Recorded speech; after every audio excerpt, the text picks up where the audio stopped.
Watching UB Stories. Like, subscribe, and leave your thoughts in the comment.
All right.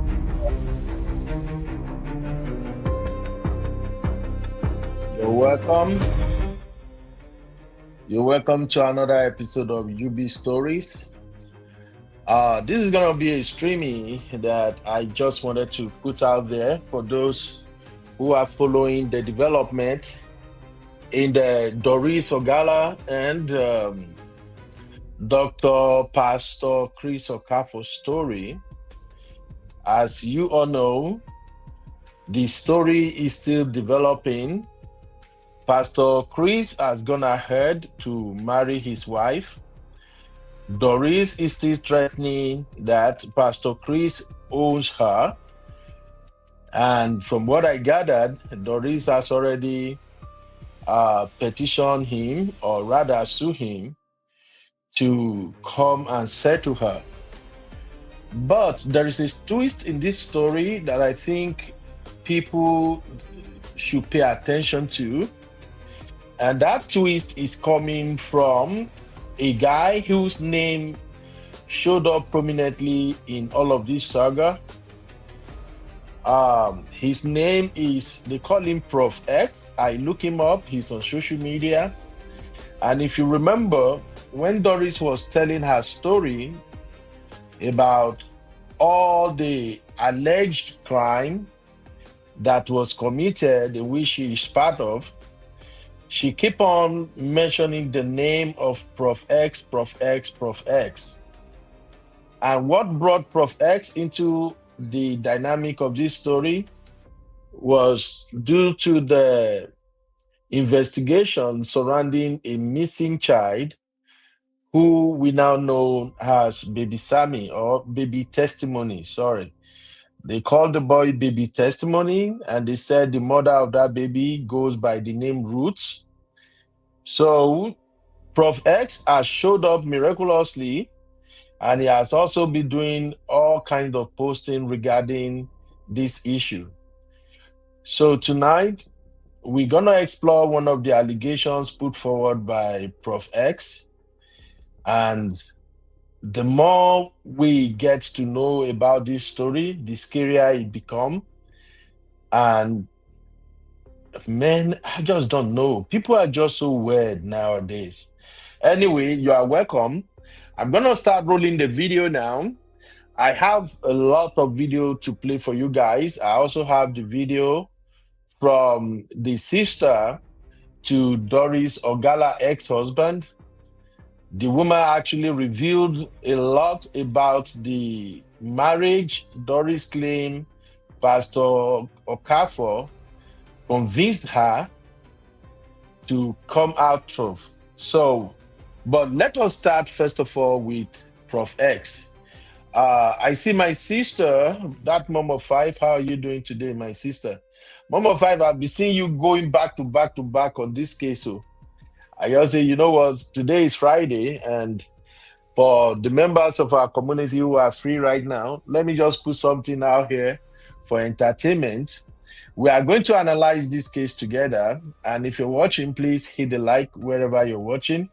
Don't be a stranger, drop your take in the chat. If you want me to holler at you, just say hi to me in the comment, and I will holler at you. Now, let's get this story started. Here we go. together with her 3 children. I'll explain to you what. You are watching UB Stories. Like, subscribe, and leave your thoughts in the comment.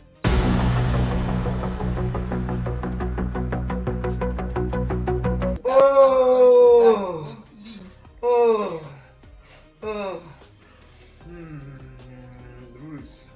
Oh, please, I'm sorry for that. Oh, please. It's okay. Oh, please. That's okay. Mommy, please. The woman you see here is Doris Ogala pretending to cry. This is the day she was interrogating Ruth Matthew. This is the day she held the mother of the missing child hostage, together with her 3 children. I'll explain to you what I mean by hostage. It was on this day that the entire case of baby testimony was destroyed. Let me let you watch the full video so that you can have a little bit of context, and I'll explain in detail. Reaction. Mommy, please, I'm sorry for that. Oh. I'm sorry for that. Oh, please. Bruce. Oh, please, I'm sorry for that. Oh, please. It's okay. Oh, please. That's okay. Mommy, please. Give me the Ruth, Oh, please. tell me what happened again. Look at your children. Look at your son. Triumph. Look at your son. Look at your son. Ruth. This was at Transcorp Hotel in Abuja. She had booked about 4 rooms, hotel rooms, for Ruth Matthew and her 3 children. She lured them to the hotel so that she can break them apart. This is the day they arrived at the hotel.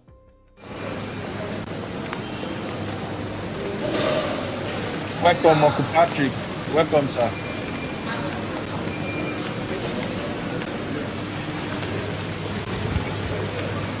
So this lady is Ruth Matthew. To those of you who do not know Ruth Matthew, that is her condition. She can't walk. All her life she's been on a wheelchair. This is the woman that Doris Ogala was paid to humiliate, was paid to interrogate. She's the mother of the missing baby testimony. So tell me, how does a normal human being go that mile to destroy a woman like this? What could have happened to that person who can lift an arm to give a slap to a woman in this condition? The earlier video you watched, that was her interrogating Ruth and her children. That was the day she was forcing them, accusing them of having sold their own child.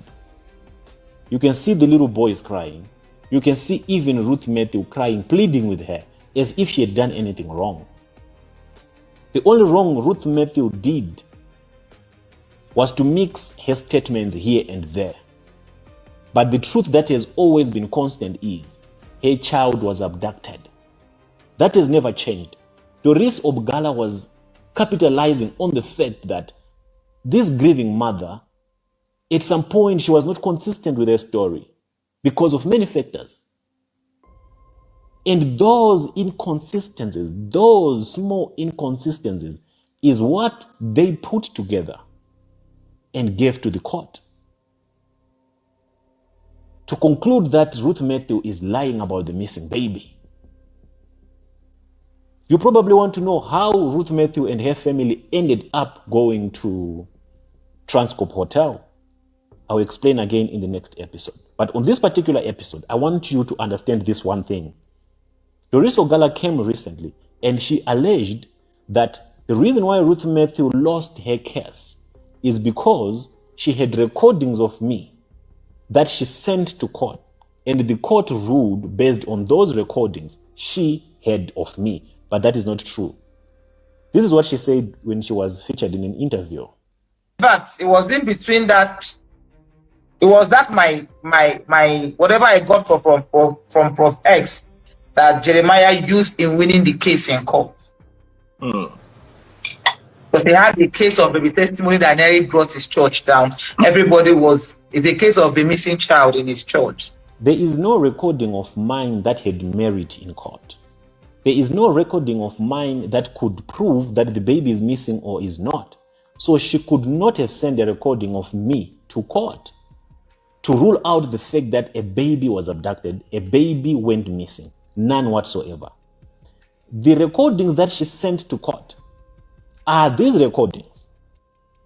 When she was interrogating Ruth Matthew, she spent about 5 days with Ruth Matthew at Transcorp Hotel, interrogating Ruth Matthew, the mother of the missing baby, interrogating the sons, some of them who are minors, just so that she can find some weaknesses in their testimonies, just so that she can find some inconsistencies in their testimonies of how the baby was abducted, how the baby was taken, and who she spoke to, how she spoke to, and what she did after. All those things, This is a woman who's grieving, the mother of the missing baby. And she was subjected to such interrogation by Doris Ogala, so that she breaks, and she broke. In her breaking, she ended up mixing some things in her testimony. And in her mixing up some things in her testimony, that then completed the dossier, the project of Doris Ogala.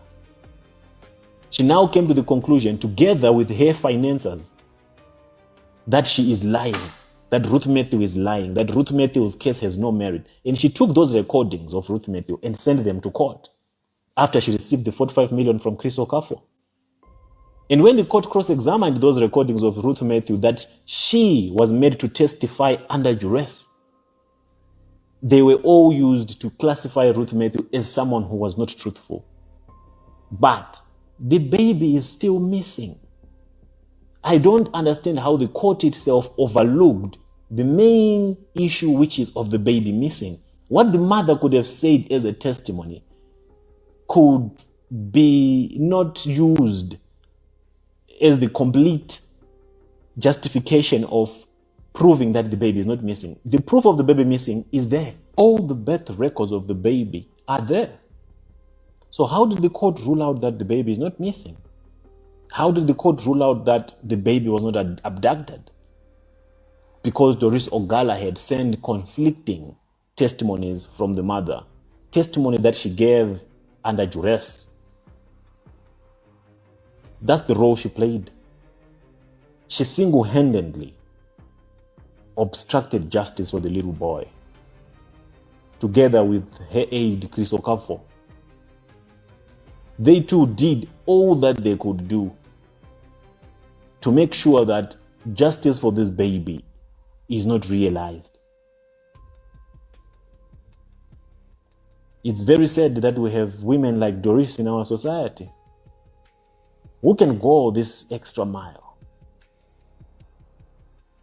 to destroy lives of innocent people.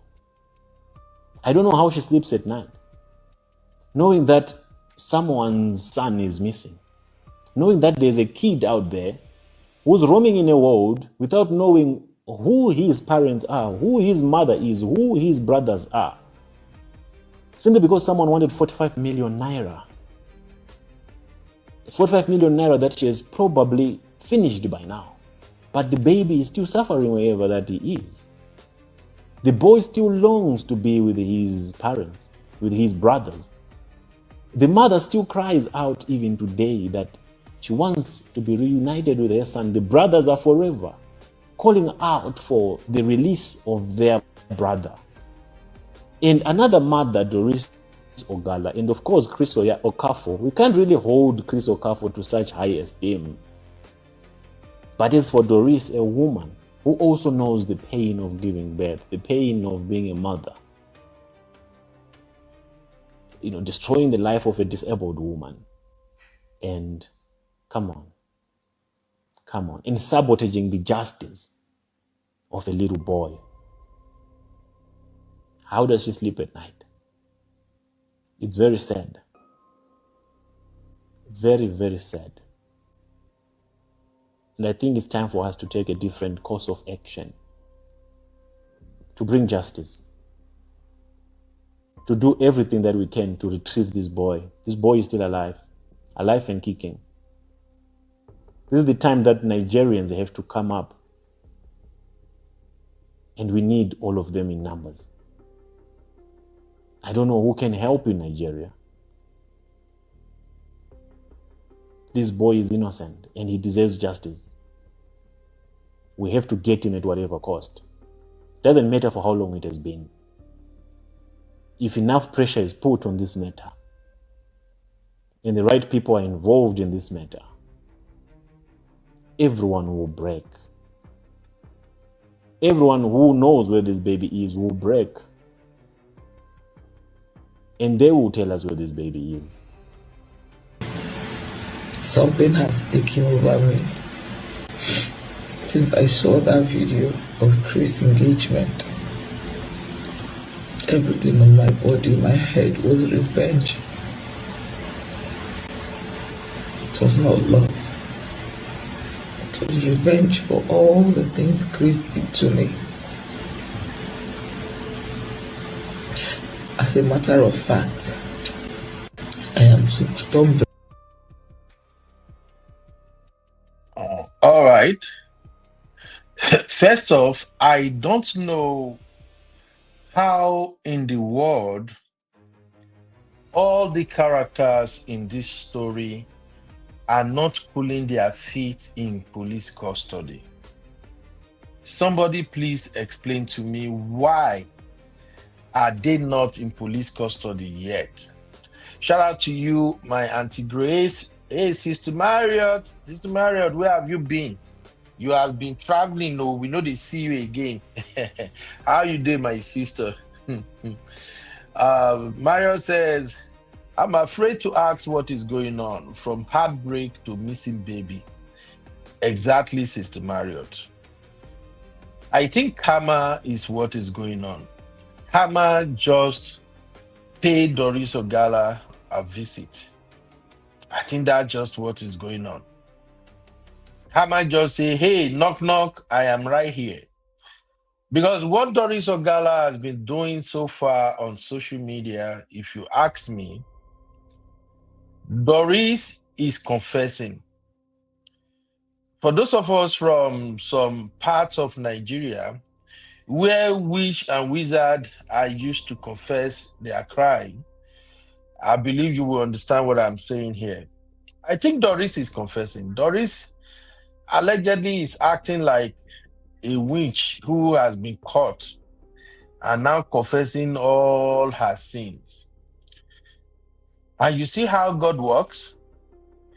The case of baby Sammy, as we get to find out now, no, sorry, I keep calling baby Sammy. Maybe because Uncle Dayo is coming here with baby Sammy.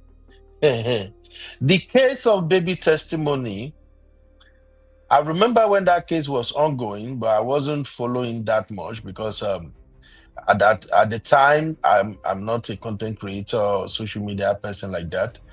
But I do know all the names that were mentioned now, those names were prominent at the time. And very dark man, pastor, customer. The very pastor is a customer of very dark man, was at the center of it all. At the time, we were like, oh, they're going to find baby testimony.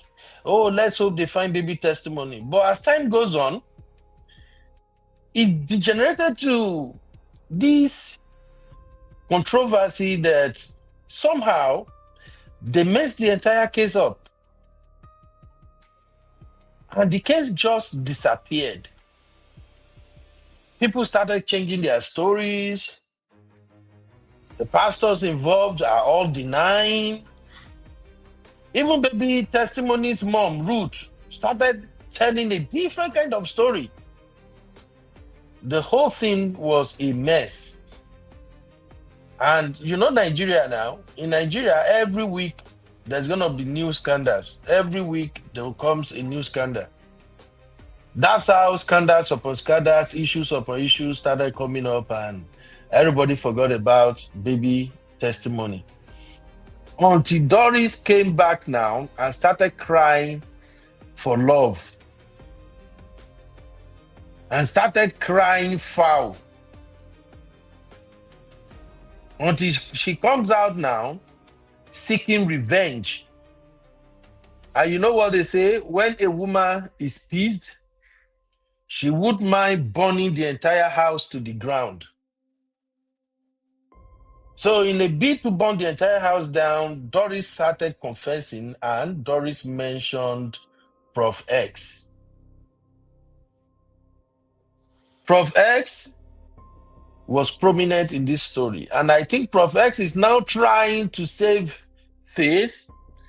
He's trying to defend himself, and he put himself up to this, what do I call it now? This campaign that he's trying to exonerate himself, and he's now telling everybody what they cook that got the house burnt. I'm trying to find his video again. I want to show everybody who is Proff Ex. How did I let me go find it? I need to show Una who Proff Ex be, because that guy is supposed to be in jail too. Okay, I think this is his social media. Yeah, I have it up somewhere. I'm gonna open his page now, in case you want to follow him on Facebook, or if you want to dig into what they exactly got going on here. Let me show you his face. He's the guy talking in that video. Please don't mind him. Don't listen to what he's saying. He's as guilty as the rest of them. That is him. That is Proff Ex. That is the guy. Doris said, allegedly, Pastor Chris and his VDM customer, Pastor Jeremiah. This is the guy Doris said they want him to go and law from South Africa to Nigeria. That's the guy. So now that the guy's name comes out, the guy too is now doing shalaye. So the guy is the one who is now publishing receipts of what they got going on. So this is crazy. This is madness. And like I said, if we were in a sane society, all of these actors supposed to be in jail. I don't understand how did they set up Nigerian police? Do we really have police force in Nigeria, or we just have group of people that were assembled to just use themselves as tools in the hands of the elite to control the masses? Because I don't get it. Do we have Attorney General in Nigeria? The Attorney General, how do they call all those people? AGF. Do we have them? Why is Doris Ogala still walking around freely, making videos? Why is the so-called Pastor Chris still have the effortry to go ahead and say he's getting married? How about VDM customer, Pastor Jeremiah? Why is he still walking free? Please, if you can help me make it make sense. I'm all ears. I want to learn, please. I don't understand. This is a case of murder. A case of a missing child that was never found. So what is going on? If police investigated this case and they couldn't figure out what went down, now that these folks has finally come out and they are singing like parrot, why are the police not back at the case? Kuyemio. I don't get it. If this missing child happens to be the son of a prominent politician in Nigeria, or the son or grandson of a prominent politician or one of the elite folks in Nigeria, and they tried the case, they couldn't get to the bottom of it. Now that Doris, who happened to be at the center of it all, she is singing, confessing, why are they not back? If this happened to prominent people, will Doris not be in police custody now? I don't understand. And that is why we're going to do our own part We will continue to reshare and repost whatever they put out there. Let me take some comment. Mr. Mario said, yes, where is the police? Scams, attempted spying, kidnapping, extortion, silence from authority. It tire me, my sister. It tire me. Uncle Patrick said, UB, do we have police in Nigeria? This is so sad for the missing innocent boy. She has not confessed yet. This is the beginning of our woes. And I think very soon fire will begin burn her too. Eh? Mario said, I love video movie style. Mr. Mario said, on Auntie Aduni channel, she claimed everyone got money, but didn't tell us how she was involved. Confusion. I know. I'm even glad she called into Auntie Aduni's show. She knew she has effed up already. She knew she has already steered the honest, or how do they say that itself? She has already opened Pandora's box now. And she's trying to do damage control. I was going to do a show on Doris herself and what men could learn from women like that. That lady is a moving disaster. I will still come back to the husband that married her in the first place. Story yakpa.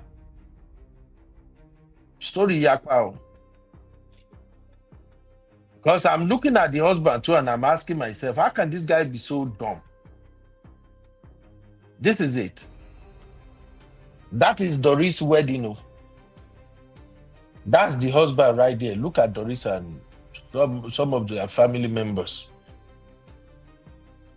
This lady called Doris is a disaster. A serious one. But that is by the way. Let's come back to this baby. So this guy, this Proff Ex. You are watching UB. So this lady is Ruth Matthew. This Proff Ex now that is beginning to speak up. Remember, Doris also slept with this guy. She said it herself. She said Pastor Chris, while trying to help his friend, Pastor J, that they both put her up that she should go and get involved with this guy and lure the guy to Nigeria. After working with this guy, Doris and this guy also, allegedly, based on what Doris put out there herself, they started going after pastors, blackmailing them. I do believe if we have a very strong police force that can actually do investigation, they would have pressed Doris harder and Doris would confess more. It seems she's aware of so many rubbish that they did. Because Doris and this guy, this Proff Ex, they roll together. They cause a lot of damages, both of them.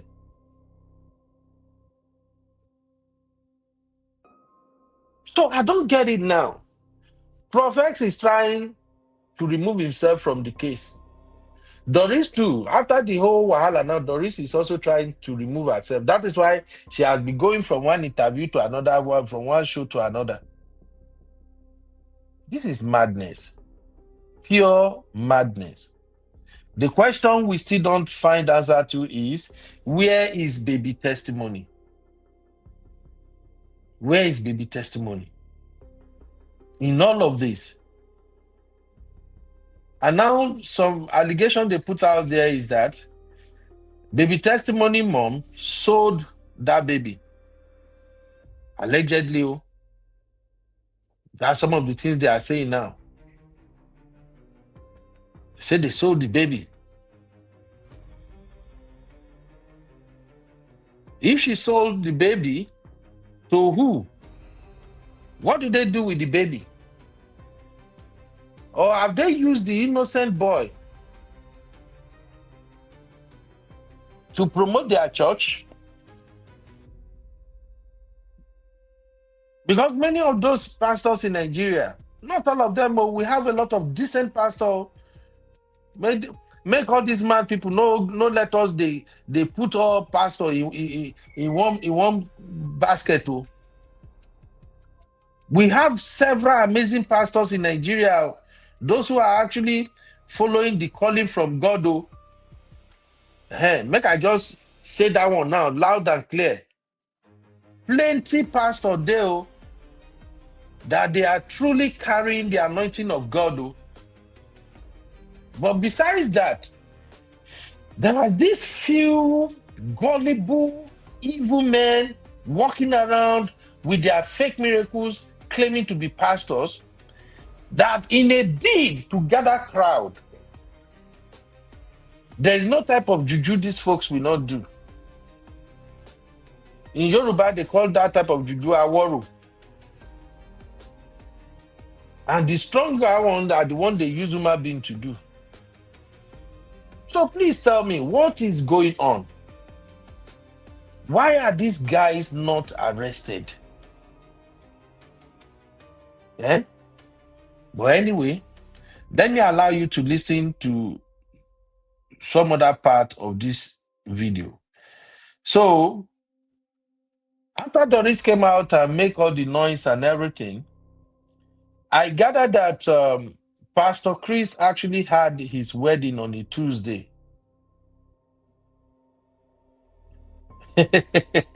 Sister Marion, that's why I say I've missed you, my lovely sister. I don't miss you too much. Sister Marion say, they are not few. There are plentiful scammers using God to sell market. Honestly, my sister. I know women that don't talk say, you are bashing pastor. Me, I know say we get better pastor for Nigeria.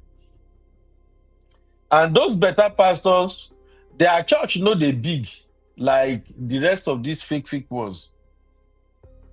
Of course, you know Christians now, Nigerian Christian. In fact, I think we need to have that tag, Nigerian Christian. We have to distinguish Nigerian Christian from regular Christians. We have different kind of Christians in Nigeria. You know, Nigerian Christians, they like fancy thing and they like miracle. So it's so easy for many of these fake pastors to attract crowd because of their fake miracle. I still have another video I'm going to play on this show. Only I don't know how long I can go with this show first. But as soon as I sort out whatever my family is doing this evening, then I will know how far I can go with this show. I have a video of a guy that actually went to Parana and exposed everything about this Pastor Chris and how he performed his fake miracles.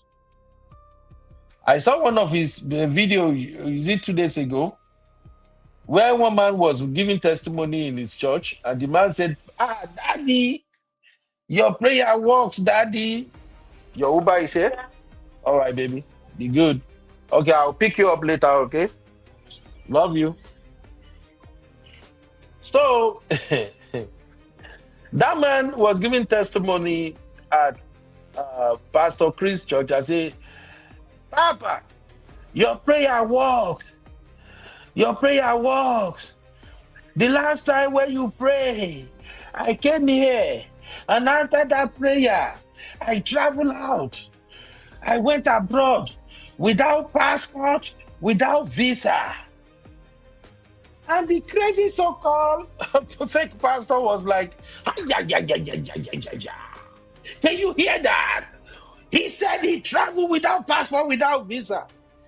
Oh, I was so pissed. I'm like, God, how can I see this guy? Make I just, even I spit for his face for using the name of God like that. But these are the problems. Fake miracles. That guy went to Parara, and when I listened to that guy, I know the guy was saying the truth. He was calling names and making references, and that guy was saying the truth. The guy even exposed that this same Pastor Okafor was using chemical combinations, that there is this water that we have in Iragoli's bottle. He will pray on the water, and then whenever he spilled the water on anything, the thing will turn to blood. He said the guy came he brought his car, his vehicle, to one of the revival the guy did. That was when he first met him. He said, this same Pastor Chris now saw vision for him and said, look, I prophesied. I can see death. You just have a vehicle. Something was going to happen to that vehicle. Where is the vehicle? He said, the vehicle is outside. He said they went to the outside. He prayed and then he brought the regulus water. And as he poured the water on the glass of the vehicle, blood started coming out. At the time, the guy, everybody there, they thought it was blood. They didn't know that it was chemical combination. That as soon as he left the container where you have the mixture, it appears like water. But by the time you pour it on anything, it will turn red. He said the so-called pastor also have the tortoise miracle. I never heard that one before. I'm like, blood of Zachariah. Which one is tortoise miracle again? See, the guy has tortoise miracle. That he get out, they go do and tortoise go come out. The guy say everybody used to be amazed anytime he perform all this miracle, not knowing that he was performing magic for them. I have the video. I will play all of that. But I just wanted us to go back to this Doris madness. So as soon as this guy now see that Doris is after him, and Doris say he will never get married, he now had his wedding on a Tuesday, according to what I gathered. And if you've seen the pictures, the videos coming out from that wedding, the one person who seems not to be present in that wedding is the pastor himself. His body language, his composure, everything tells that man is just doing the wedding for doing sake. And that will lead me to another conversation. If we can't do it today, maybe we'll do it tomorrow. What is wrong with our young girls of this generation? The lady that got married to this pastor now, she saw all the red flags, everything, heaven falling now. She still went ahead. After 5, 6, maybe 7 years now, the lady will come back and begin cry like Doris now. There's just so much nonsense ongoing. But let us begin to dive into this matter. So here is Doris, still continue her crying. And then after this short video, you will now begin to listen to Doris' ex-husband's sister. What the lady described about the attitude of this Doris is so freaky scary. And from everything we've gathered so far, it appears that Doris is an Olosho. I'm sorry, that's what it looks like. Because when I hear the story of how Doris met her husband, I'm like, Jesus. Literally, Doris' husband himself is another stupid man too, Kisley or whatever his name is. The dude is one of those guys in Dubai that are involved in importing Olosho to Dubai or exporting Olosho out of Nigeria and importing them to Dubai. According to the story, he paid Doris for runs. You know, there was a time Dubai was really a big deal in Nigeria. At the point in Nigeria, if you're a big girl and you have never been to Dubai, you know, Soji. No. Your level too low. Mba. Your level over small.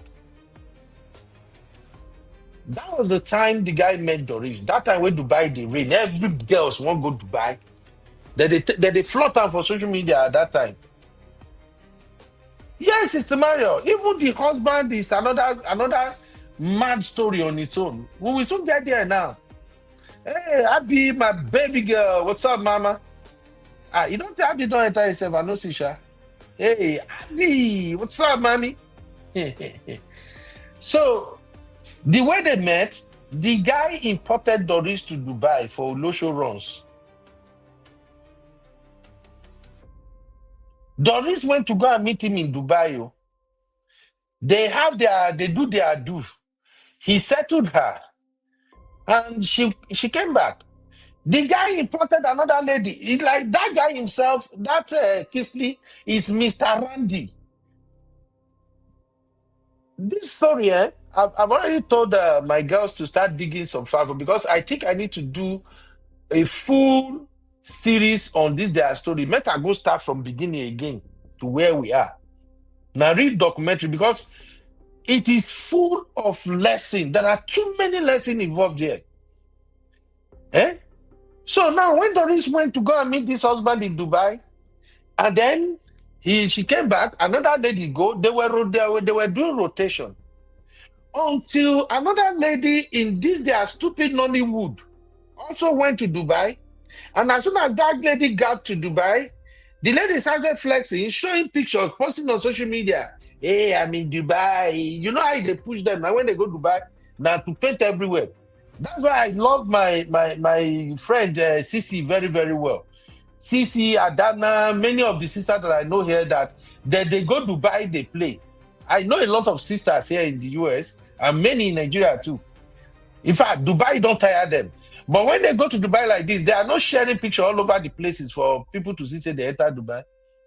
But back then in Nigeria, going to Dubai is like going to heaven. So they say one lady he go collect his own from Kisley, the so-called ex-husband. As the lady reach there, begin show picture for social media, they display. Hey, I'm here. Now those pictures now in Doris see. Piam! Doris enter plane again, he don't land for Dubai. You know, when Dubai authority, the UAE, when they started restricting Nigerians' visa, I was thinking it was because of all those Yahoo boys. That's why they were doing all of that. But as soon as I started doing podcasting and I discovered that Nigerian girls, Nigerian women, what they are doing in Dubai is even terrible. Then I begin to understand why the UAE started restricting those visas. Now, so there is, they say he jump here, he go Dubai, he go meet Kisley. Without telling Kisley she's coming. By the time she got there, Kisley himself was shocked, like, how? You are in Dubai. I didn't call for you. Our business is done already. Why are you here? Now, so, they say Kisley say, as soon as Doris say they do what he want to again, he go back, then he get one lady wey get belle for the so Kisley. So when Doris there with the Kisley, the lady text Kisley saying get belle and get twins belle for Kisley. Doris deleted the message from his phone. He no know. Somewhere along the line, Juju was involved. That is how Doris was able to snatch that ex and marry him. I will let you listen to the video. The sister described the whole thing. I have to listen to that video twice. But let's hear her whine a little bit, and then the sister video will begin to play again. It was not love. It was revenge for all the things Chris did to me. As a matter of fact, I am so stumbled. Welcome, Sister Yinkus. Wedding venue. From what someone told me, I don't know how true it is. Sent me a venue and the date, 16th of this December.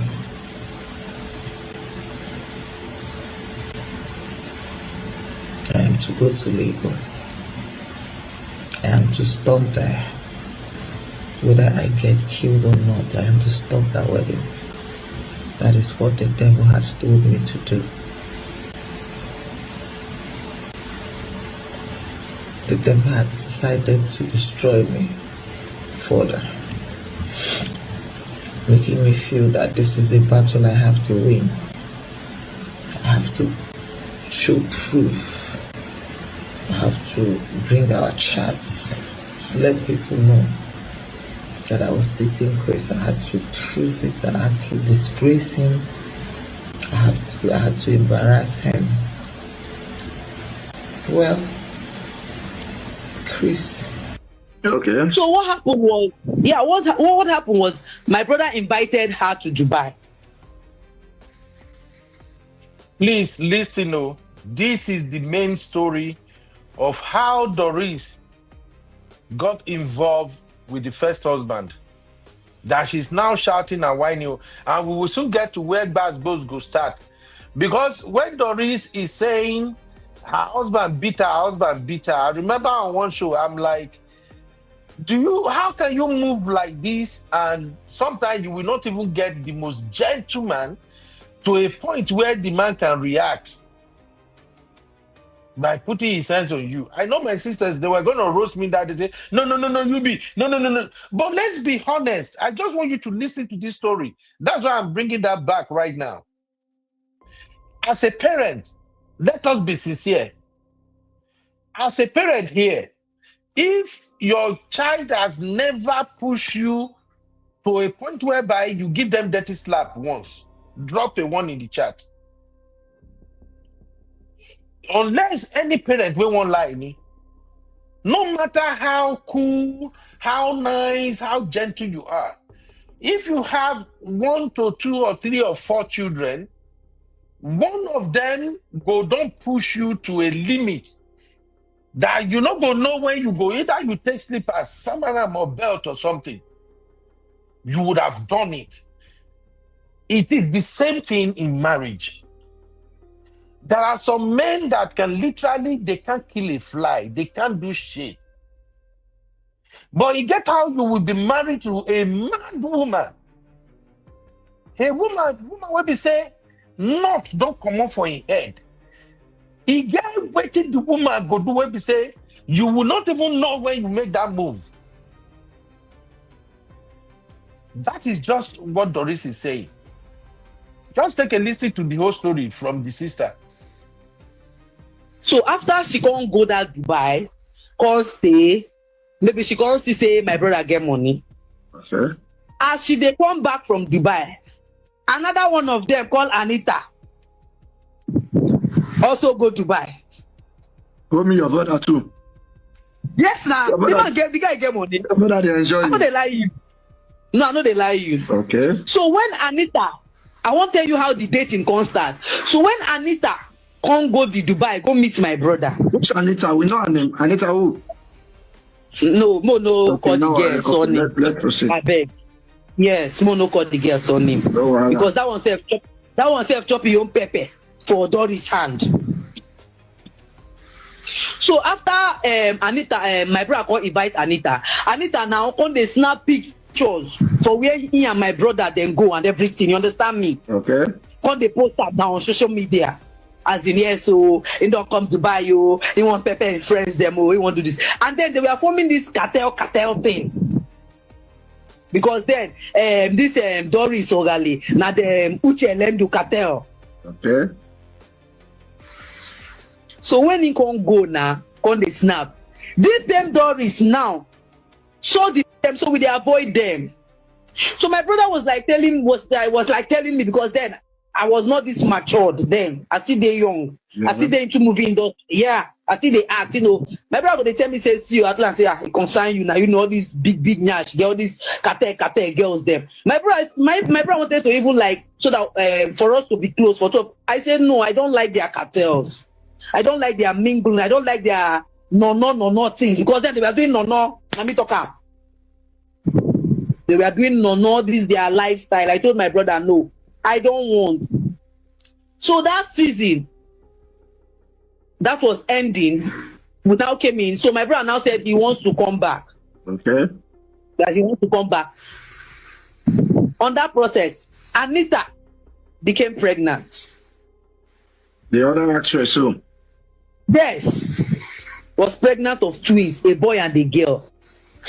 I pray this Doris is listening to me. Oh, she is, don't worry. Thank you. So Anita now became pregnant. So the day Anita sent my brother a message, Doris was there. You know that Doris collected my brother's phone and read it and threatened Anita. Say, as in how? As in how? Before you know, Doris come pretend for tongue. We don't know. Now my brother say, this kind of lifestyle, say no get power. Oh. He say, he come to my brother, say, he don't change, he don't do this, he don't do that. Come they prepare breakfast on bed. Wow. Give my brother for Lagos. My brother no gree come back east, oh. My brother come there for Lagos for hotel. Doris, My don't brother no hold him gree down. come back. Eh? You see, I talk him.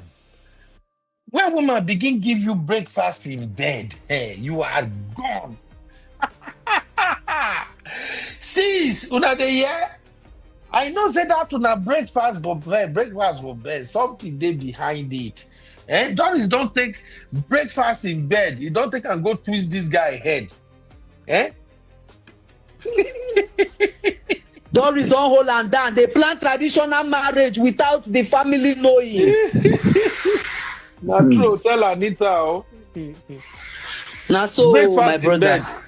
The con they like wait my brother go do go call. He go say na kwado na bata we dey prepare we dey come. Where will be this we. We were even thinking is that banker. We. They don't they prove we don't say na Doris. They don't plan traditional marriage. Finish now for Lagos they plan about Doris and him mama.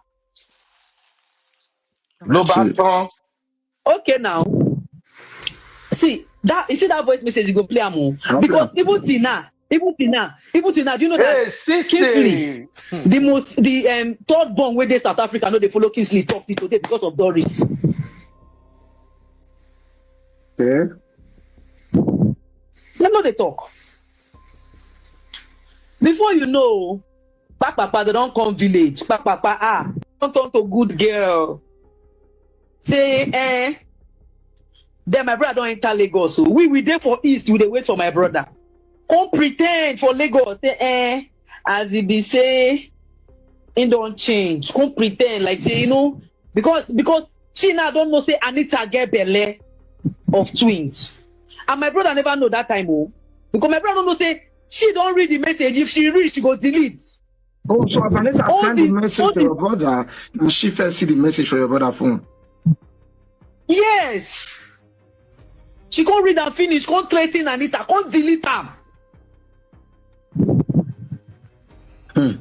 So on the process, they can't do for there. She can't tell my brother say, I say no say he don't take. Wait then the friend. This one, that one, this one. Say he go like man, me my brother marry him now. This person will say, wait, open my yesterday, say my brother the beggar.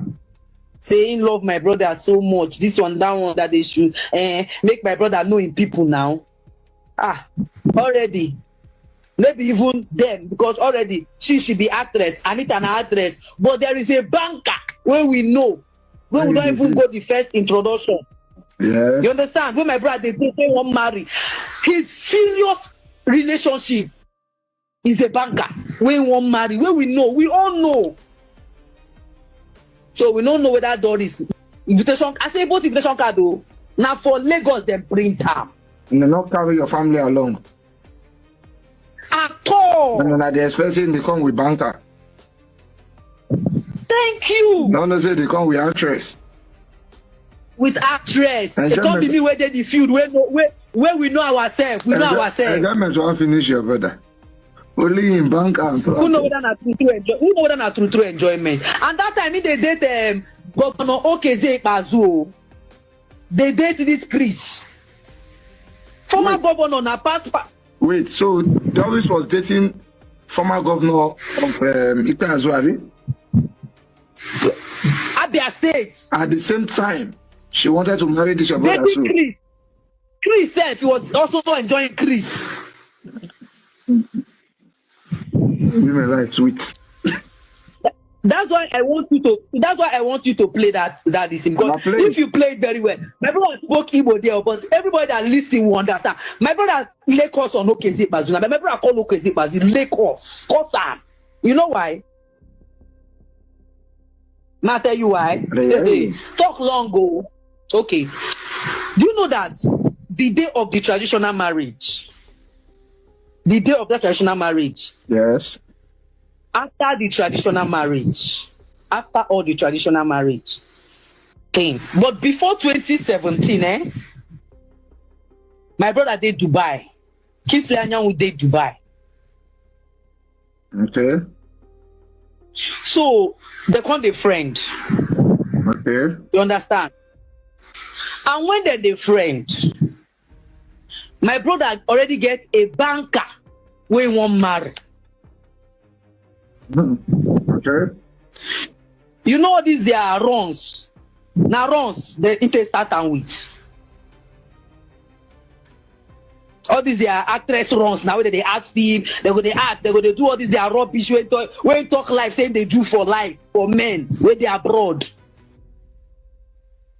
Okay, so they start with runs. Yes. Then they got to date properly. Yes. Then they not got and how the date, if you want me to explain how the date to happen, I go still explain. Oh. I'm listening. Let me clear eye. Okay, fine. When they were doing these runs, there is one other girl too, Anita. Okay. That girl stayed in Owerri. They are also all these are we are man don't say all this. We are actress. We are all actress there. Man don't say all this. But thank God now I'm a producer and the YouTube owner too. I don't leave acting for them. They produce movies. Oh. You guys don't know. You know why I'm laughing? All these Hollywood people where they come out, now me don't make me talk. Oh.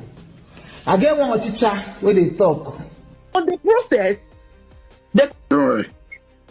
Thank you. So Anita now became pregnant. So the day Anita sent my brother a message, Doris was there. You know that Doris collected my brother's phone and read it and threatened Anita. Say, as in how? As in how? Before you know, Doris come pretend for tongue. We don't know. Now my brother say, this kind of lifestyle, say no get power. Oh. He say, he come to my brother, say, he don't change, he don't do this, he don't do that. Come they prepare breakfast on bed. Wow. Give my brother for Lagos. My brother no gree come back east. Oh, my brother come there for Lagos for hotel. Doris don't my brother hold no gree down. come back. Doris don't hold am down. They plan traditional marriage without the family knowing. Now so my brother.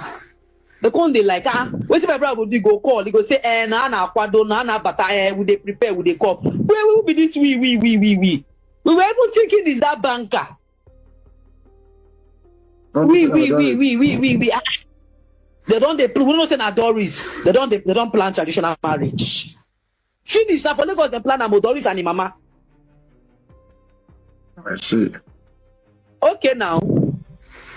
See that you see that voice message you go play am because even Tina, do you know that Kingsley, the third born where they South Africa know they follow Kingsley talk today because of Doris. Okay. Let know they talk. Before you know, Papa they don't come village. Papa don't turn to good girl. Say then my brother don't enter Lagos. So we there for East, we dey wait for my brother.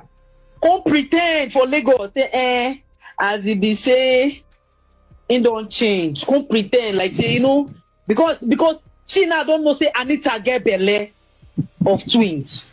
And my brother never know that time, because my brother don't know say she don't read the message. If she read, she go delete. Oh, so as Anita send the message to your brother, and she first see the message for your brother's phone.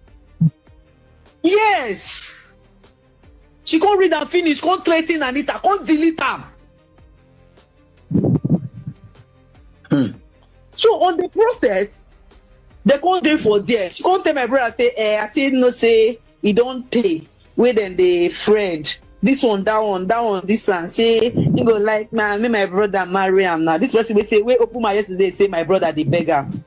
Say, he love my brother so much. This one, that they should make my brother know in people now. Already. Maybe even then, because already she should be actress, Anita an actress. But there is a banker where we know, where we don't even go the first introduction.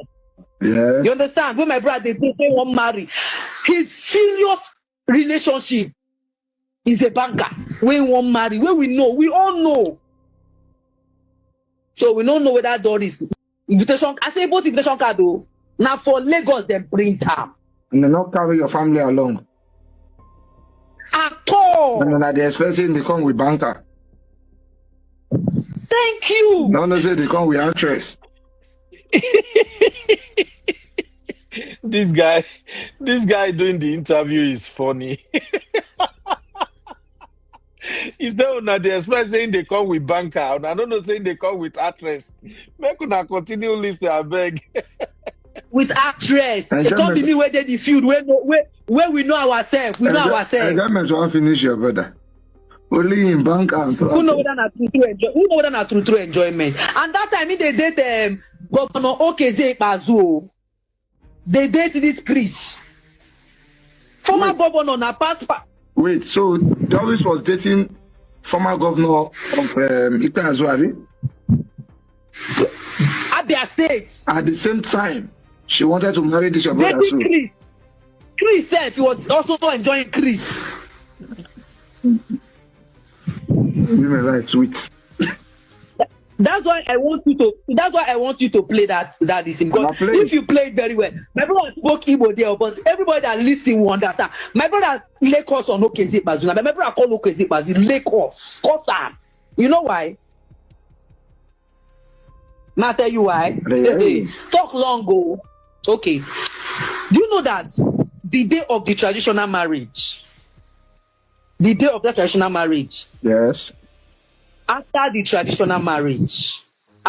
traditional marriage came. But before 2017, my brother did Dubai. Kids Lanyan did Dubai. Okay. So they call the friend. Okay. You understand? And when they're the friend, my brother already get a banker where he won't marry. Okay. You know these they are runs. Now runs they need to start and with. All these they are actress runs now where they act film, they go they act, they go they do all these they are rubbish when talk life saying they do for life for men where they are abroad. Okay, so they start with runs. Yes. Then they come start to date properly. Yes. Then they not go. And how the date? If you want me to explain how the date they happen, I go see explain. No. I'm listening. Let me clear eye. Okay, fine. When they were doing these runs, there is one other girl too, Anita. Okay. That girl stays in Owerri. They are also all these are we are man don't say all this. We are actress. We are all actress there. Man don't say all this. But thank God now I'm a producer and the YouTube don't leave the owner too. I don't leave acting for them. They produce movies. Oh. You guys don't know. You know why I'm laughing? All these Hollywood people where they come out now, I don't make me talk. Oh. I get one teacher where they talk. I don't want to answer that one teacher yet. See that one? I will tell you. The day when you come fuck Pastor Chris, you don't know say I be in girlfriend. You sit down for chair with me, you don't forget. I dey for church, front seat, now you come sit down. Now you dey tell me say the pastor invites you. As my boyfriend say na me and you sit down, him body dey shake for altar. Immediately after church, now you come dey call her, you no gree pick your call. Now you come tell me say abeg, let me call your pastor now. I dey call her, you know they pick call. Now you say make I come. You don't know say I be in girlfriend. You know this thing where you dey talk. This is what I dey talk now. He send me your chat. I get your chat. I go expose am. No, till time when I call her, you call her 100 times in my front, you don't pick. You sit down inside my car. Now I call her once. Now you pick. I say, oh yeah, this girl wants to see you. She dey here with me. Now you close the, I don't know why this Hollywood girl don't go leave me rest. Now so they come, what do you want to see me for now? Now I begin beg my boyfriend, may he see you. He say, I don't want to see you. You know, we see you. You don't forget. I come. Now you go up. I say, no, say that me and you, they fear catch am. What he tell you later? You tell me. You tell me, say, he later tell you, say, make you know they discuss it too now, discuss with anybody. say na stingy man. As you go upway him, he no give you shishi, no go there. No make I go. See, he send me your chat with her. No? He send me your chat with her. So and I get time. But you na distraction. I'll leave you. The one that me na watch him. Una own na worse. Is it because you heard from me? See, let me tell you something. My spiritual. Okay, I see. Sissy say I don't understand this story at all. This is the latest video from Doris. It has no relation with the story the sister was telling. But basically, what the sister said was that Doris was a nightmare. I believe everybody should have seen that video by now. The sister said Doris was a nightmare. That Doris and her mom and her family, they planned the entire wedding and they came to the village. So when they came to the village and they had the wedding, on the night of the wedding, Doris hustled their brother that they have to go and sleep in a hotel, which the brother already booked for all the actresses that came to the wedding. And the brother insisted that today is our wedding. We are supposed to be in the village. We have the family, everybody, they are here celebrating with us. Doris started throwing tantrum until Doris ensured that they went to that hotel. So the brother now, newlywed, he agreed that they should go to the hotel. Sissy, the sister to Doris' ex-husband, Kisley. That lady is sister to Doris' ex-husband, Kisley. That's the one that was speaking earlier. So when they now went to the hotel, on getting to the hotel, Doris now insisted that they can't stay in the hotel, that Governor Okwezi of Abia State wanted to host them, that they have to go to that Governor Okwezi hosting. The governor is actually dating Doris. Who does that on a wedding day? Now, the brother finally agreed. They went to see the Governor Okwezi, everything. In the morning, by 7 o'clock in the morning, before the brother woke up, Doris already took their vehicle, the brand new vehicle the brother bought. Doris took the vehicle and Doris went missing. For like 2 days, the brother did not know where Doris is at. So, by the time Doris came back, the brother was already mad. Like, what kind of thing is this? Within that short period of their wedding, Doris showed the brother a shaggy. At one time, Doris drove that vehicle. She also lost again for like 3 days until the engine of the brand new vehicle knocked. And Doris now called the ex and said, the vehicle engine has knocked. I left you with so mechanical. Go and pick the vehicle up there. Within the period while they were married, at a point, the Kisley mom wanted Doris to be pregnant. The brother was telling Doris that, okay, let's have a baby. Everything is okay. There is money. There is everything. She said Doris lost it completely. That Doris said over her dead body that she's not going to get pregnant. She's not ready to be pregnant. That in front of the mother, Doris was hitting her own stomach and saying, this belly is not ready to carry any baby. That for the next 2 years, she do not plan to have any baby. Doris should just, that the mother should just forget about it too. So in a nutshell, Doris showed this guy shaggy. And it was yet within that short period to which they were married, that is when Doris was still going to fornicate with this Pastor Chris. So all those things she admitted to herself, the sister confirmed it, that Doris was messing around with this pastor. Crazy story. At the time, Doris was even fighting the brother at the marketplace. The story just too long. The sister said that in their family, they are trying to erase everything that has Doris in it. I never seen Were like this before. She said, in fact, all the wedding videos, all the traditional wedding videos, they have to get rid of all the wedding videos, video and pictures.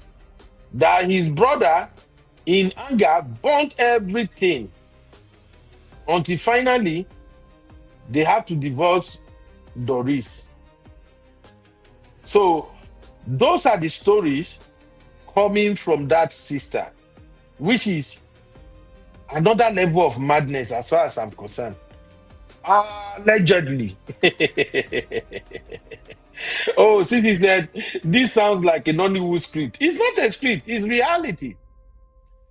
From the way the Doris is speaking, I believe everything the sister said.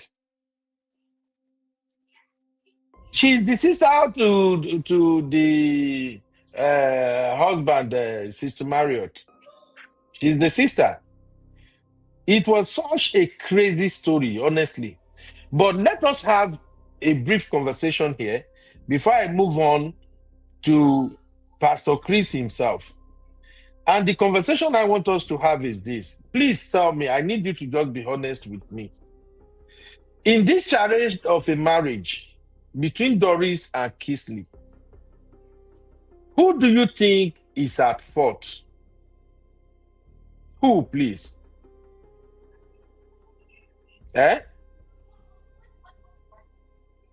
What did Abby say? Abby say, is there a reason why we are believing the sister when there is a recording of her brother talking to Doris just a couple of days ago since this saga? Look, you know, when there are issues like this, symbols have a way of taking sides. Let's be honest. If I'm your brother as a man, and I'm married to a woman that is showing me shege, showing everybody shege, disrespecting the family and all of that, you as a lady, the way you are going to react to the situation will be different from how my own brothers will react. Let's not forget. And this Doris happens to be a very, very corny person too. So anything else they got going on, I really don't know the dynamics and I don't really care. But from the pictures and everything we've seen on social media so far, this Doris is a mistake to any man that says they want to marry her. But my question now is this. If we have to have this conversation, to be honest, who do you think is at fault here in this their marriage first? In Doris' marriage to her ex, who will you blame? Please tell me in the chat. Who is at fault? Let me even put it on a poll real quick. And by the way, may I make this announcement? We now have our new phone number for the studio. Maybe from tomorrow, where we are doing calling program, those who want to call using phone, we now have a dedicated line. All right? You see, me too, I work hard. I work hard for real fam. But let me quickly set up this poll because I want us to have this conversation briefly. Who is to blame?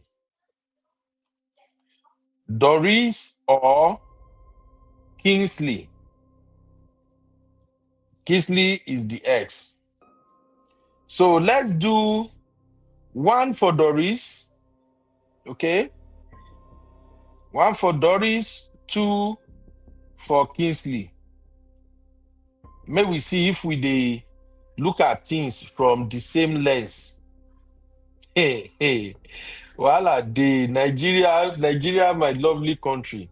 Okay, let us have this poll real quick, everybody. Thank you. Please hit the like if you haven't hit the like yet. Yes, OCC, new phone. Actually, it's not new phone like that. My wife, I bought a Galaxy phone for my wife. Then the screen spoiled. Then, madam, the screen does spoil like, I think 3 days. Madam, no one agree fix them. So madam just drop the phone. He go work. One whole day, she no carry phone. Now I say, Mba, I can't do this. She won't punish me. So I went to get her another phone. So as soon as I get her another phone, she grabbed the one the screen spoiled. Now I say, Lai, you are not taking it this time. So I grabbed the phone from her hand. We run. Later, she leave her for me. So I just fixed the screen, and that's the phone we are using now. But the phone is still relatively new. To women, just get wahala anyway. But that's by the way. Let us have this poll real quick, my people, please. Who is to blame, Doris or Kisley? Sister Rose said 1 for Doris. Abby said 3. Sissy, where did you see 4? Sissy, are you sure you don't have a cup of champagne in your hand or something? There is no 4 in this option, Sissy. Oh, yeah. Enter your poll real quick.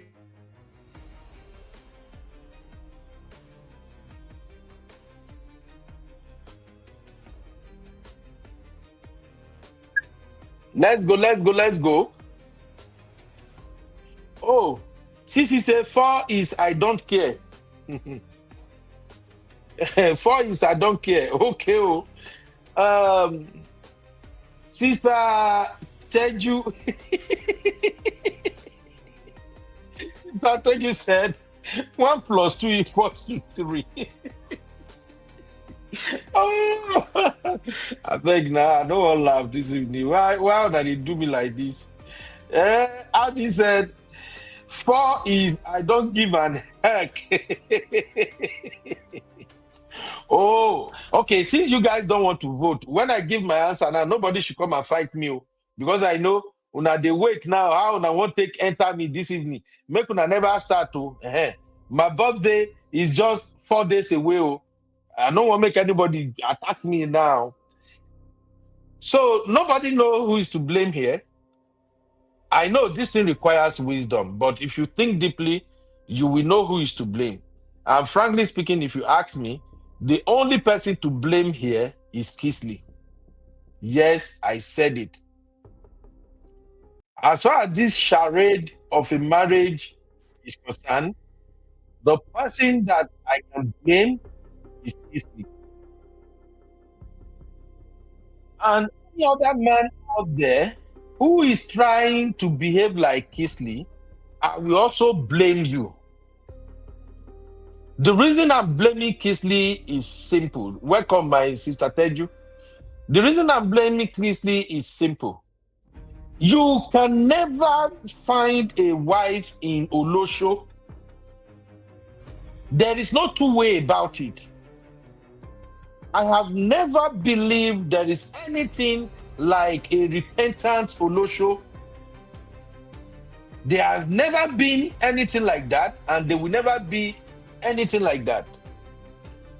The way this story goes, this lady has presented herself as an Olosho. Any woman that is sleeping with 2 men, 3, 4, 5 men at a time, that woman is nothing but Olosho. 2 men, and such a woman do not deserve to be married. Any man that chooses to pitch his tent with an Olosho, that man is wrong. Auntie Teju, over to you, man. Can you hear me, Auntie Teju? I can hear you. I can hear ma'am. you can see my answer to your survey, because this one is beyond me. I'm Your tired answer, of their stories. You say 1 + 2 = 3. That's your It's answer. equal to 3. Okay, so I just don't want to say 4 like my sister Sissy. What do you want me to say? Because everyone in this story, everybody, Doris, Kingsley, even the sister. By the way, that sister, the story have been debunked. I put it on the comment section. She's not actually a blood sister, but like this Yibo thing, my village sister. So somebody debunked that. Sister Teju, as far as you are from Africa and you are related to anybody, they are your sister, they are your brother. No. In this case, Uncle Bear, no. In this case, family should come out. Abba. What's her own? She has an interest. She's a producer, Mm-hmm. an ex actress as well. So it might be beefing, it might be all this that are talking. And look at Doris actually came out. You see, all of Mm-hmm. them in this case, they have blames. They including so you know why I'm pissed with this Mm-mm. story is that people are not really addressing the elephant in the room. Okay. They're not really talking. What is all this Make it make about sense, ma. Doris? Doris is pained. Doris came out to come and say story. See, this story that Doris came out to say, Mm-hmm. it could have been between an ordinary guy who is not a pastor and Doris. We will not be taking it like this. It's just not I'll just look at it and see it as one of the usual, drama online. But the elephant in the room in Wait, this oh, Sister case, Teju. Sister Teju, walk me through what you just said now. You say if what happened between between Doris and Chris, Doris and the pastor if it had not happened. been a pastor, people wouldn't have It, said anything. We it's even just, say we more, ma. just no, I said for me, it's just going to be like a normal another story coming out from Nollywood. But the way Okay. I am looking, see, Uncle Ben, the way I am looking at, or I'm receiving this story, is completely different from what people are talking. What is my business with they dated her for 7 years? You know how many girls, men dated for 20 years and they did not marry her? I bet that's not my problem. The problem we should be addressing in this whole story Mhm. is the people, the set of people that we look up to to whom much is given, much is expected. That is my own takeaway from this whole story. We all have takeaways from one particular story, from this story. Mhm. Mine is the pastor himself, nobody else. Really? It is, yes, it is not about he dated me for 7 years and he did not eventually marry me. What's my business with that one? Did you not Hey, see hey. the red flags? Did you not see the things happening? Must you be there for 7 years before you know that this man would never marry you? All the things you've been doing you guys have been doing together. So if a man of God asks you, you're dealing with a man of before you even started with this man, she knew that this man is a man of God, a This man, pastor. Do you understand? Uncle Ben. So why did you even start in the first place? Why would a man of God, a pastor, ask you out and you are not calling the person out? Did you see what I mean? Allegedly, what has just been released maybe a day or two ago about another pastor? I don't want to mention name. Chat, evidence of chat, a top one like that about a particular pastor and a girl. This girl did not go ahead to start dating the guy or doing everything the man asked her to be doing. He came out, he released the chat. That is what she should be doing. She should have done. So you see that's what I'm saying. This story is in too many, it's just all over the place.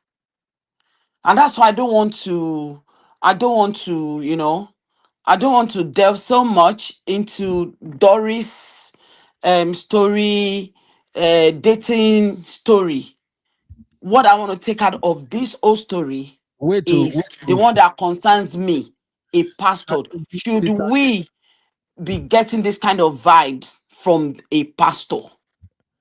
Sister Teju, can you hear me? A pastor can date. Yes, I can hear you. A pastor can date, but should you be doing what you're asking us not to do? And now some people came ahead. I mean, somebody was giving their own comment on the story and said, "Well, pastor. I mean, we as the pastor's follower or God's follower, we are not meant to do what the pastors are doing, but what the pastors are saying. Really." Really? I beg go. See, I said this thing. Remember Uncle Ben that I said a while ago. All throughout this year, can you believe that you don't go to church? Because I was having religious midlife crisis. Do you understand? I was born a Muslim. You can say my name. You see it on each other. I was born a Muslim. I got married to a Christian. So I converted. So I've been Christian for over 20 years. But it got to a stage with all these stories flying everywhere. I got confused. I must be honest with you.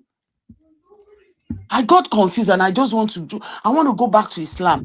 You know why? I am not saying the Afars are not doing their own, don't get me wrong. But you know why I like the practices of Islam is that I don't have to go to any mosques. I don't have to go to anywhere. I will do my prayer inside my house 5 times a day. It is me and my God that we are dealing.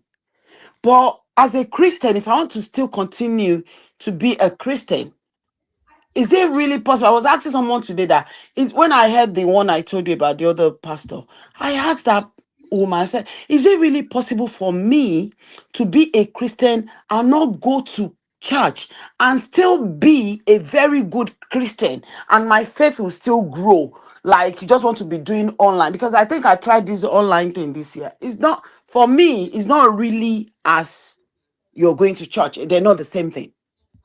The Oh, connecting really? for me is not really I've not really been connected. Like you're home, you're doing online service, but that's the time that you want to go to the kitchen to make a cup of tea. That's the time you want to, you know what I mean, Uncle Ben. Yeah. You're not really dedicating that time like you would have when you're in church and just tune off and listen to your pastor. Do all these people really know that all these stories that we are hearing online is actually affecting our mental health? As a Christian, they really need to call, the people to order. They really need to have a meeting, a round table with maybe it's going to be Khan or whoever. This thing is actually having impact. I know of reverends, children that they've stopped going to church. Pastors' children that they've stopped going to church, all because of all this story. I know people will say, it should be you and God. No, go back to the Bible. People go to the prophets. People go to the pastors. So that Okay. is me. So that's why I want them to actually address the pastor's side. Nobody is talking. He is not talking. Out of all of this story, whether this girl is lying or not, all this story, who among the elders have actually called this pastor?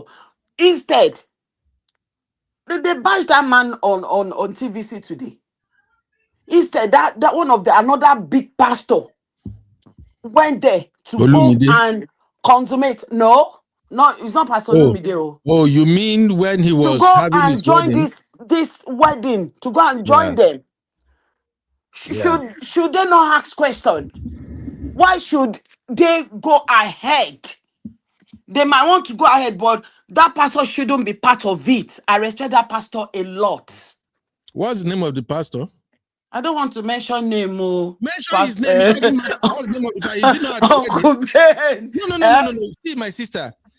Pastor Shimon Lowo. Pastor Shimon Okay, Lowo. Uncle Dayo, help me then. Is he not at the Pastor Shimon wedding? Lowo. Whether you like it or not, is the video not out there? Yeah, and he's there joining these people. And who again? The family is none of my business, but let's talk. Who is the family of this girl? Whether Doris is lying or not, who verify things? Even when you have planned the wedding, did you ask questions? Did you Whose guy summon are you this man talking that of? wants to marry your girl? Wait till Small Sister time now, they will Teju. come online and be saying something for something. They should not come and be disturbing our timeline. No. Sister Teju, just wait, my sister. Are you talking about the bride, the one that just got married to Pastor Chris? Yes, and that is why everybody in this case, carry their own load, carry their faults. Okay, here is the thing, the way I see it. First of all, let me explain the show, because we have so much to cover. And this, I never get the time before, but I think I'm beginning to get the time now that I've fixed the studio phone. I'm to get the time now. Now, season period with day. Now, this one will take the cash cruise. Now, the show I am doing, I have to explain it so that everybody will understand where we are and where we are going. Okay. There are 3 main stories here.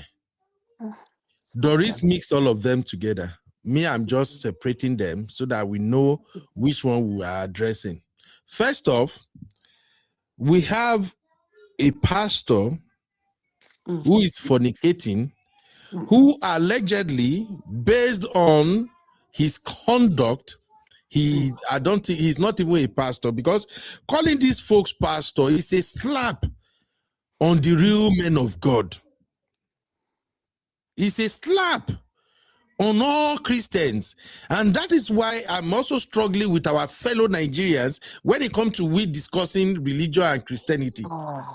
Another angle. And just like you said, I am not a Muslim. I've never practiced any Islamic or anything before, but I have a lot of Muslim friends.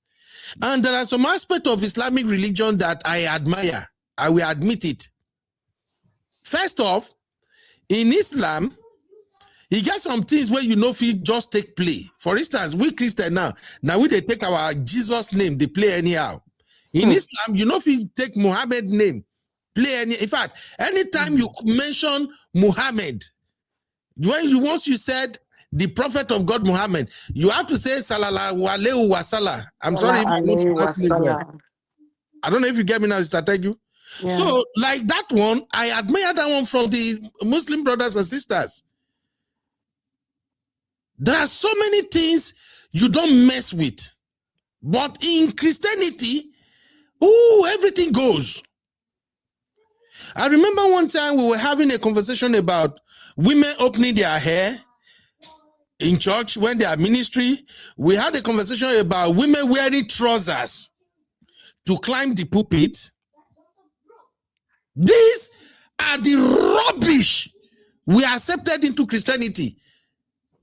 But once you start talking about this now, people will start having issue with you. No.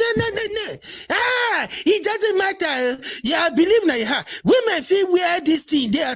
If you wear trousers, but in Islam, you can't do that. Growing up, I used to see women go to church, cover their hair. They go cover their head when they go church. As soon as the service is over, once you step out of the church, you can remove your scarf, remove anything, be you. But that house of God is a sacred place that we all behave ourselves when we go there. As a man, when you have a hat on, as soon as you step in the church, you take off your hat. It's a sign of respecting our Lord and a sign of respecting the fact that we are in a sacred place. Now, this Pentecostal, I've always said that, I'll continue to say it. People go verse, now then Sabi. This Pentecostal, now them rubbish Christianity. These stupid jumping up and down, so-called named pastors. What I'm saying right now is one of the reasons I don't fancy Pastor Chris Okafor. I respect his anointing. He's preached great messages. But Pastor Chris Okafor is one of the people that brought shenanigans into Christianity in Nigeria when he came. He was the one that carried Jericho's. And then all of a sudden, all the people that were his pastors, all of them, you begin to see them. At that time, say some of them go country. You go see the oil when they take to Jericho. You go see and you go they drip for their head. He was the one that came to church.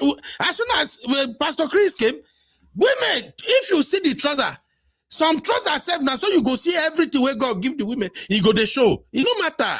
Let them call. And all of a sudden, people jump on that bandwagon. Let's call it what it is. My friend used to go to Christ Embassy, one of my best friends before in Nigeria. In fact, we stayed together in a room for like almost 2 years before I rented my own place. Nothing where he not take to me. I said, I'm not coming. Because in your church, everything goes. Women feel wear spaghetti come your church, nothing matter, it's okay. Men feel come your church, they dance disco, they dance azonto, it's okay in your church. No, that is not the kind of church I want to go to. I want to go to a place of worship that as soon as you are stepping into the place, you instantly know that I am in the presence of God. I have to leave all my worldly behaviors behind. Shall you feel me, my sister? So I agree with you when you say that. So as far as this Doris case is concerned, the pastor and his conduct with Doris is a different story on its own. Doris herself and her marriage to her ex-husband is another different story on its own. Now, the girl that married this pastor, despite all these things that just blew out now, and the pastor himself doing what is more or less like a secret wedding, and all other pastors, that bishop, whoever attended all those events, that in itself is another story. Then lastly, one story that people relegate to the background that I think we have to bring back is the story of baby testimony. So you see, Strategy, we have 4 different stories here. The common denominator in all of this story is Doris. So that is why it is easy for people to move from one part of the story to another part of the story to another part of because Doris is the common factor. I don't know if you now understand what I'm saying now. So right now, like on today's show now, first of all, I want us to dissect Doris and her ex-husband first. Because the two of them now different story entirely. It's a story of a man who is also unserious because he came into money and he doesn't know what to look out for when it's time to get married. The same Kisley part of the story shows me the story of a man who is dating multiple women at the same time, and in his mind, he already had a lady he wants to marry, which is the banker lady. So you can see that if you want to explore that angle, we can have like 2-3 shows on that one alone. The mistakes that men made when they're about to marry. So that's why I was asking that question, that who is to blame? If we are looking at Doris and her ex first, that their own story first, Jesus, may we not run into somebody like Doris? And many of them plenty outside now. So you can see that that's a different ball game on its own. That guy, that Kisley, that ex-husband, is an example of what we should not encourage our sons to be. That guy himself is a walking red flag.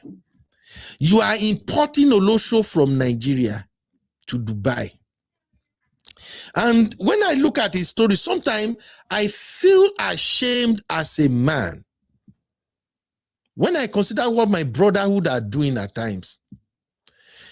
You will have a girl who is decent, working class, educated, well packaged. You go put her for cooler. Say, yes, this one a wife material. On the other hand, you will now start chasing Olosho, a girl who is into Opomiliki. You will be spending money. Yes, it's allegedly. Young men will be blowing money on a woman that is sleeping with anything, animal.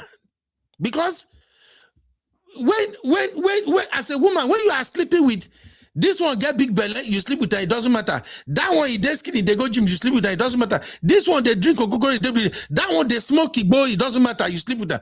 So far, the money is there, you are sleeping with dogs. That's just what it means. That woman is not sleeping with decent men. I don't care whether you are driving the Lamborghini or whatever as a girl. When I look at you, I don't see anything there.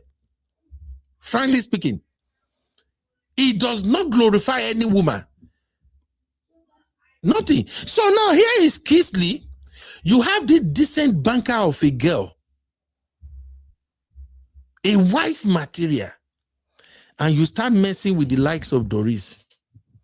With the likes of the other one too, when they say he get twins, got that 2 1 2. Now Pomiliki that one self go do.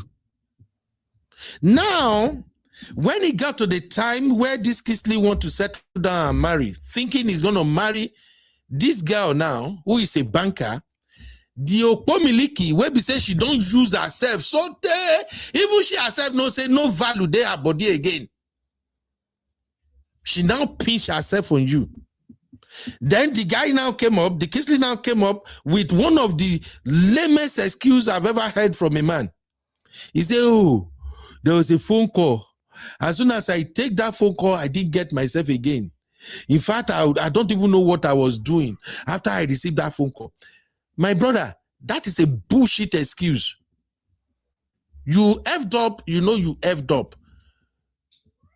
It not be juju. I listened to Dr. Akpoke a lot. Dr. Akpoke did some breakdown on this matter, and Dr. Akpoke hit all the notes about this Kisley of a guy. So if I have to do a show on this one now, this is where I will go in on my brotherhood again.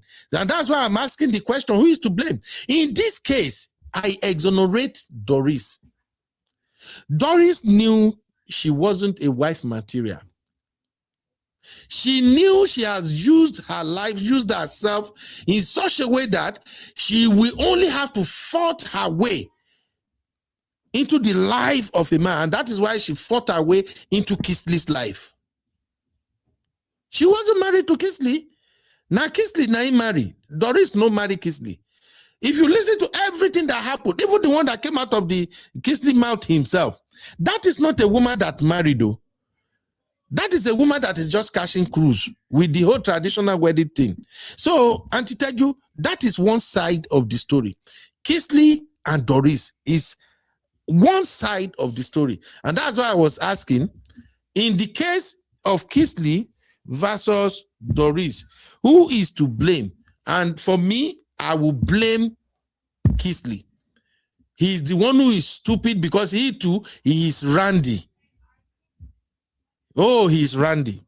And a lot of young men, they are making this same mistake now. There are many young men now that money is not the problem.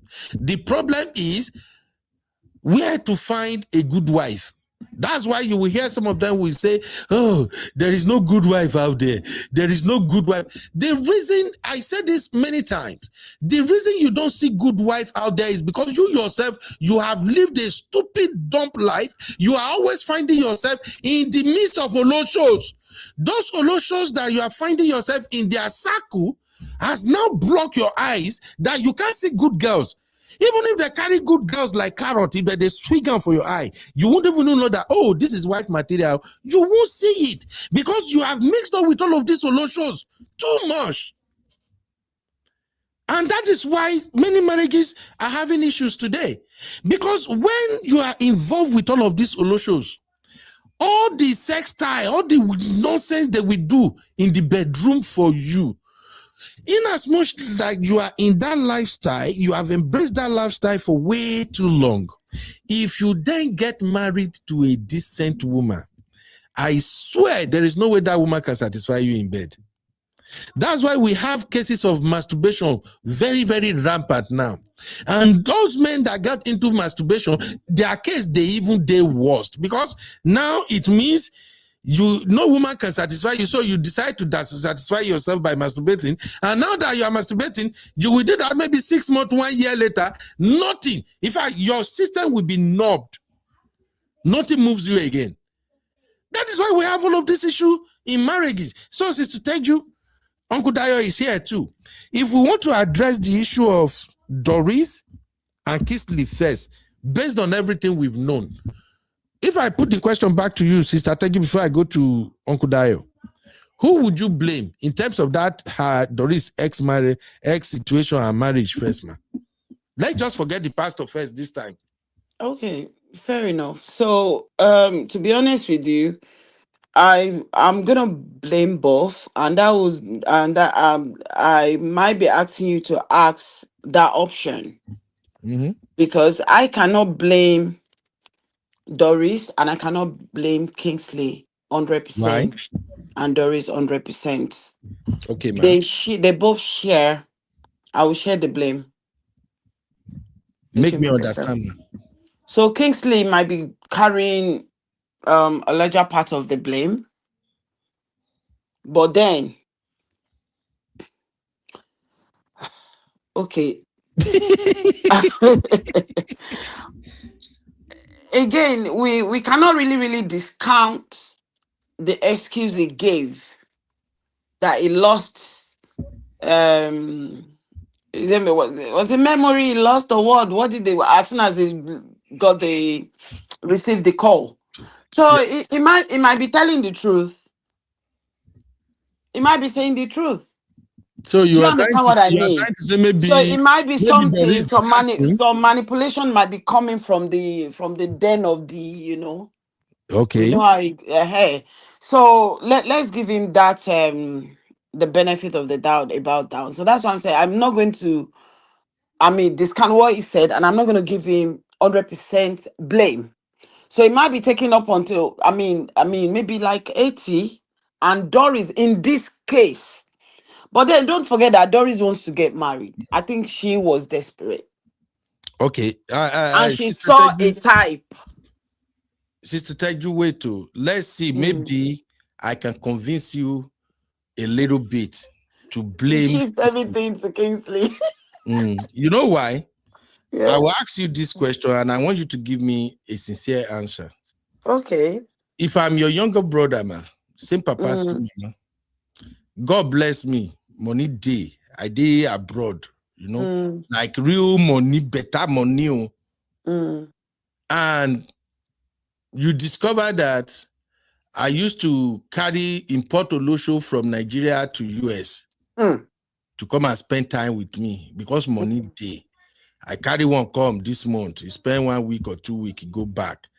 Next week, I carry another one, he enter. I pay them, settle them, they go. What would be your advice to me, man? Hey, my youngest brother. That one a family meeting, no.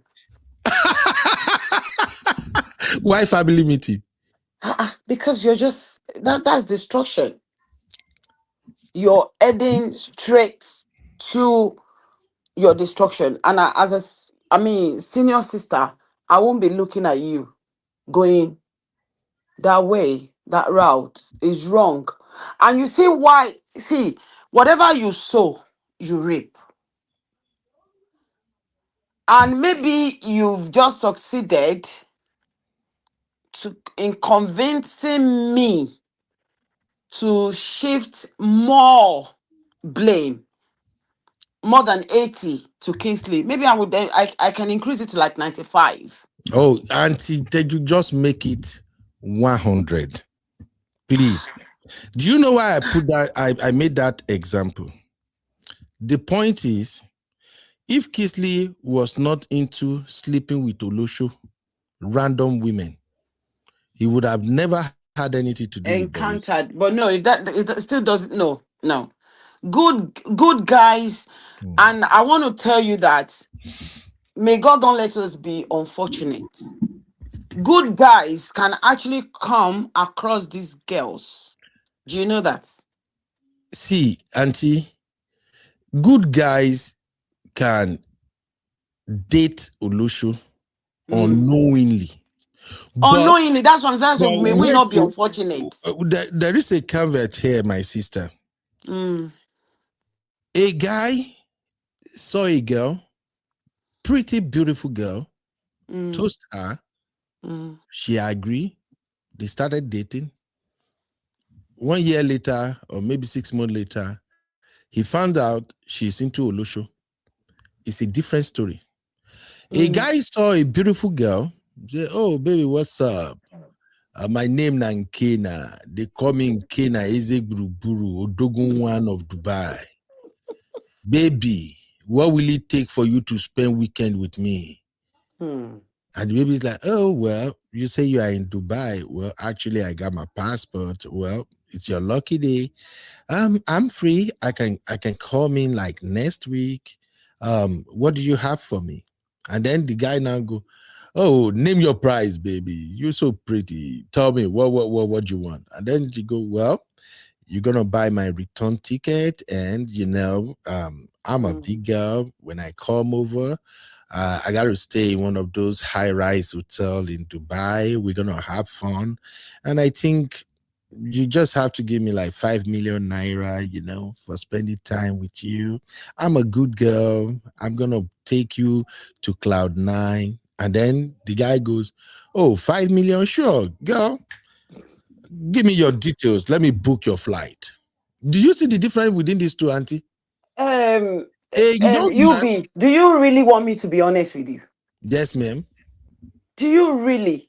See, all these things that you've just painted, this story, this narrative, 95% of men, they're involved. What do you mean 95%? You don't include yes now? All of you. Uncle Dayo, I know they do. Uncle Patrick, know they maybe do. You are part of the 5%. You are part of the 5%. Maybe you're part of the 5%. Leave matter, Jare, Uncle Ben. Leave matter. All these men, the married one or the single men ones among you guys, especially these days that, I mean, in the olden days, oh my God, all these Olosho that you guys are saying, probably they will stand on the road, so you know that they are Olosho. These days, you don't even know Olosho. No, it's easy to know, and it's easy to know. Look, the rules are simple, and when everybody's packaging now, Auntie, as soon as you are talking to a girl, and the girl is giving you conditions. If I have to come to you, you have to do this for me, you have to do that for me, that is an Olosho. Decent girls don't move like that. Agreed. Where are my Gen Z? These are even the type of things that you guys are attracted to. You call them big girls. I can say about 40% of men are not attracted to that too. This 40%. Yes. So which means you are agreeing that 60% are attracted to such. I agree, 60% a larger percentage. But about 40% of men don't really want to go into this transactional relationship kind of let me break it down. Let me differentiate this. 95%. I still stand on that data. 95% of you guys. 95% of you guys. I don't want to say Nigerian guys. Let's just say guys. You are attracted and they are involved in this thing. However, when they want to get married, then they will go to a decent girl. We just saw it played out. Exactly, and that is why I'm blaming Kingsley. That's why you should put the 100% blame. So why are you blaming Kingsley, Jerry? Because Kingsley married Doris. Now. Okay, so Kingsley should have dumped Doris to go for the banker girl. There shouldn't even have been anything. Is that not witchcraft? Auntie, see, is that not wickedness? There shouldn't be anything. When you know that you're not going to get you. Hold on. We are all see. Why are we doing double standard here? It's not double standard. People are blaming. Hold on. People are blaming Pastor Chris for not dating Doris for 7 years, and now dumping Doris for a younger girl, probably a more decent girl. But you want to blame Kingsley for marrying Doris. Abba. And up till now, according to Doris's story and some things that she released online, Kingsley is still begging.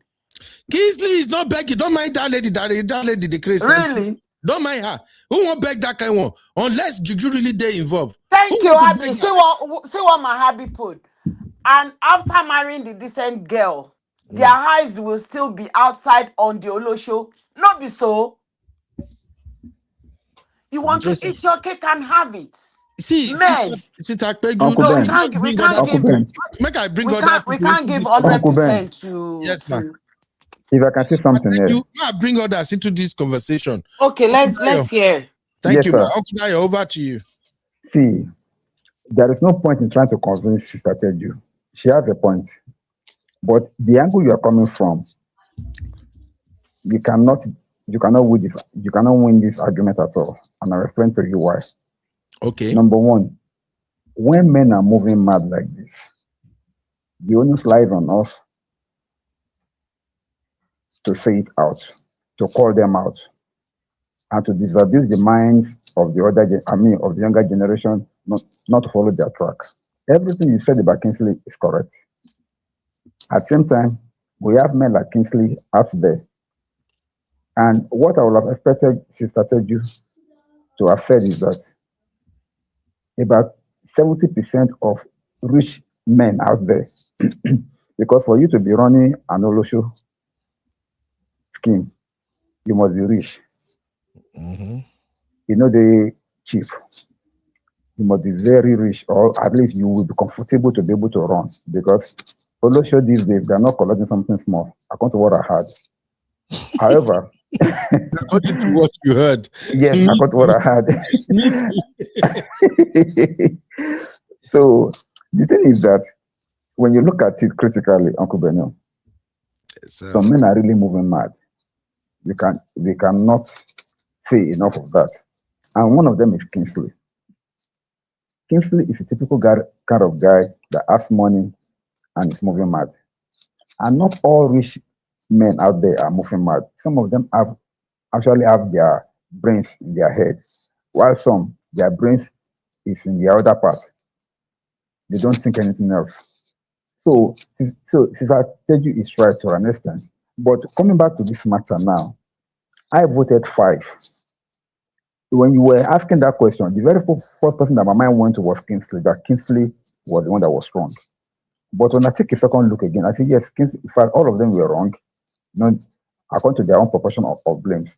But Kingsley was wrong. But I now compare, if I'm going to choose between Kingsley and Pastor Chris, I will still choose Kingsley over Pastor Chris because at least Kingsley married her. Pastor Chris rejected her. And people are calling her Pastor Chris now for rejecting her after this now for 7 years. But Uncle people are calling Pastor Chris. Dayo, yeah? Can you hear me, sir? I can hear you. Let's just look at Doris and Kingsley first. Okay. Let's leave Pastor Chris out of it for now. Let's just look at Doris and Kingsley as two normal people who want to get married and how they go about finding themselves and then getting married. That's what I'm just looking at right now. If you want to take it in a segment like that, then Kingsley carried the whole of the blame. Exactly. If you are going to segment it like that, Kingsley carried the whole of the blame for 2 reasons. Number one, he was the one that used his own hand to bring problem into his own life. He already had a fiancé, a banker that the family knew. And because of whatever you are looking for, carrying Olosho from here to there, Olosho was able to snatch you away from your fiancé. So the 100% blame is on him for that. So Doris has always been an Olosho. And then Sisi was asking me, Sisi and Adu was saying that, doesn't Olosho deserve love? Olosho that is still on the streets, they don't want your love. They will tell you, in fact, they will run away from you when you say you want to show them love. That's why she was saying all through that she never loved the guy. The guy was the one that was after wanting to marry her. She said she never loved, and she said that she told him that I'm not in love with you. Are you getting me? So the man still wants her to do marriage, even when you know that this man does not love you. And he said that, she said that Kingsley told her that don't worry, love will grow when we are married. I don't know which planet that guy came from. Or maybe something just struck him. Or maybe Cupid fired the arrow of love into his heart the moment he saw this Doris. I don't know, but whatever it is, Kingsley carried the 100% blame in that matter. So I support you 100% on that. Because Doris has always been who she is. She never hid it. And you still went for her. Come on. Who does that? Not did you do that. Thank you, sir.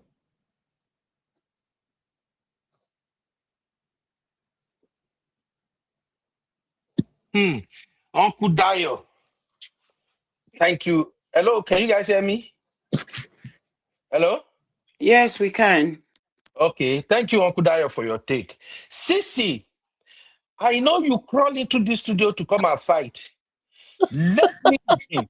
But wait, Sissy, don't start Uncle laughing Ben, first. Uncle Ben, you can't say I crawled into the studio. That makes me sound like I'm a cockroach or something. Please put some respect on my name.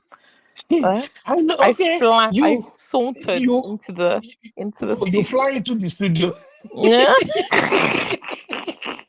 yeah, Sissy.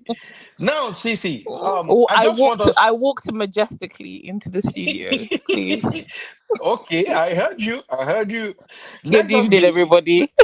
Let's just be frank here, Sissy. Good You evening, know how I'm Sissy. going about this? We are looking at Kingsley and Doris first. So let's leave the pastor everything out of it first.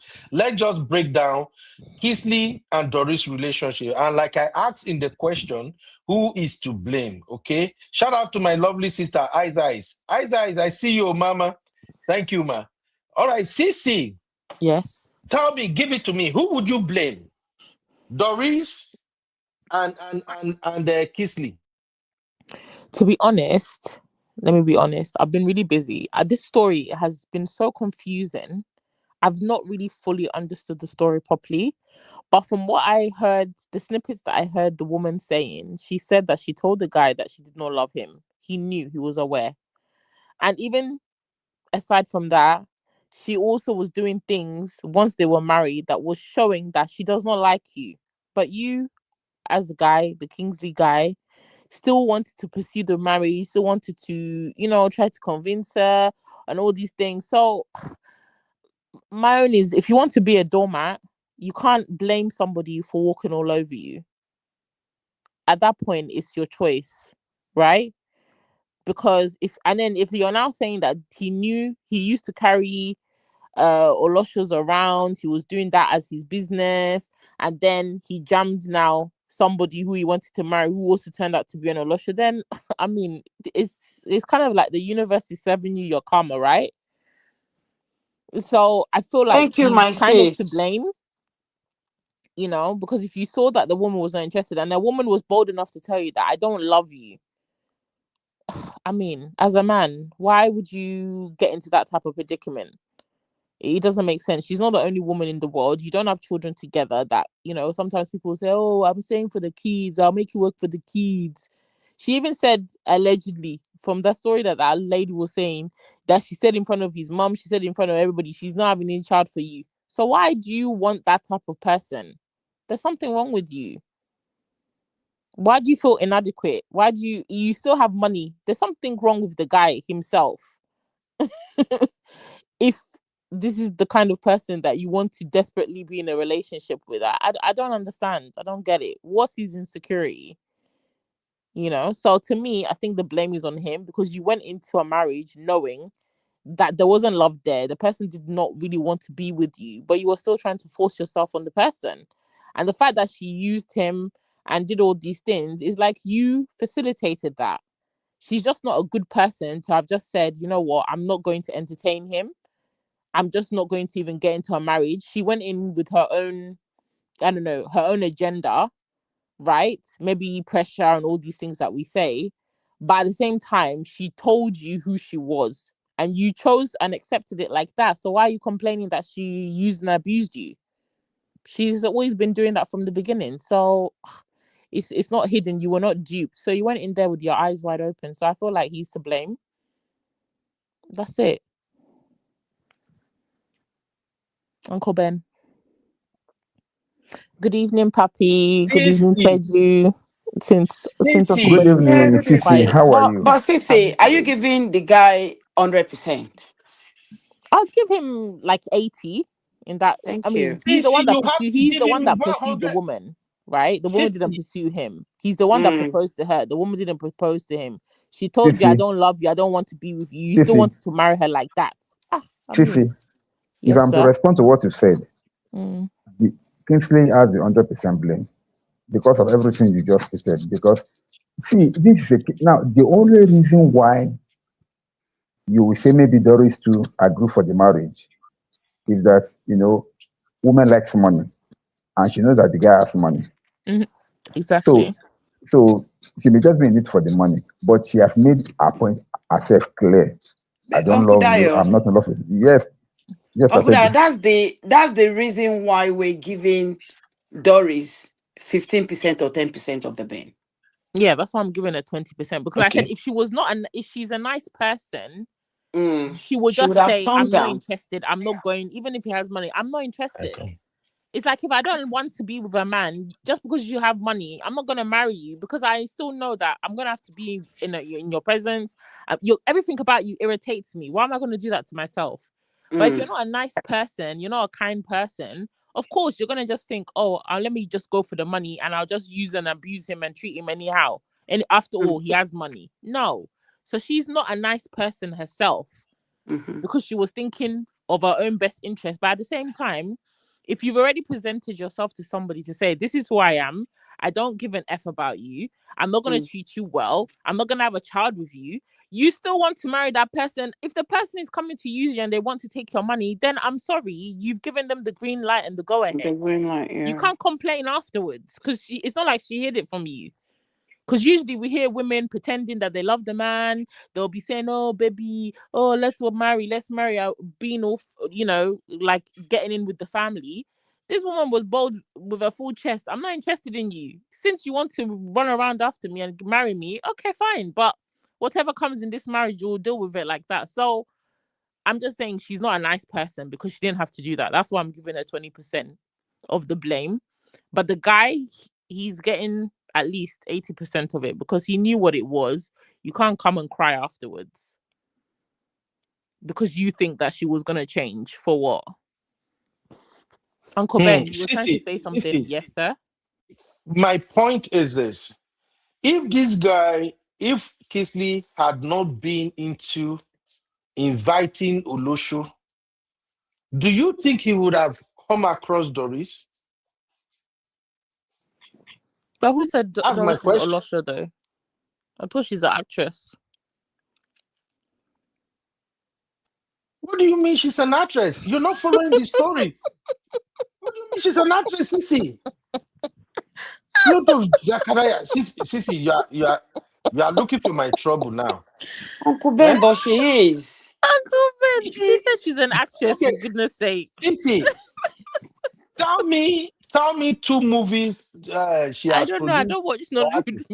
Then why are movies. you calling her an actress? Look, acting, Uncle Oh Ben. acting. God. Uncle Ben, are Yes, you a nurse? yes, ma'am. Are you a TV? I mean, are you a YouTuber? Yes. Okay. So she's an actress, and you can call her any other thing else. Oh, you Let, you you sisters are trying to make this lady look good. She's not an No, actress. but They I are thought just she said she using was an the actress. they are using the actress thing no, I to think find she's an customers. actress. She is an actress, but maybe an Asaba one. You know those ones up east. Not Uh-huh. quite popular, but she is. Hmm. She might have. I'm not saying I know Olusho runs, but she might have a side also. Maybe allegedly. Allegedly, indeed. Okay, let me play this reaction from TVC real quick so that we can just have more insight into what people are saying. Take a listen. Social media timelines and sparked fierce debates across the country. So, Pastor Chris Okafor, founder of the Mountain of Liberation and Miracle Ministry, went ahead to marry his partner, Pearl, in Lekki, Lagos, despite days of intense online controversy and emotional allegations from Nollywood actress Doris Ogala. Ogala Did had you hear? They publicly said Nollywood accused actress. Okafor of ending a 9-year personal relationship, claiming he promised to marry her, but reneged. Allegations she says that has left her devastated and seeking some form of settlement. She even vowed to disrupt the wedding unless her demands were met, including a reported condition that he purchased her a house. The wedding ceremonies, both traditional and white, went ahead with a gathering of family and friends, and photos and videos quickly flooded social media. In response, netizens have reacted with mixed emotions, some expressing shock and criticism, others questioning motives and morality, while a few wish the couple well despite the turmoil. What are your thoughts on this? We would like our viewers to join the conversation on 0201 635 2013 or 0902 416 3440. You can also tweet to us at TVC Connect using the hashtag YourViewTVC. And we're also streaming live on YouTube. We saw this video of an Hollywood actress, Doris Ogala, and she was lamenting that this Pastor Chris Okafor she's been in a relationship with for a while. She had just seen, I think, on social media that he was getting married, and she just broke down. I would like Abigail to just give us a little background so that we can understand context before we start the conversation. Prior properly. to this time, I haven't heard of Doris Okafor and even Chris Okafor and Doris Ogala. I haven't heard of them, but she brought it to the fore, and I've been following the story. First, she came out to say, after 9 years, you made me leave my husband's house, and then you're now engaged to someone else. This was before he even got married. I think the marriage was recently. Now, who do you want to leave me for? After 9 years? And she went as far as saying, you know, activities they've done in the other room and the things she has done with him, that who is he going to leave her for?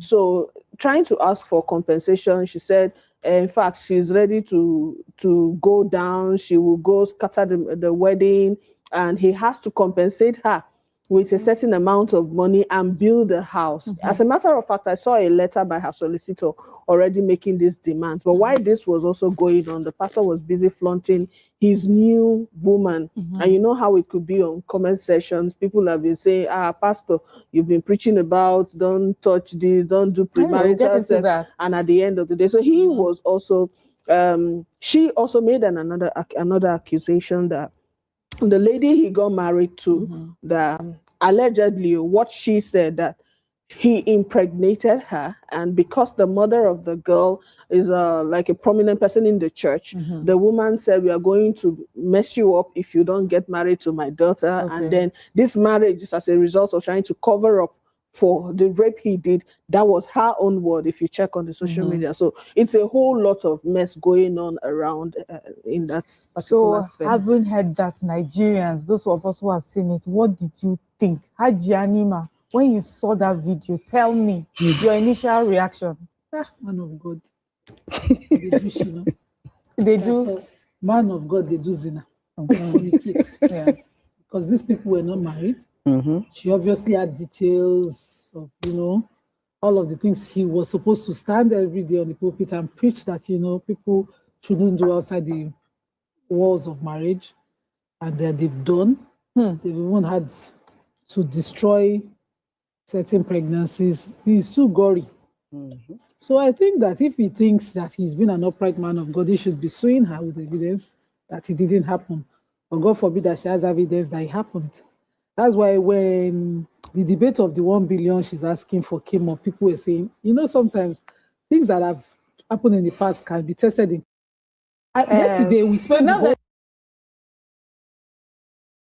Okay, just like ISIS recommends, I'm fast forwarding to Pastor Olumide, another pastor in Nigeria, reacting to the same situation. So let's take a listen to Pastor Olumide's view on this drama, okay? Can you be a travel advisor without quitting your 9 to 5? Actually, yes. We're Fora, the modern travel agent.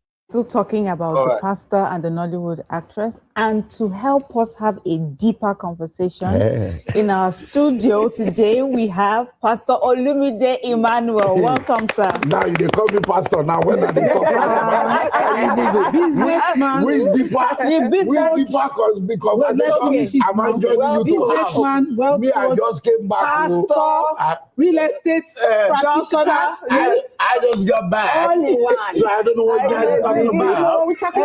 Pastor Olumide, I just got back. Yeah. Okay. Yeah. I see that you're rushing.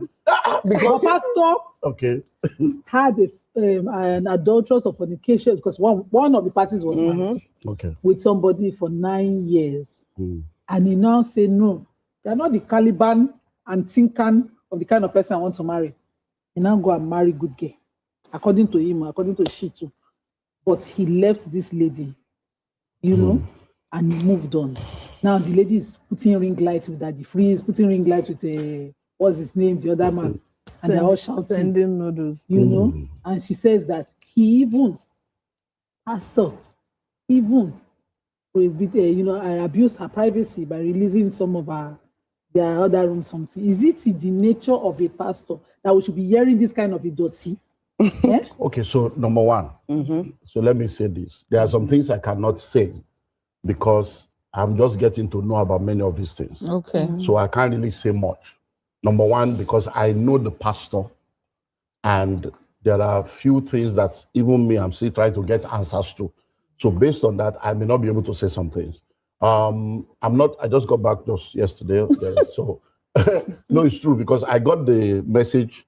I think who sent it to me? One of my guys. We know that you have seen you and this pastor before. Look at this, what this person is saying, you know. And immediately I saw it, I forwarded it to him immediately. And I said, man of God, which one is this one I am saying? And he said he would get back to me to explain. And he did. And called and said, this. When he explained, I said, well, I'm not even in the country. Everything you are explaining, whatever it is, sort yourself out. This is messy. And it is not what we do as pastors. Okay. Things like this should not even be mentioned with a man of God. Yeah. Okay. But me now, why I say I cannot say anything is because I spoke with him 2 a.m. Canadian time, which is Tuesday, Nigerian time. Okay.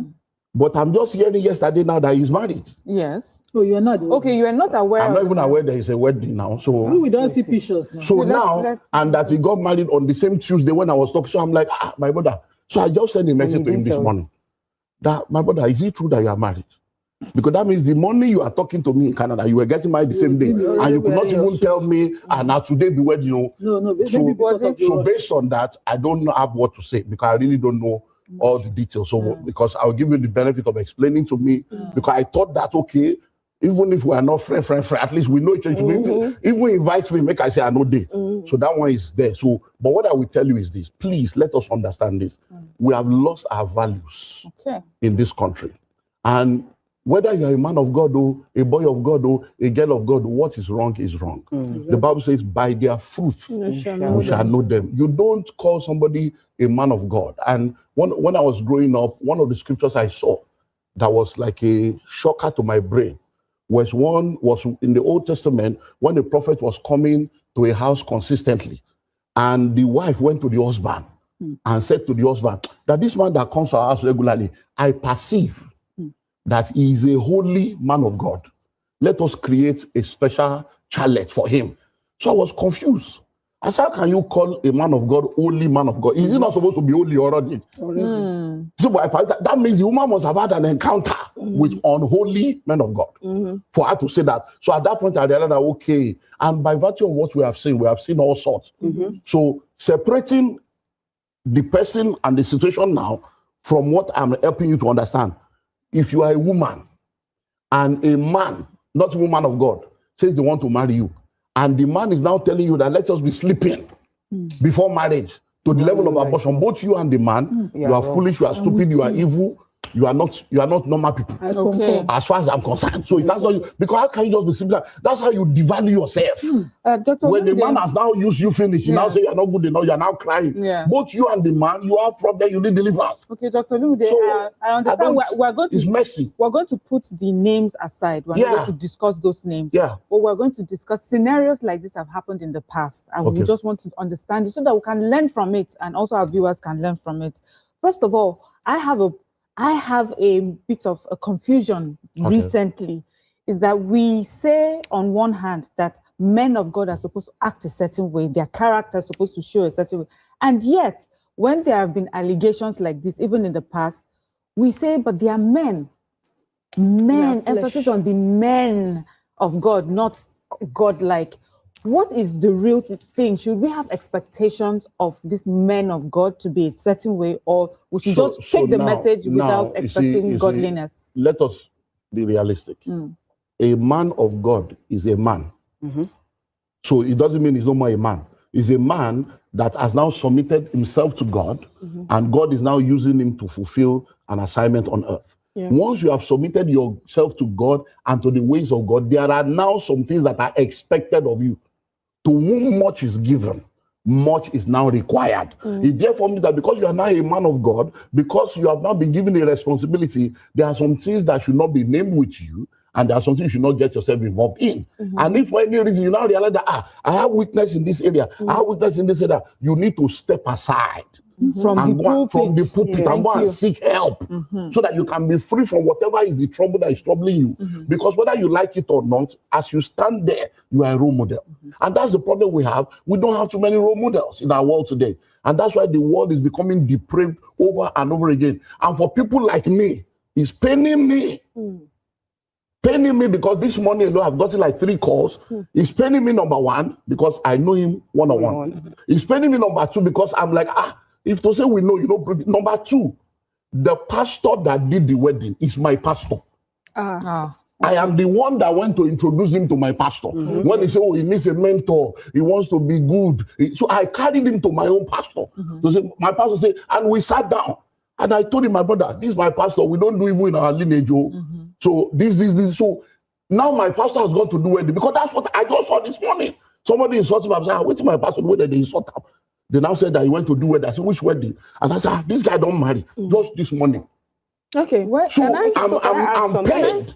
Because now I don't even know how to now go and meet my pastor and say, my pastor, sorry, whatever. It's messy. So it's not something I want to. It's just crazy. Okay, so what I wanted to say is that I think our expectations is a lot, and we're judgmental people. We like to judge based on certain things. Look, now we have not even really heard from him. We have already said it, and not every man of God is man of God. There are some people that will use that status just to get things that they want to get.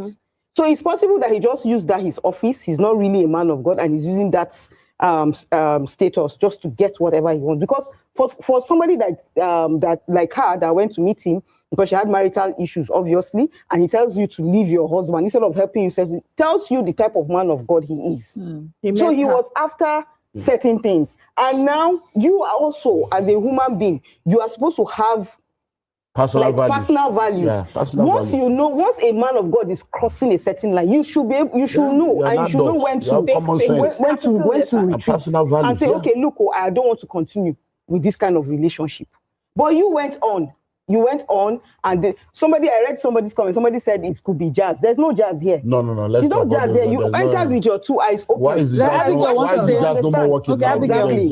My question is, because I've been in a situation like this. A man of God, he calls himself, family friend to even my dad. I was really young, and he tried to.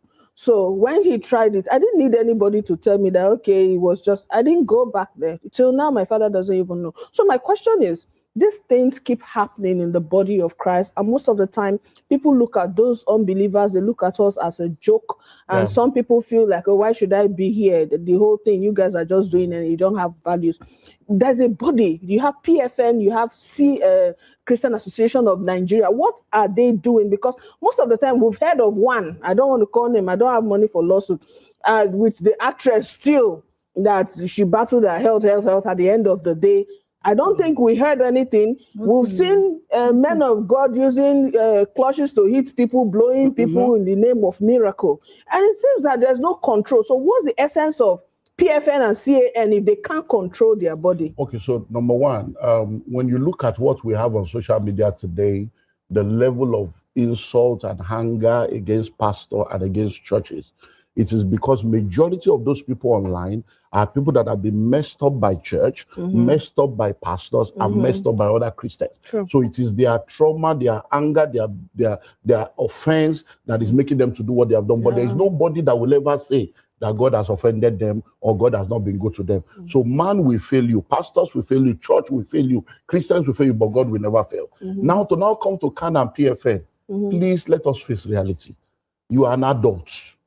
You went to start a church, you registered with government. The PFN, the CAN you are talking about are fellow Christians. What would they have done? If they call her, you know, come. If they say make you join, you know, join, what would they do? So at the end of the day, many times we are placing a responsibility on organizations that were not set up for that kind of responsibility. So as far as I'm concerned, when somebody claims to be a man of God, and they have done something that is contrary to scripture and contrary to the ways of God, then people that are sure that this has been done should take the right course of action. Number two, if someone does anything immoral and people still continue to follow the person that is immoral, it only goes to show the kind of world that we live in today, that everybody is now playing games with God. But this church thing, this Christian thing is not a game. You don't play games with people's life and destiny. You don't play games with God, and you don't play games with church. And the Bible says, nevertheless, the foundation of the Lord standeth sure. Let those that name of the name of the Lord depart from iniquity. And say, I am coming, and my reward is with me to give unto everyone according to the works of their hand. So whether you are a pastor or a member, if you are living in sin, you are living in unrighteousness, you will reap the harvest. And these are part of the harvest. 9 years of useless life that they will drop you anyhow. These are part of the harvest. Your name being messed up, your image and your ministry being messed up. If it's true that all these things have happened, these are part of the harvest. And we pray that this harvest will help people to now rethink their way and do things right, because this is just messy on every level. And me, I'm not happy. Dr. Olumide, I'm not. Thank you very much for that. We know that was not why you came, but we're happy that you stopped by. When this guy talks, it's an ongoing thing that me, I'm still trying to get answers myself. Please, when you get the answers, you come back and share. No, not We'll call you to ask you. But let's go to the real reason that you're here. All right, my people. You've heard it right there. Thank you, Ice, for that video. So, Ice, I didn't know you were the one who is always sending me good videos from Instagram. Your name on Instagram is different from your name on YouTube. It's good to finally listen to you. Thank you very, very much. Every day, Ice will send me videos that we can discuss. I love you, my sister. God bless you so much. Now, let's quickly come back to this conversation. I still have Sisi, Auntie Teju, and Uncle Dayo here. First off, Uncle Dayo, let me start with you. Dr. Lumide's response in this occasion. What are your thoughts, sir? For me, I think he still kind of beat around the bush more, but he hits the nail in the head mostly. What are your thoughts, sir? Thank you very much, Uncle Beno. If you have to look at everything Dr. Olumide said, it's just the same thing I've been saying over this matter ever since we started. Number one, I said this guy is not qualified to be called a pastor. He said the same thing. I said also that by their fruit you shall know them. He said the same thing. Then coming to CAN and PFN, I also said they are not set up for such things, so they can do nothing on this matter. He had just confirmed everything that I've said so far over this matter. So no first, Uncle Dayo. Let me quickly cut in, sir. What is PFN and CAN set up for? Thank you. Let me answer you directly. PFN and CAN is just like an organization set up as to have a kind of a common front for all churches in Nigeria. CAN is for the Nigeria level. Everything that is called every denomination that is called church are supposed to belong to that association, but it's not compulsory. It's not compulsory. We have churches that are not part of CAN, and we have churches that are not part of PFN. They cannot force you to belong to them. It's a voluntary thing. If you want to belong to them, you register, you be paying your dues. It's an association. You register. It is not mandatory for you as a church to register with CAN or to register with PFN. The only thing is that if government cannot make you to register with them, the only thing is that if you have any problem, and I'm going to give you a practical example, if you have any problem, they will not come to your aid. They will not help you. You sort out your problem by yourself. But if you are their member, they will rally around you to support you and to help you. So we cannot even say or be sure whether this particular pastor is a member of PFN or CAN. Now, having said that, for example, now, like my church, we are not part of PFN and we are not part of CAN. When our church was demolished, about 10 years ago, when our church was demolished, CAN did not come near us, PFN did not even come near us. They were saying that, hey, it serves us right. But we built our church and we are back online and we are even stronger than ever before. And up to today, we are not part of them. And we are doing well as a church. So when you are talking about CAN and PFN, and we are seeing them as kind of authoritative bodies, they are not like the medical or this other group that have authority over their members like that. They are not a disciplinary committee that is controlling the activities of churches. That is why nobody is going to tell you how to run your church. Nobody is going to guide you or say, this is how you must behave or this is how you must run. So far you say you are a church and you join them willingly, you are only bound by their constitution, and then their constitution does not, I don't think it contains how you are going to run your church. They leave that to your own discretion. So far you pay your dues and you do what you're supposed to do, and you claim to be a Christian, you'll be accepted. So that's why when people were like, what is CAN doing? What is PFN doing? Forget this association, they can do nothing because they are not set up for such. I hope that answers your question, sir. Uncle Dayo, Yes, you sir. answer my perfectly, but you explain what I've known all along. And what I've always suspected is that both CAN and PFN, they are representing worldly people. It's just like ordinary association of say, okay, let us come together, let's form this thing, so that for my church, anytime I get problem, now can't help me. Anytime you get problem, you can't help you. It's not, those two are not set up on the basis of principles of Christianity. But that is not the conversation anyway. Just to keep us moving, what are your thoughts about Dr. Lumide's take on this matter, sir? Now, my thoughts are very simple, and I'll say it correctly now. More important, the Ashimolowo that went there to see men.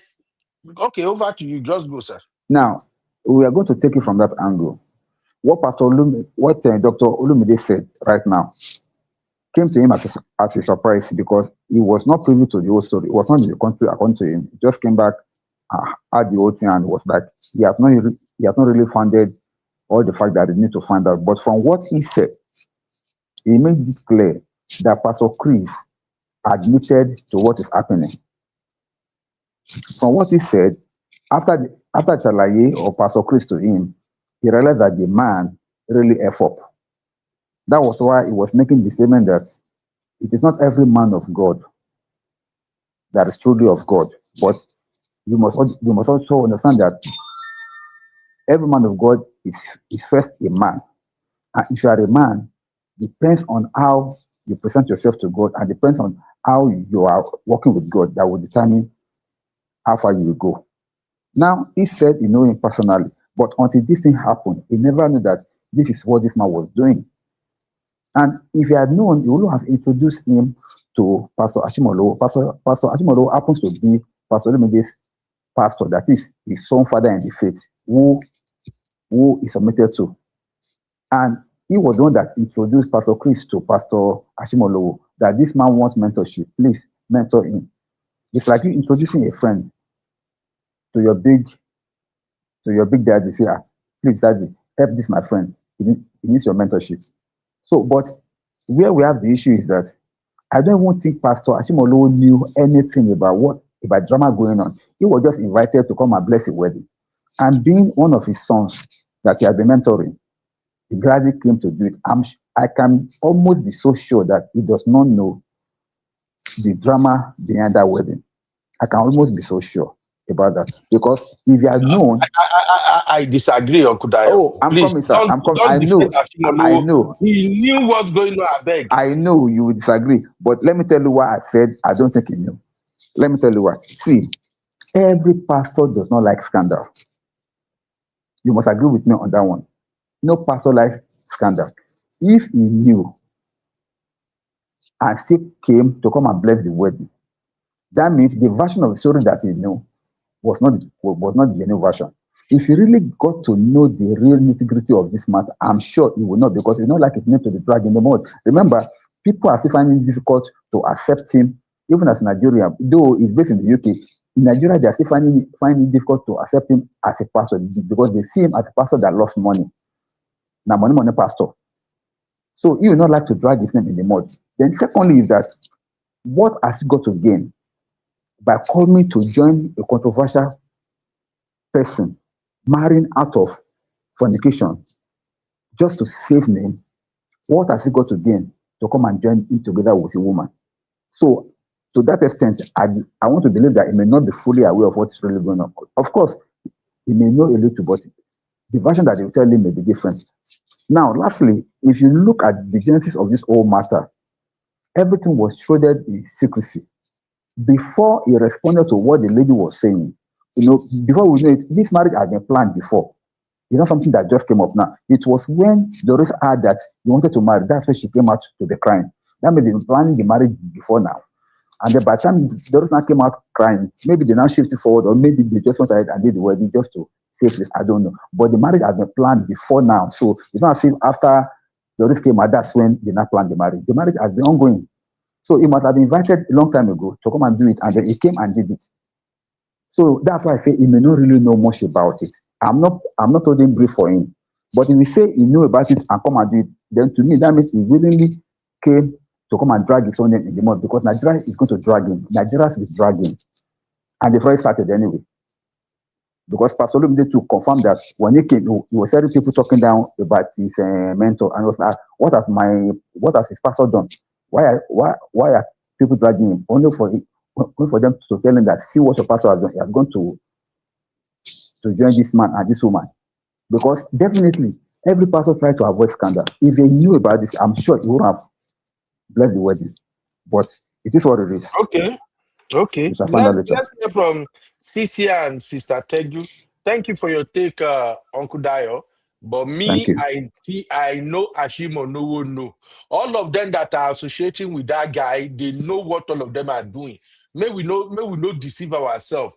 I know people might have dragged Baba Adeboye one time or the other, but Baba Adeboye still they apply wisdom to many things that he's doing. Sometimes Baba don't show up with some of these megalistic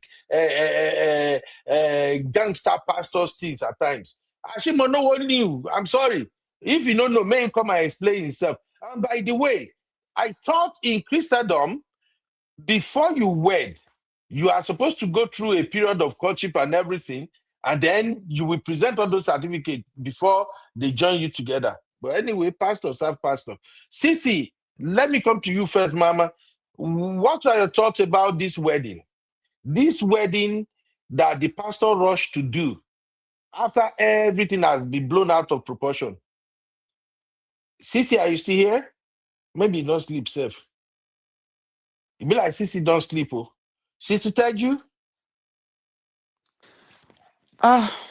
Well, so your question was, what is your question? You said you asked my take on the This wedding. Pastor Lumide had just explained what he thought about all of this, because He actually said Ashimono it all. is Pastor Lumide's mentor, and Pastor Lumide have said a lot of stuff now, and I agree with him to some extent based on what he said. But what are your thoughts about Pastor Lumide and that wedding itself? What do you think is so wrong with the wedding? Okay, so Pastor Lumide first. He said it all. I couldn't have agreed more than. I watched the program this morning, and yes, I agreed 100% with him. And don't forget that he's a pastor himself, so he cannot say more than what he said. He needs to protect himself as well. He needs to be diplomatic so Yeah. that this table will not turn on him. You know how, but whether we like it or not, this pastor still has his own people, which of course they might now, want to chase Dr. Olumide. And wedding. Mhm. Everything about this wedding says is all. So a man like him, from people that have been talking about the wedding, so a man like him got married, and you could see the size. You could see the size, the room size, the people, the man already, I think he knew what he was doing by, doing that wedding hurriedly like that, because of course we know that they must have set the date of the wedding, yes. But if it's a bit dicey, because again, if he decided not to go ahead with the wedding, then people might turn it around and say, "Oh, he's scared that this woman and Doris is going to bring a whole lot of things out, as yeah, I mean, she had threatened." And now that he did the wedding, people are saying that there is just you know just want to go ahead no matter how. So I don't know. For me, that wedding shouldn't have gone, they shouldn't have done that wedding. And somebody said, I don't know, maybe it's from this program or somebody, maybe Auntie Adoni's wedding, that somebody said that we could see that, or the countenance of this pastor, it was not really at that wedding. So the person, looking at it now from what you put up, I think the person was right. Yes, the man is not well, not, maybe he didn't really present himself. It's not himself, to be if we really want to look at it. But I just wish them luck and all I don't know, Uncle Ben. Like I said earlier on, this story is just is not giving right vibes. It's all over the place. I don't even know what to say.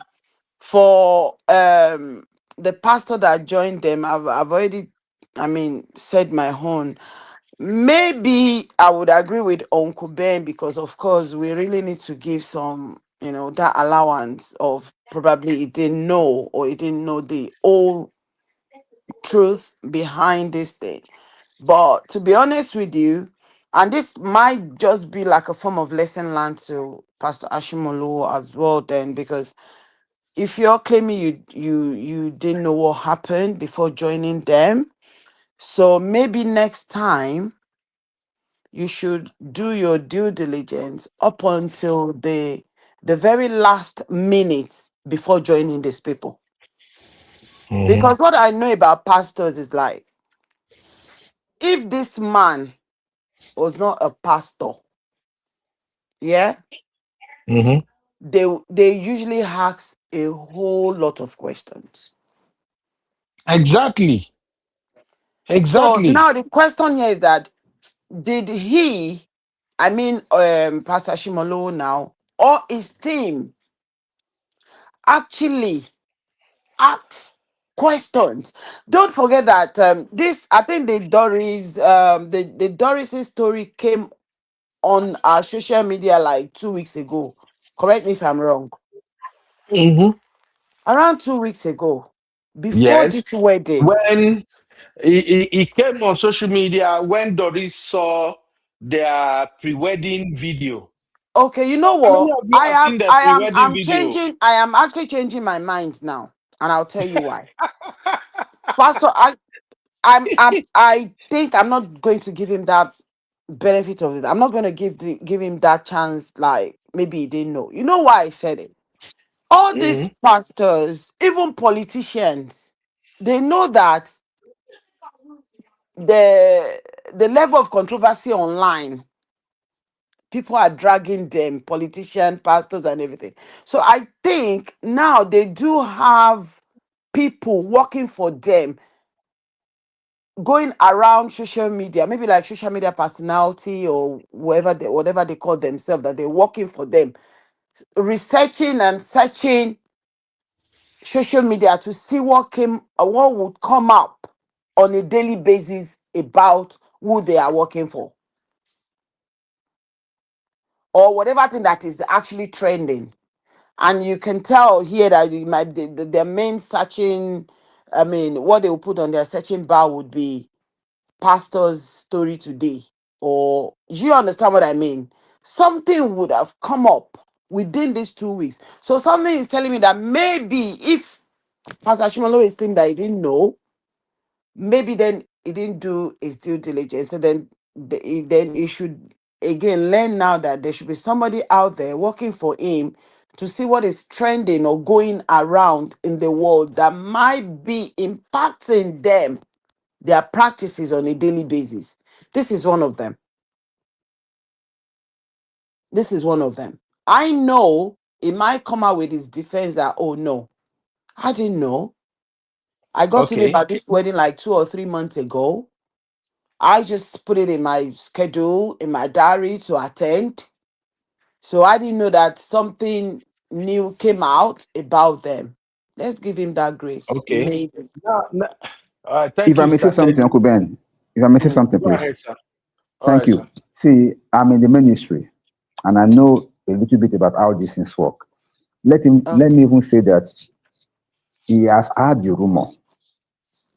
Let us go to that extent that somebody is accusing him. Accusing Pastor Chris of infidelity.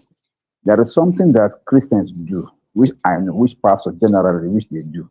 They know that they are always the focus of target for people. People always try to smear them with mud, with allegations that are not founded. So, coming from that backdrop, they may not believe everything on social media until proven beyond reasonable doubt that actually this didn't happen. It may just be a propaganda.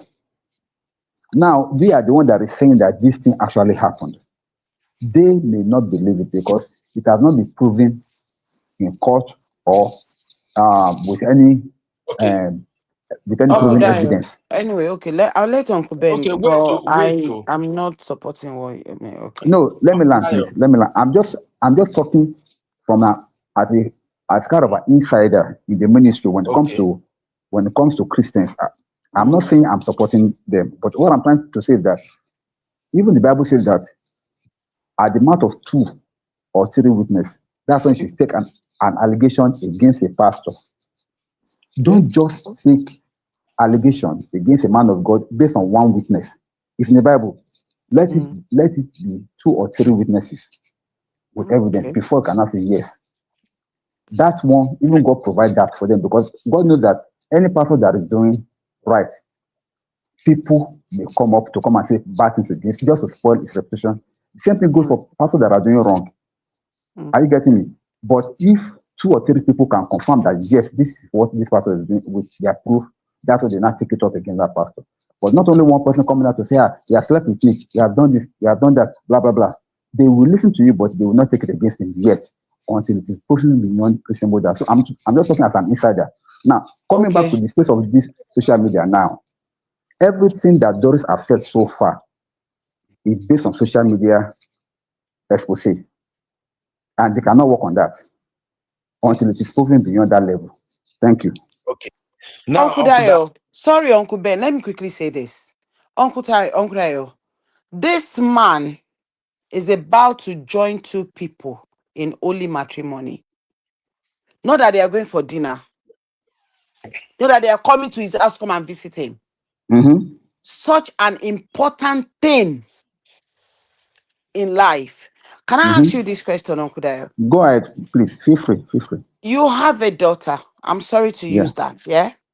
Feel free, please. And your daughter is going to get married in 2 weeks' time, Mhm. and something negative came up, not even on social media. Maybe somebody called you. Maybe somebody called you around. Maybe 1 or 2 people. And they now, expose some things about your proposed son-in-law.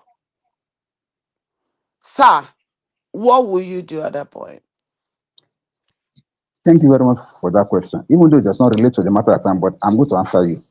It does. No, it does not. And I tell you why it does not relate to it. Because Okay. he is not their family. He's just an officiating minister. It's a job to him. And Agreed what you're on that. asking me has to do with family. It's a 2 different thing. He has been invited to come and officiate. He has no ties with them. It's like As a I don't know. pastor, you're going to join Wait, I'm 2 coming. people. I don't know. I'm coming, please. I don't know what you do. Let's say you are a caterer and you have been invited that you are going to render your service at a wedding.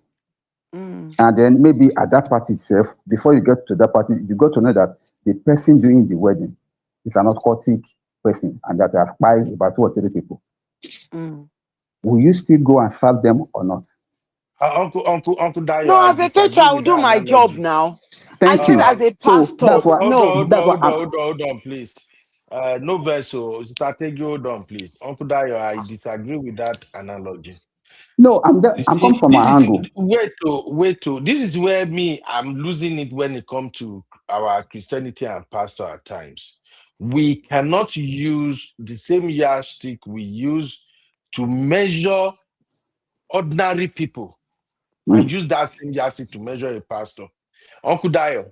Yes, sir. In your as a man of God and every Yes, sir. Christian that is listening right now, what is the reason Christians during wedding ceremony? What is the reason pastors, officiating pastors, usually ask the question: is there anyone that opposed this wedding?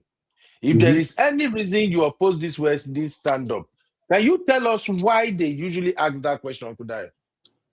It's because they don't want to have issues with the wedding afterwards. They want to confirm that they are actually joining a man and a woman that does not have baggages before together as married. Exactly. Now, but Uncle Beno, before you go that route, he might have asked that question. No, he might have asked that question at that wedding. No, we don't have the full video, and nobody said no. Uncle No, Dayo, let's be sincere. Let me just be candid. In my own small opinion, this is my opinion. This is not real firm opinion, please. You see, Nigeria, Yes, sir. Nigeria no go better like until. Are you laying a curse? No, it's a curse. It's what we are seeing until Christians begin to move according to the word of God and the biblical principles. Nigeria no go ever better.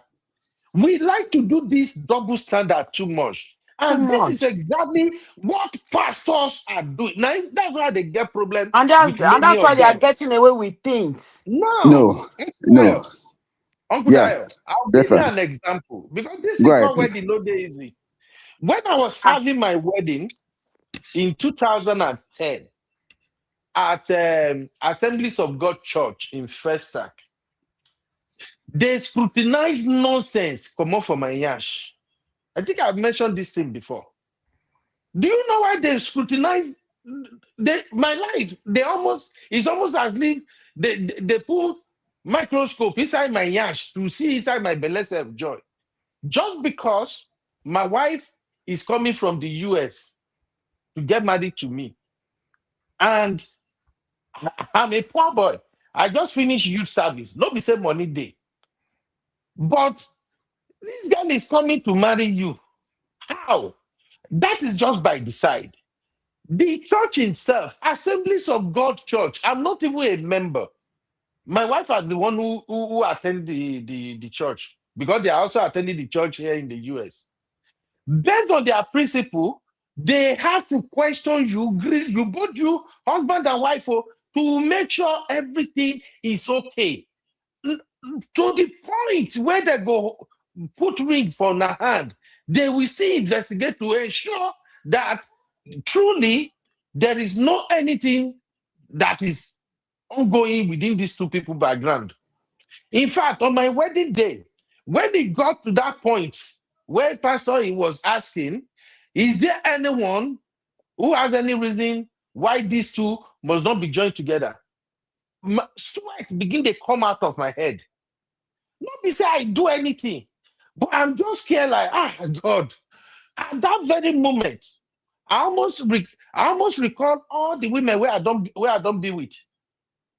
My mind was going like, what if one guy just pop up from nowhere? Just say, no, he can't marry him. I was sweating. Why am I under that so much pressure? That is how powerful that particular background check is. That is how strong it is. Now, he come to this guy now. With all these video making rounds, we know how social media work. All the major blogs in Nigeria, whenever a story like this breaks out, that is what all of them go carry. Now, wait till all of them go, they spread. So there is nobody in Nigeria that can tell me right now that they don't know that this issue is going on with this pastor. So Uncle Beno. now, I'm still coming. Now, if you look at this wedding ceremony itself, I played the video earlier. Yes, sir. If you look at the hall, I've been asking this question since. Where did this thing again? Make I show now. I've been asking myself this question since. Look at this ceremony. The hall is so freaking small. Even the altar where they you can tell they choked up. And I've seen this man preach. I've seen the churches where they preach. How big in church be everything. What does this tell you? This is telling me that this is a secret wedding. That they arrange. They make 100%. as small 100%. as it could be. Say, let's do You are let's correct. do. You feel me now? Then You are correct. if you look at the pre-wedding video that I played earlier, you can tell that this is a man that planned a huge wedding. Pre-wedding video usually tell you a lot about what to expect in the main wedding. Thank God that B is here. Any other person you can tell me. So now, why would a pastor, all these men where they here, what they say pastor, why would they be part of this charade? Don't defend it, please. I'm not defending it, Uncle Beno. You're not getting my point, too. You're not getting my point at all. See, my point is this. I'm trying to put a balance to this. We cannot all go to one side and say, no, this is strong and everything is strong about it. I'm just trying to put a balance. On this Wait, one, sir. all of us will go one side. Wait, sir. Let me explain, sir. There must be a balance, sir. There must be a balance. Because why? I'm not only brief for any one of them. I already made my stand clear. Whatever happened as far as this case is concerned, it is completely wrong, and I'm not a party to it. But for sake of balancing, what I'm saying is that when it comes to officiating, you are talking about you as a man when you married. When I got married too, I was not a pastor. I was squeezed.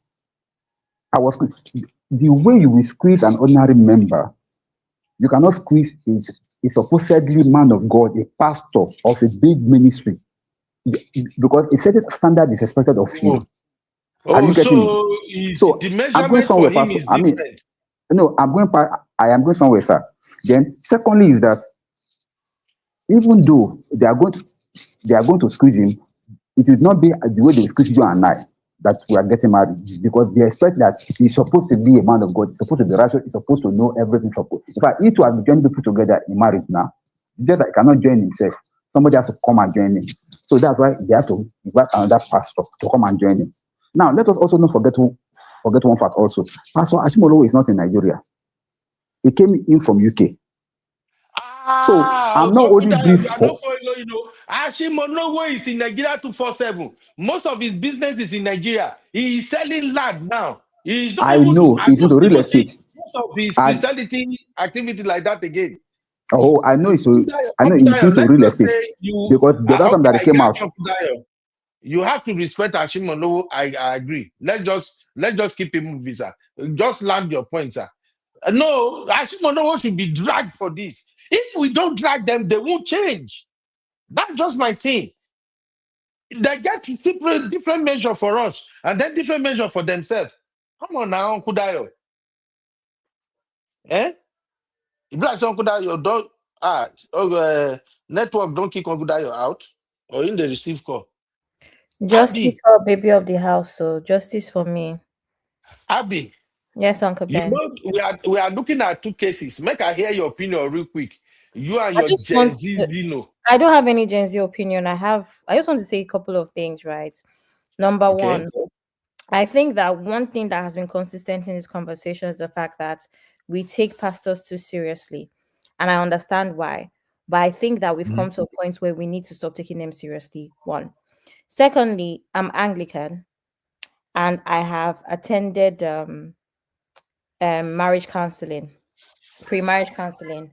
And particularly in Nigeria is very different from the Anglican church in general.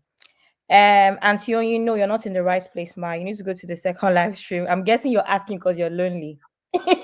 Oh, okay, she did the second one. Okay, no worry.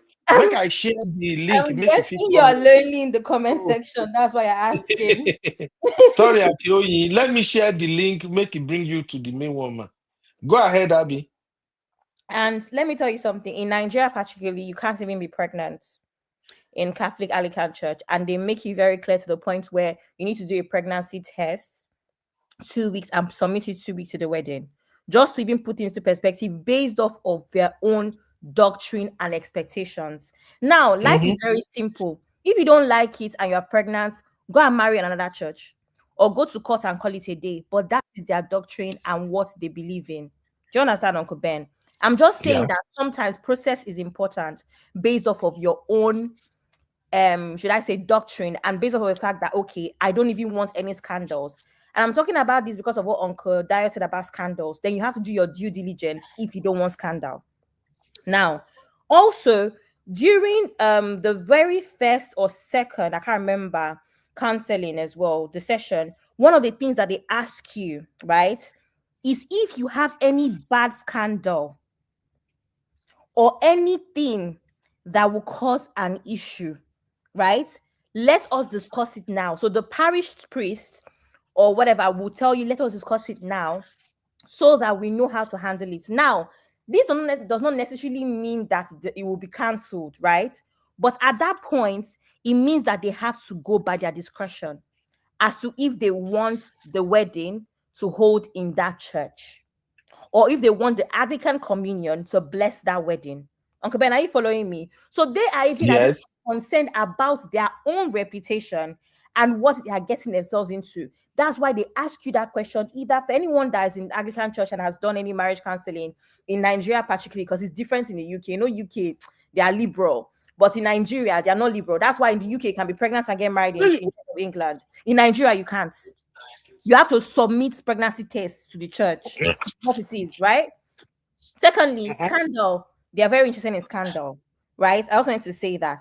I also wanted to clear the air on the reason why pastors ask if anybody opposes to the joining of the couple. It's not a Christian thing. Whether you get married in courts, whether you get married in America, in the UK, in church, it's asked because it is just to make sure that the wedding is legally valid. So that would include things like bigamy. You're married to somebody else. Do you understand? So it's nothing to do with Christianity. It has a lot more to do with the marriage being legally valid. So I think those are the few things that I wanted to clarify. Sorry, lastly, on this friendship issue. First of all, we know that when it comes to pastors and them lots, there's actually a cabal, whether we like it or not. When Doris first started talking, she was on DF's live stream and she kept talking about how he knows Suleiman, we're very close. And then obviously anyone that watches DF would know that DF and Suleiman are close friends, or that's the only pastor he claims to be friends with. So DF said, I'll call him, I'll text him after this live stream. My point is that is a cabal. So when you're part of a cabal, you cover each other's backs. However, However, Uncle Ben, even in that cabal, you may not know each other's secrets. I'll give a very practical example. The practical example is Yahoo Boys. Now, there can be 5 Yahoo Boys, and they all know their Yahoo Boys, right? They know their source of income is taking money from other people. However, there might be 1 or 2 that might take it a notch further by maybe including Juju or going to Baba. Yahoo Plus. Do you understand? And the Just other tell you 3 what may it not is. know. Yahoo Plus. Exactly. The other 3 might sit down there and wonder, why are these other 2 quite successful?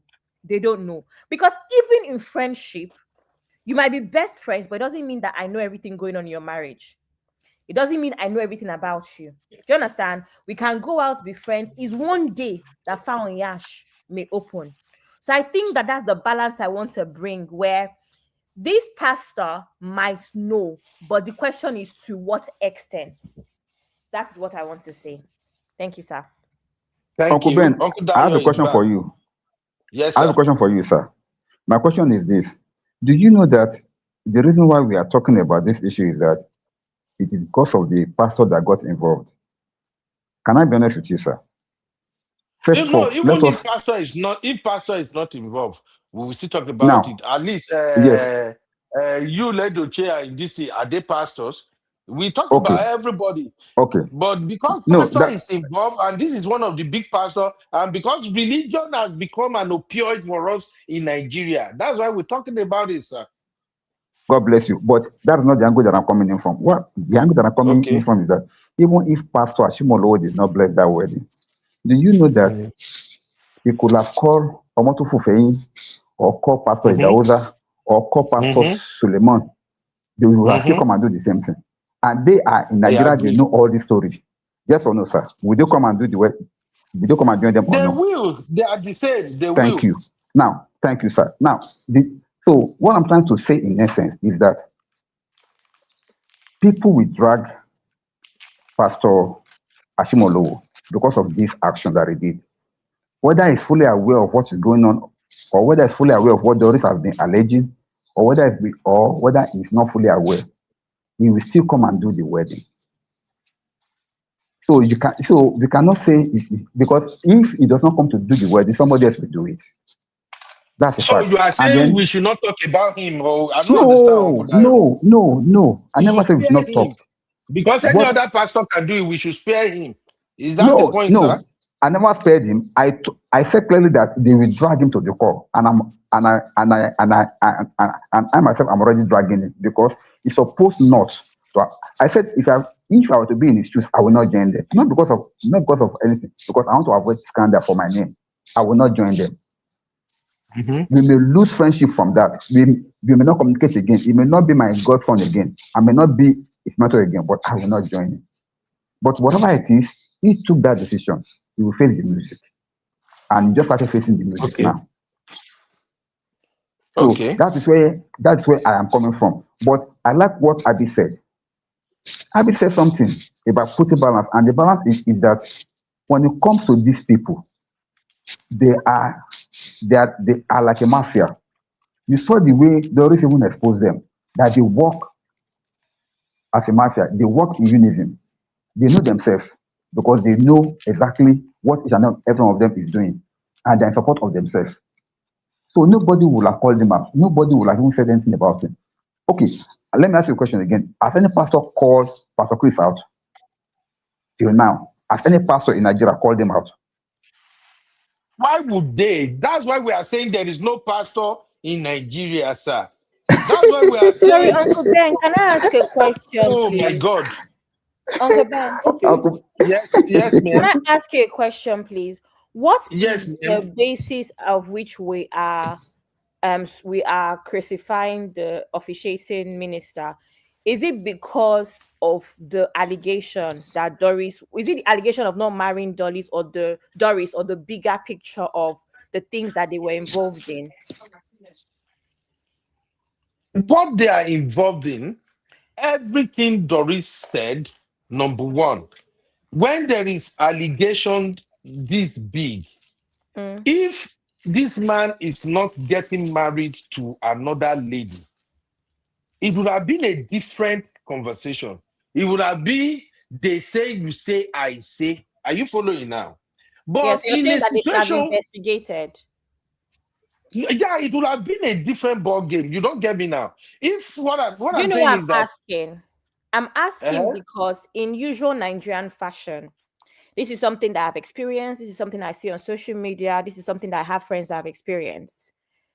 A lot of Nigerian men, particularly, do not take these things seriously. This break of promise to marry seriously.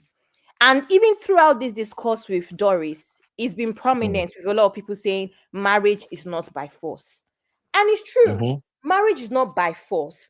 But in our culture, particularly, we don't see it as a big deal because you have a choice. Meanwhile, you have a choice, but you've dated someone for 8 years. You have a choice. A couple months ago, earlier this year, when that viral video of the girl that went to scatter her ex's wedding came out, same thing. Marriage is not by force, but she's housed him, she's fed him, all of these things. And again, yes, marriage is not by force because at the end of the day, even if it's 20 years together, a broken engagement, a broken relationship is better than a broken marriage. Cool. Uncle Ben, I say this to say that I can actually see how Doris could also have been tagged as the crazy ex that's bitter because they did not marry her. And because we have a culture that supports men for making moves like this when actually it should not be supported because again, marriage is not by force. So you do not know year 1, year 2, year 3, year 8 that you now realize that all of a sudden you want to get married to somebody so quickly after dumping somebody. So how about that? Is it possible that Doris is supposed to be tagged the bitter ex and should not be taken seriously because we have a culture that would shame the woman even in a situation where the man is clearly wrong and should never have promised somebody and led them on? Abby, that's exactly what happened now. Abby, that's exactly what happened. No. Doris has been tagged. No. That's exactly what happened. That's not what happened, Uncle Dayo. No. You know why? My sister, let me explain. Let me explain what I said. That is what happened. Then hold on, Abby, now you ask question now. No, let me explain why she has been tagged. I don't clarify my question. My point is, I'm not talking about spiritual aspect. I can continue the conversation. I just want to remind people of the cultural aspects in Nigeria because that cultural aspect affects everybody, including pastor. Abby, let us address what you say first. That angle you are bringing. Let me answer your question, Abby, please. That angle is not factoring into this. Uncle Abby, let me answer your question. I just want to say this. So I'll let you talk now. But Uncle, Abby, you know why we cannot really say or tag Doris or Crazy X? Because it said more than being dumped. The allegations she put up were more than being dumped. Other allegations, other than he promised to marry me, now he's going to marry somebody else. There's a baby testimony allegation of paying to defame some people. I don't know what happened. Other allegations. So is a crazy ex. I understand what you're saying, but every single person, including this platform, have also asked the question. You know, the question was, Doris, if he married you, would you say this? What does that mean? Crazy ex. That's exactly what that statement means. A woman now, you're only coming out to talk because he didn't marry you. That is crazy ex. Exactly. That was why she came out. Everybody. She came out because the man did not marry you. And we are talking about the officiating pastor. So now, officiating pastor should not look at Doris as crazy ex. They should have looked at other things she alleged this man of. Sister Teju, can I be honest with you?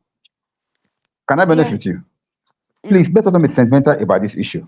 I'm not sentimental. Wait. I am. Okay, now let me even assume the position. Let me even assume the position that Pastor Matt Ashimolowo knew everything that Doris has alleged, and he now asked Pastor Chris.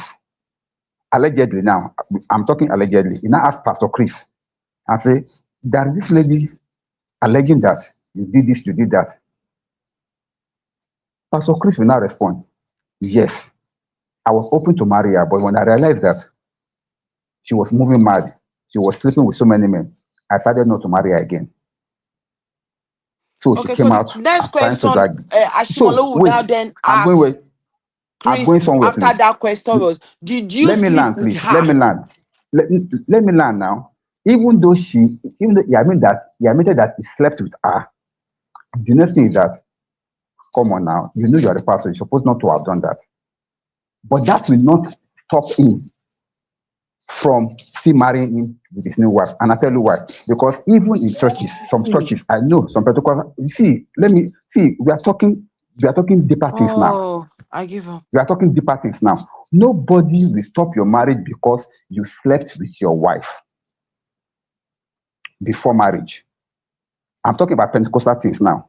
If you admit before the marriage committee that we slept together, some churches they will just say, okay, go and confess, ask for forgiveness, and don't do it again. Then they will still marry you. Or if worst come to worst, they will say, okay, we cannot marry you in front of the altar, we can join you together in the office, or we can join you together somewhere else, but not in the church. But they will still marry you. Are you getting my point now? So it is not a crime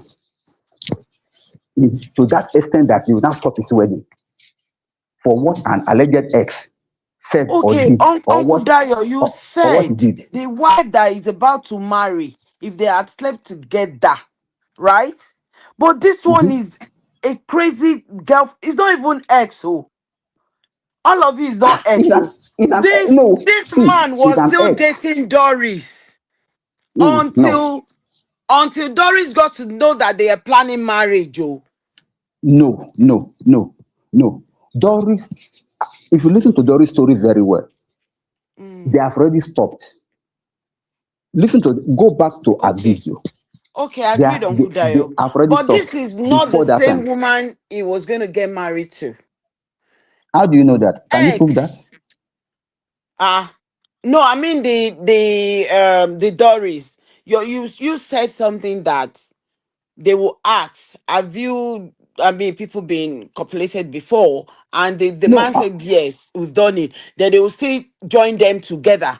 But in this case, our case, he slept with another girl for You are not getting my point at all. 9 years, dumped You are not her getting my point at all. for this You are not getting new my point. girl. Yes, you are not getting my point. I'm not You know talking what, as Dayo, regard. we I can't just make win. an Let's inference. leave it. I just made an inference to that. I said the story of Doris. I assume that Pastor Ashimolowo knew everything. Pastor Ashimolowo is not asking Pastor Chris, I'm hearing this and this about you and this woman. What is the truth behind it? And Pastor Chris allegedly will have responded that it's true. I was going to marry her before. We were going out. We were doing all these things. But when I realized that she was not faithful, she was going mad and she was sleeping with other men, I decided not to marry her again. He has a fault for sleeping with her for over 7 years period. Yes. That will not still stop anybody, any pastor, from marrying her to his own new wife now, the one that he wants to marry with. Are you getting my point Uncle now? Dayo. Uncle Yes, sir. Dayo, I agree Uncle with you. Dayo. But Wait till sister tell you. the process should have been at that point. They are not gonna stop. They will pause Pause for what? for further investigation. They cannot just Investigating accept what? what Investigation of Pastor what? Chris. Investigation of what? They've not. This girl has not put out. Have you realized that Doris has not put out any evidence yet? She's just been saying she will. She just And Okay, so alleged. that is why I they want You need to cannot stop now the wedding get because of back to allegation. Doris and no, ask and her sister too. Teju, No. I want you to consider. Let me give you another angle, right? If Okay. you've known your brother, and this is a genuine question, if you've known your brother with a woman for 9 years, right? You're not going to say, I'm not going for the wedding, even if you shout at your brother.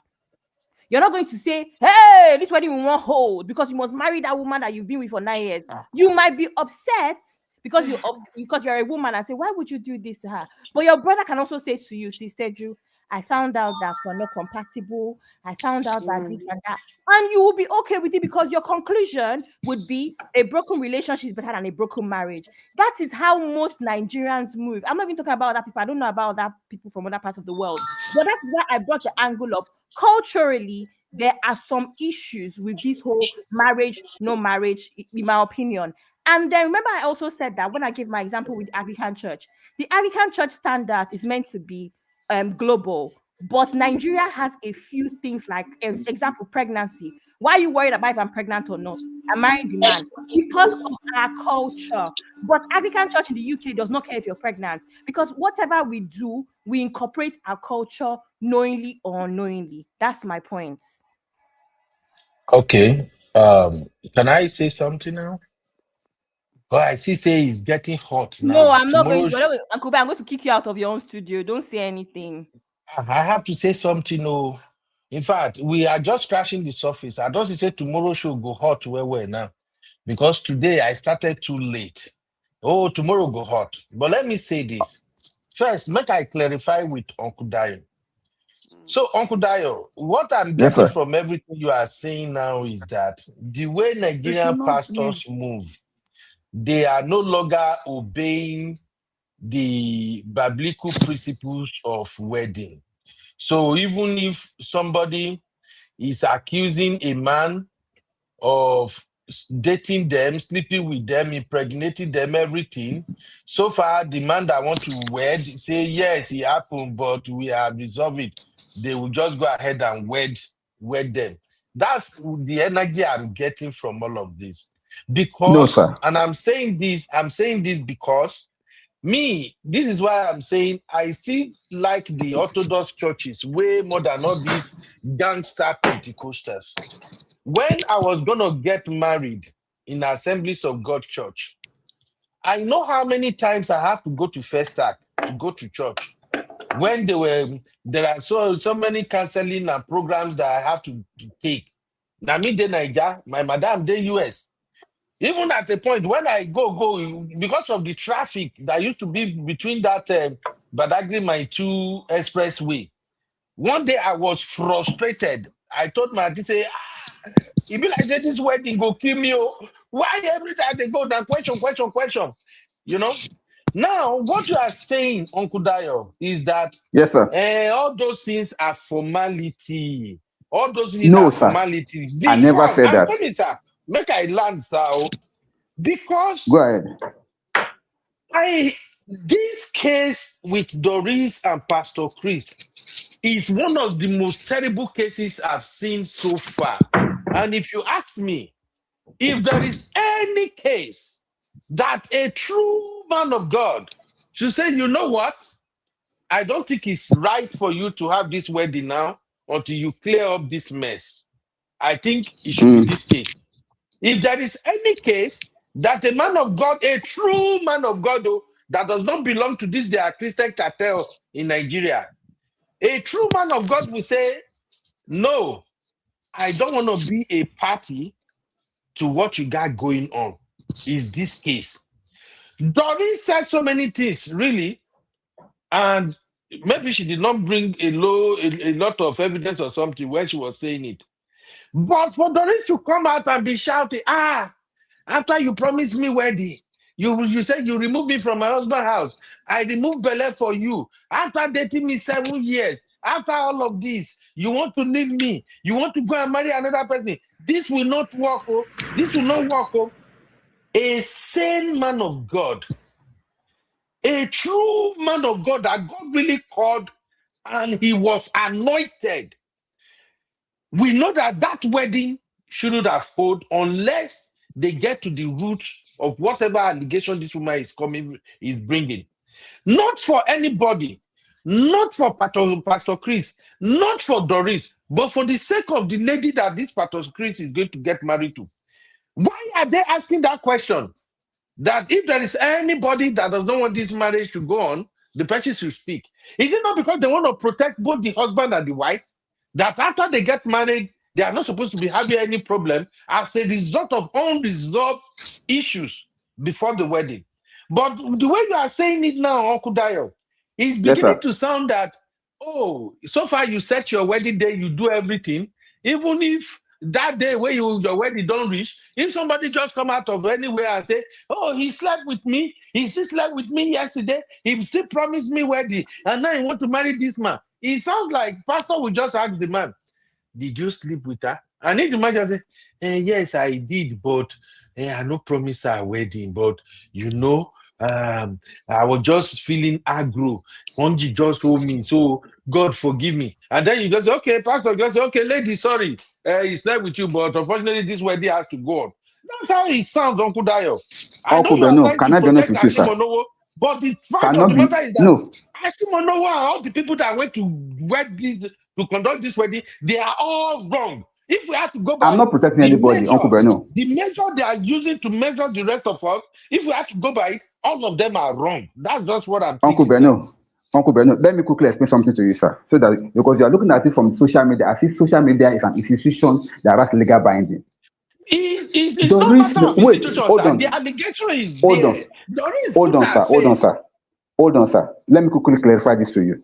If Doris has come out with a court injunction before coming to social media and say, see, this man promised me marriage. He wants to dump me to go and marry somebody else. And wait, sir. Let me answer. Don't go this route, sir. It's not looking No, good I'll go at that route all. because This is social not media what that she came Christianity is to. all about. Now, do you know one thing now? No. So, See, Uncle Dio, you social are media saying evidence if are used somebody in court. Do you know that? wait. See, Uncle Beno, let us not be sentimental about this case. I'm sorry. I'm not holding bill for anybody, but I'm just being sincere here. Let's not be sentimental about this thing because there's a way that we can be so sentimental that we even lose focus of the fact. You don't no win case on sentiment, social media. You don't settle case on social media. You don't make allegation on social media and expect it to have effect upon anybody. Everything that Doris has said on social media till now is just alleged. No evidence. That's number one. Number two, if you really wait, I'm going somewhere, please.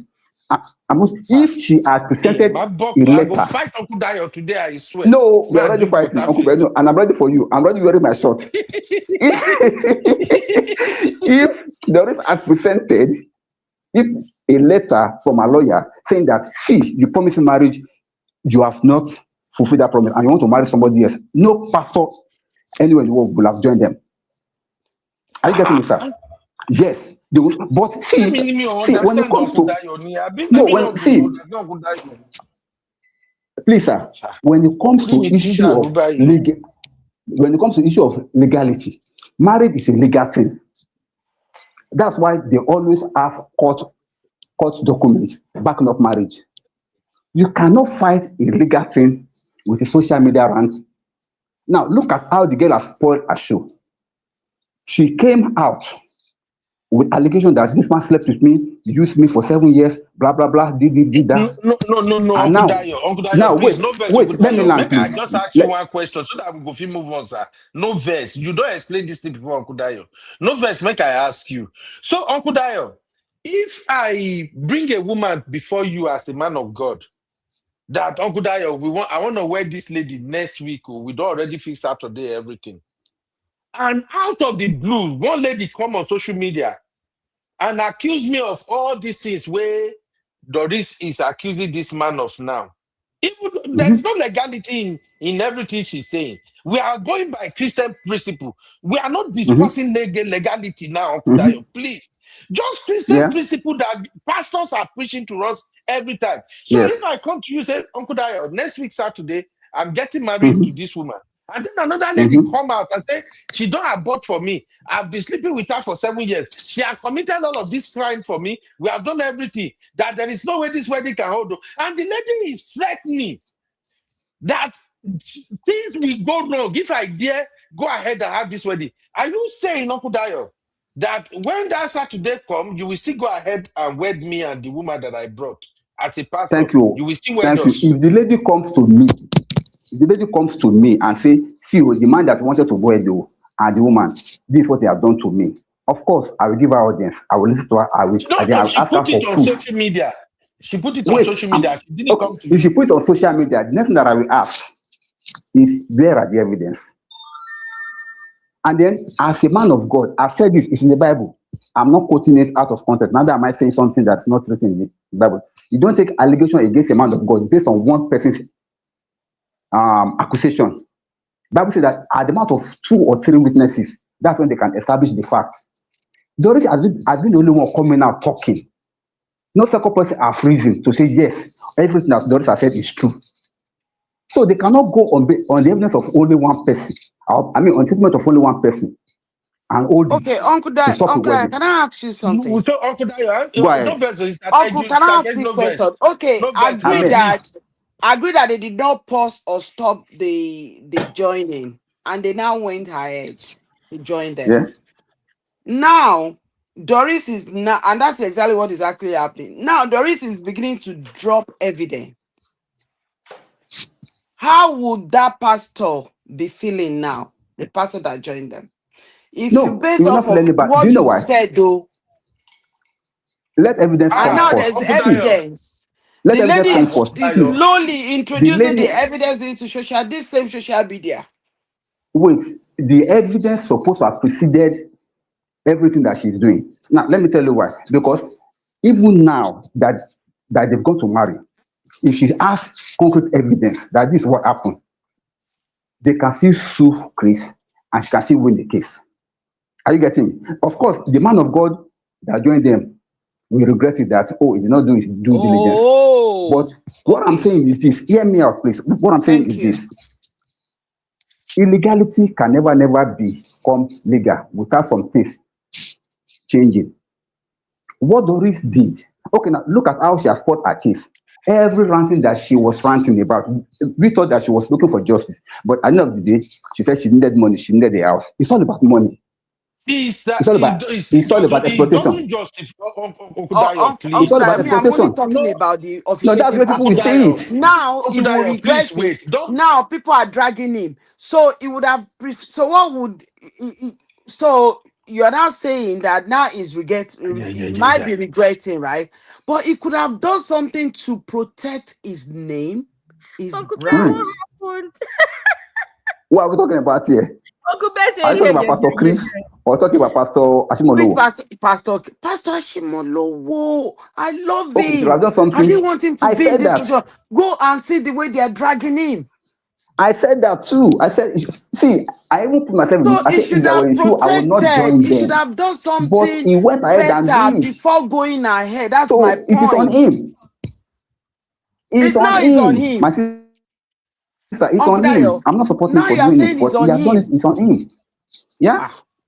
Good Yeah. evening, I've said it before. lady and Not just gentlemen. now. Can we I have said some it before. order? I Can we made it have clear. some order, please? Everyone's Okay, talking over Uncle each other. Dayo. Let's Yes, sir. let's just move on. I see you want to defend the pastors very, very well. I agree to your No, I'm not. defending. See, that's where you're wrong, You are Uncle Ben. defending them. I call her the BS, and I You did call not her. call it I'm out. just telling Uncle you Dayo, the if areas you call why it there out, are lapses. no, I call her the BS you are because Uncle Dayo. Pastor. Uncle Yes, sir. Dayo, you are Yes, sir. giving them a pass on this one. They fuck Oh up. my That's God. just Uncle Dayo. There is I no said the other F way up. about this. The F up, but the reason why the F up was that the person, the plaintiff in this case did not present her case judiciously, so she cannot get justice as far as this one is concerned. If she had presented it judiciously, I mean in the right perspective, she would have gotten justice. That's what I'm just saying. I'm not saying what these pastors are doing is right. Uncle Dayo, I never don't said look that, at this. and I Uncle don't support Dayo, that. Uncle Dayo, now you they Yes, miss the sir. point here. You are the one missing the point because you are still focusing on Doris. We are not talking about Doris. We are talking about the blatant mistake and error that these so-called fake pastors are making. I'm so sorry. I used to respect Ashimolowo well too. Until after a while, I see that, oh, this one, another guy, man, too. Na money, oh. And I can't blame Ashimolowo because as soon as Pastor Oyedepo blow like this, all of them just blow at the same time. These people are gangs. I'm not saying Ashimolowo, I'm just saying these people that walk around so-called, I'm a pastor in Nigeria. These folks are cartels. They are gangs. Who would have known? Who would have thought that VDM customer and this Pastor Chris, as well as the one where they don't wear in day, or something, who would have thought that the three of them were running a ring? If not Doris. So please, Uncle Dayo, let's leave Yes, sir. Doris' case. We are looking at what is affecting us. as people. Okay. And when it Okay. comes to our religion practices, what is not okay is not okay. Look, I am not a member of Assemblies of God Church, but I mention it here now. I was impressed with that church, and I will still say it tomorrow. I don't even attend after my wedding for there. When I come here, we went to Assemblies of God Church. I think maybe we attended Assemblies of God Church for like maybe almost a year, and then after that, we've started going to other churches. I am not saying it that maybe I'm praising them. I'm just saying that the way Assemblies of God Church move, and I have seen this wedding, you can never get their pastor to approve it for you unless if they don't get corrupted or change now. It's just like Redeem. I know that in Redeem, for instance, you cannot be pregnant before you get they wed you together. So now, are you saying if a Redeemed church should now pastor impregnated one person and then maybe somebody that you no, Uncle Dayo, let's No, leave you are not Doris out getting. of See, it. you Cannot just get it, Uncle already Dayo. perform. I mean, Uncle Just Benu. tell us, Uncle Dayo, just tell us, say on this one, they dropped the ball, period. There is Who are no the two way day? about it. Who are the The day? pastors, please, No, those pastors that go and calm wear them down. together. Calm down, sir. Calm down, sir. Calm down, sir. You know there's a cabal. Let me ask you a simple question. If Pastor Chris is a pastor in deeper life, and this kind of thing happen, do you think you marry? Yes or no, sir? If we have to go by what I know about Redeem or Deeper Life, they will never get married. They won't. God bless you. They God will never bless you. wed them. Exactly my point. Exactly my Okay, point. so why are we now giving Ashimono and the Calm like? down Why are we now. not Calm excusing down, them? Kuben. Calm down. Calm down. I'm going somewhere. I don't vex Calm well down. now. Calm down. Calm down, Kuben. But because the cabal it belongs to, it is their pattern. Are you getting me? All what I'm saying is for anybody, this thing is still happening as we're talking now. Some pastors are still going with, they are still sleeping with their members. For anybody to want to get justice, don't follow the route of Doris.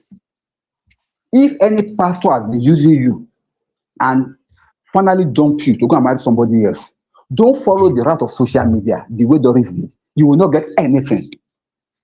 You know where she go follow, where she go get anything, Pastor. Uncle Dayo, you. No, I don't know. Uncle don't get me Dayo wrong, sir. No, if you follow the right route,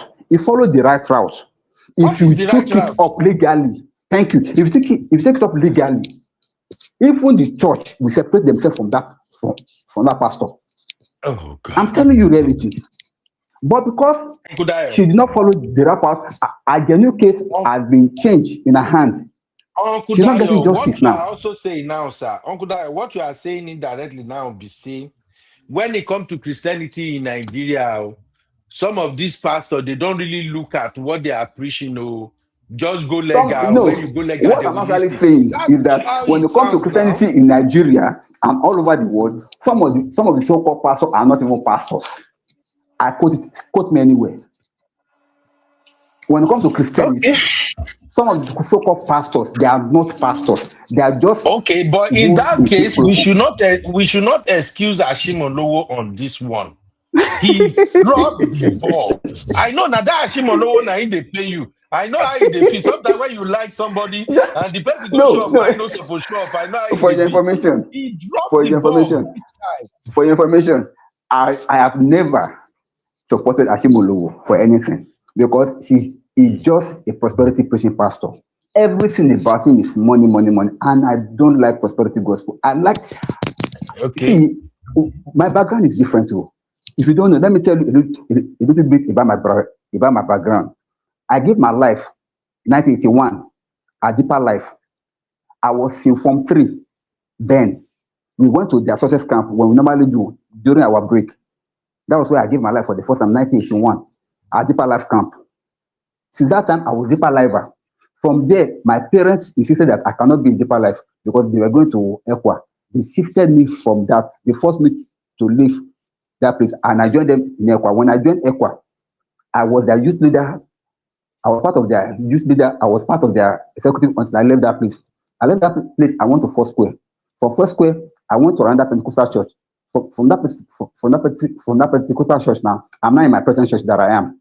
And everywhere that I've been part of this because I was always actively involved in church. So when I'm talking from the background that has never been compromised as per all this new gospel that they're saying. So when you're talking about Pastor Asimolowo, when he came online, when he came on board, that I was seeing him on the TV, I think somewhere around late 80s or so, when I started seeing him then, I look at what he was preaching. I was like, no, this is not for me. I like if I want to become rich, you follow those things that it teaches, you become rich. But that's not why I'm going after God. I'm going after God for my soul to be saved. I want to make heaven. I'm going after God for something that will make me to go to heaven at last. So I don't want to spend everything on this set. After that, I now go to hell. No. So I look for a church that satisfies my soul, that is pointing me to go to heaven. So that's why I'm where I am as at now. So when you're talking about all these people, I know them for who they are already. That's why I don't support them. That's why I'm telling you. This so-called pastor, I said it, they are not pastors. Okay, Uncle It is Dayo. we that we call them pastors. They are not. And by their fruit we shall know them. Good, By sir. their fruit we shall know them.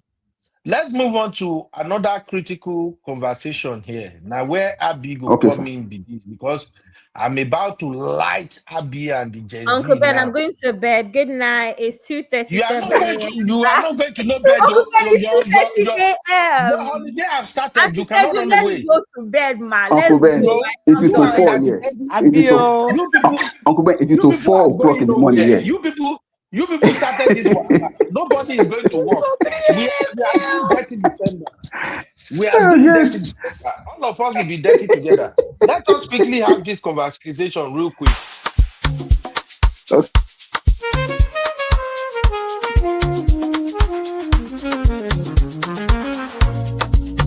Yeah. You be in the building. Hey.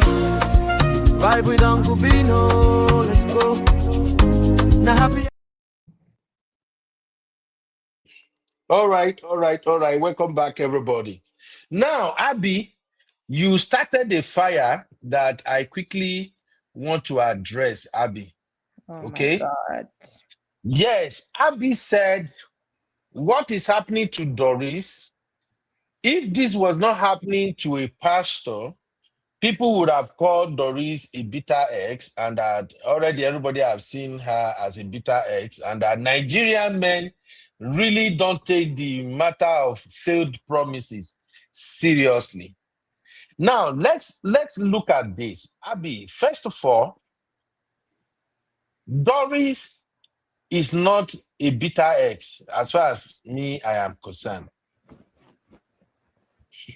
She is a co-conspirator who belong to a crime ring, who have been involved in some criminality allegedly, until her team members turned on her. So in this case, Doris saying Pastor Chris promised her and he failed, and all those me, that is bullshit. From all the story out there and from what Doris herself admitted with her own mouth, the number of people this lady have admitted to have been sleeping with, there is no way she could be classified as a bitter ex. She is just a gamer. She was playing a game and then they played her. So Abby, I don't want to go without your suggestion that people would have seen her as a bitter ex. A First of bitter all, Uncle ex Ben. doesn't move the way she moves. First of all, Uncle Ben, I never said that. I wasn't talking about Doris. I was talking about our culture in general, because I was trying to explain that even a lot of things that pastors do is also culturally, aka Nigeria level of acceptance.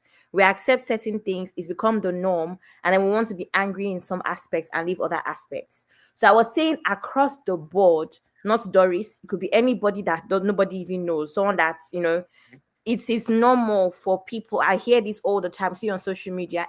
Should not be marriage material now. Maybe he just found out, but it's taking you 8 years to find out. When we know what the truth really is, it's a case of wanting to eat your cake and have it. But a lot of people, it has even happened on this platform in certain topics, want to exonerate men and say that at the end of the day, people need to do what they want, or people need to do what is good for them. I've had young men I've seen on social media, even in person, say things like that as well, where it's just like, at the end of the day, I have to be selfish with my life, right? So I'm talking about a cultural issue. Yes, by all means, do what you want, but understand the impact, because it is a vicious cycle. It had nothing to do with Doris particularly. And like I said, there are so many platforms. Even go back to the first time we talked about Doris, you will hear that you even see, even now, I highlighted a comment a couple minutes ago that said the same thing. The lady said, why is Doris just speaking now? What that means is that if he married you, you would have shut up.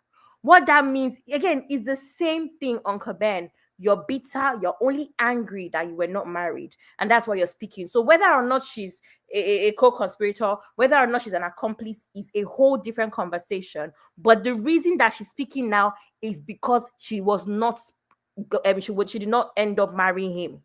That's the narrative. We can't lie about that. That's 90% of the narrative. If he married her, she wouldn't speak up. Am I lying? Okay, now, Abby, why do you now throw Nigerian culture under the bus with this case of Doris? Doris' case is an isolated case. Uncle Ben, I just finished explaining to you why I brought Nigerian culture into it, and you're repeating the same thing. I said I was trying to explain that across the board, we have an issue with believing women. We have an issue with understanding women's pain. That's what Uncle Ben, it has nothing to do with Doris. I was trying to explain that our culture seeps in. That's a different conversation. No, it's not a different conversation because our culture seeps in even when it comes to pastoring. That's my point. Our culture ends up, because I just explained to you now, Uncle Ben, Anglican church in the UK, they don't care if you're pregnant. Why does Anglican church in Nigeria care if you're pregnant? Anglican Redeemed Church, I use an example, they don't care if you wear earring in London, no. It's only in Idumota, RCCG, that they care if you wear earrings. Why is it our culture seeps into and everything, even when doctrine should be consistent across the board? That was the point of bringing that in. We lack consistency because of our culture. We have to consider our culture and everything. Now, you want to hold pastor accountable, but our culture is seeping into the pastor. Culture of corruption. It's culture. Culture, you're thinking about it as, I'm not thinking about it as Yoruba, Igbo. I mean culture of us as Nigerians, as a people. So that same corruption you're shouting about, Oshimole, Abikilokwe, all of those people, is the same culture of corruption, culture of cabal, having a cabal, culture of let's just turn a blind eye because it's not affecting us. The day it affects you, you don't want to turn a blind eye anymore. That's what I'm trying to explain, Uncle Ben. Okay, I get it. Uncle Ben. Just like Brownie said now, Brownie said if she married Chris, she would never speak up, just like you were saying. Thank you, Uncle Ben. This is 90% of the comments on these Doris issues. Uncle Ben. Victim blaming. Yes, of course. I agree with that, sir. She won. Uncle Ben. Uncle Dayo, your take real quick, Uncle Dayo. Yeah, Abby was right. Abby was right. That is why I said all this matter from, though it's so painful, because it brought out to fore what was not expected from the so-called men of God. That's why people like us, people like me and you, we were feeling pain that they are dragging our religion in the mud. But somebody like me, I know from day one that all these so-called men of God, I told Abby from day one when we started this Doris case, I said, Abby, stop calling them man of God, stop calling them pastors. If Abby can remember, I told her, I said, don't call them, they are not pastors, they are not men of God. They are just camouflaging as one. And why do I say that? Look at what they are doing. No child of God will have been brazenly done that. If you have ever known Christ at all, you will never, ever do what these people are doing. That's why I said they are not pastors. They are not even near Christ at all, but they are camouflaging because of the gift that they are displaying. Everything they are doing is gift. And the rain, now gift, anointing is like a rain. I don't want to go into that because it takes us another time. But what May I'm we not trying go back to just say there. is that, so they are not men of God and they are not pastors. They are just camouflaging as one. So let us not use them as a yardstick to Finally, judge the good. real men of God. Thank you. But the topic I'm on now is this thing about promise. What Uncle Ben, sorry, can what I do you just want us to clarify do, Abby? something? It's not today at the come, I beg. It's not today people are promising and promises fail. Oh. Thank Why you. are you That's making it the African problem. thing, Abby? Those Why are you making conversations. it a big deal? Oh, exactly my point. Thank you No, for why are you clarifying making it a big deal? Now I'm today making people it don't a they big deal that a promise. woman was promised for 8 years and then 2 months later I can marry somebody else. No problem.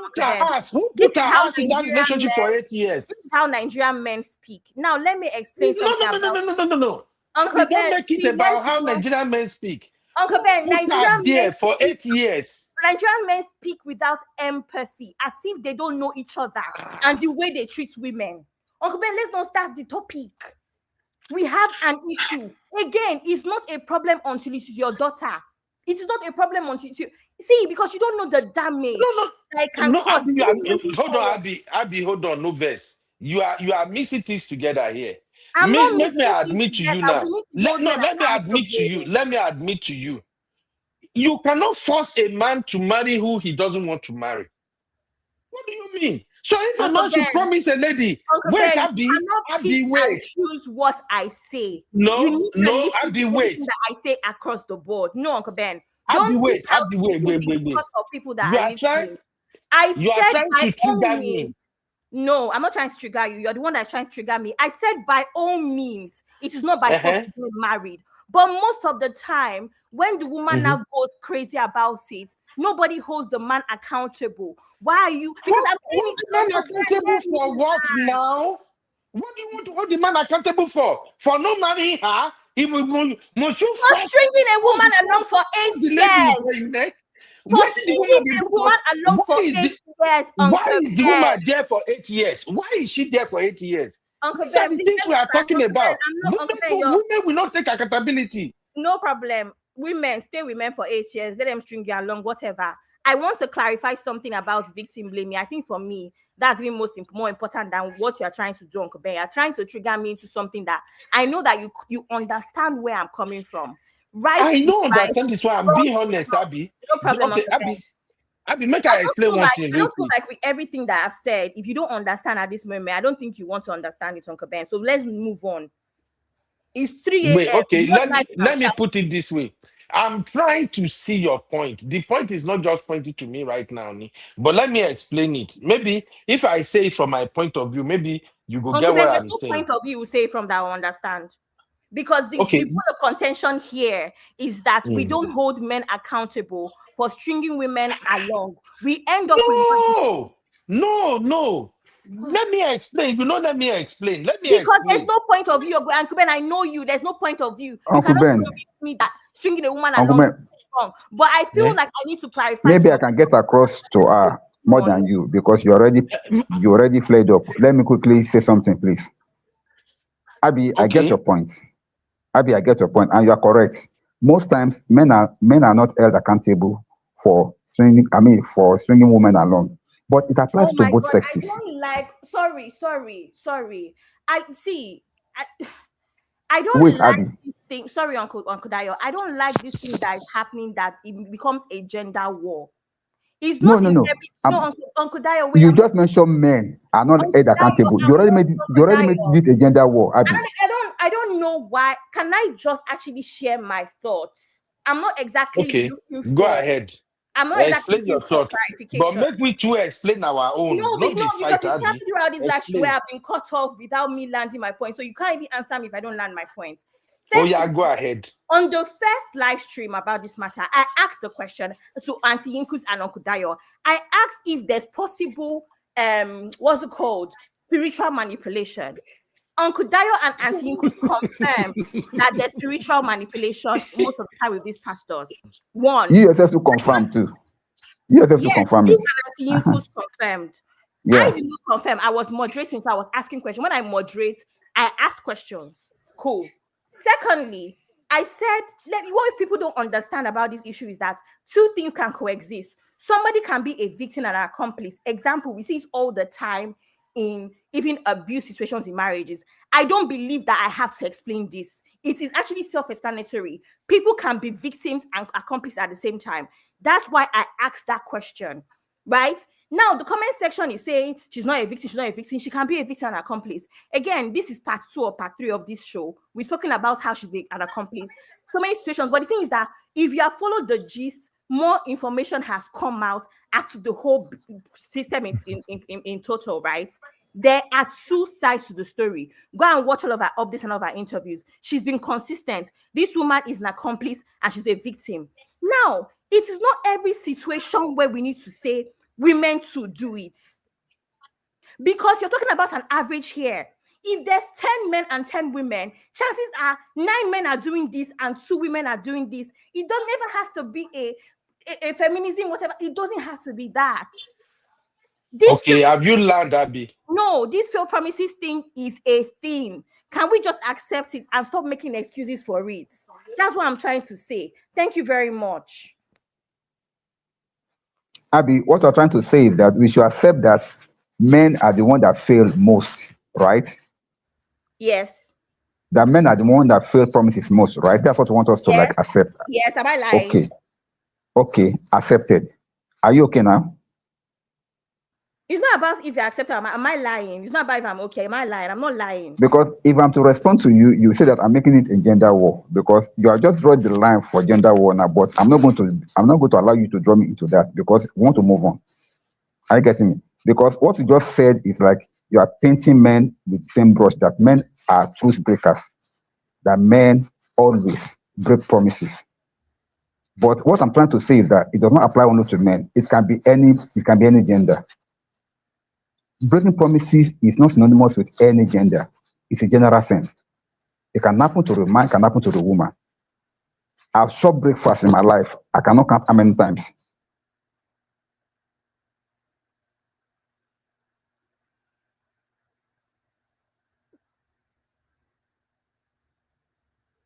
Uncle Dyer. Abby don't cut Uncle Dyer phone. This is Hello, can you hear me? This is a sign. Which I sign? I never said always. And the thing, let me tell you what I even have with this. If women, this thing where women will be saying something and then people want to say women too. I don't know. There's a time and place. No, Abby. Okay, wait. Let me bring Sister Teju before me. I go explain. Sorry, Uncle Ben. One last thing, literally 20 seconds. One last thing. Okay. I also wanted to say that I think we also have to consider that when it comes to conversations, when you hold, so you see the way people are holding Doris, saying that, oh, because they are a low show, because all these Nollywood babes. What you guys don't know that it does is that it gives someone like, what's his name? Chris Okafor, right? That's his name. It gives someone like him more power. You guys don't understand how accountability works. And that's why it's an issue. And it now becomes a case of angry feminists. It's an issue when you say women do it too. It's not every day. There's a time for it, because when you hold Doris accountable like that, people like Chris that are more powerful cannot be held accountable. The lines become blurred because you're giving him more power. There's time for different kinds of accountability, because guess what? The bigger issue is the pastor cabal.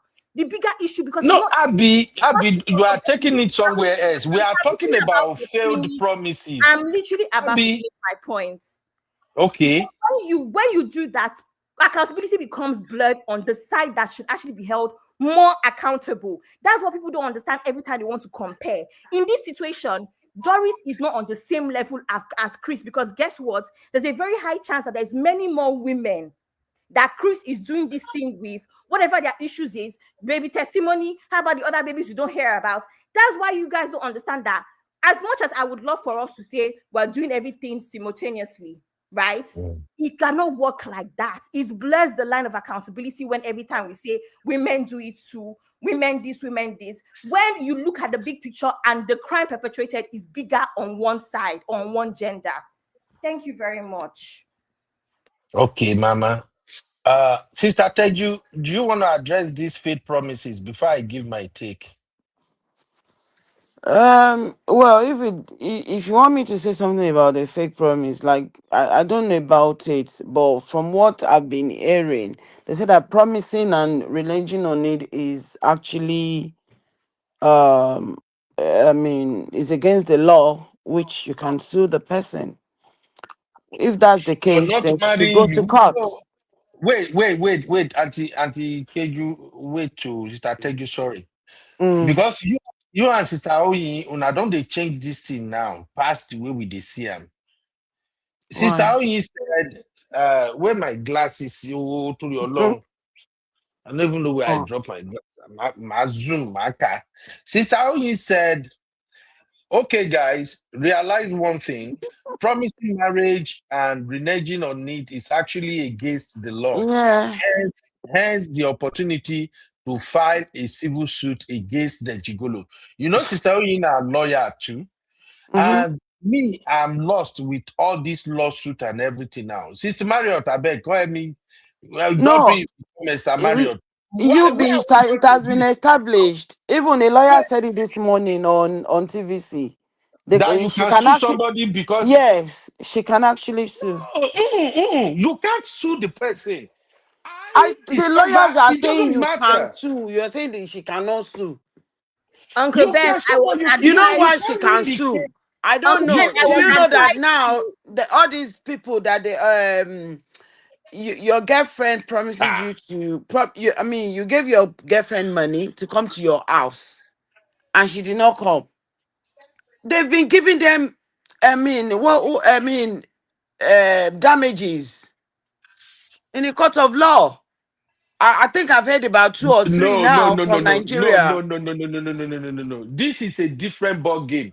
There It's is the same nobody can thing. tell me It's to based you. on promise. Okay, wait, Auntie tell you. Let's take it one step at a time. I like to Okay, use examples so that go and listen to on I'm TVC, the not way she listening to explained Nima. it. I'm not going to listen to Nima on this one. No. She's a So lawyer. what She you want? explained it this morning. I go find Misty. Misty, Mario said now lawyer. And Let let us look them at come it. out. Well, If Uncle now Ben, let me tell jurisdiction you something, applies Uncle Ben, here. on our last Uncle show. Ben, Uncle Ben, jurisdiction on our last applies show, here. Missy, They on our said in last show. Nigeria. Uncle Ben, on our last show, Missy confirmed it. Have you forgotten? wait, I want to explain something. Mona, let me explain something first. So you are telling me that if I'm with a woman Mm, and after being with her, I mm, found out we are not compatible.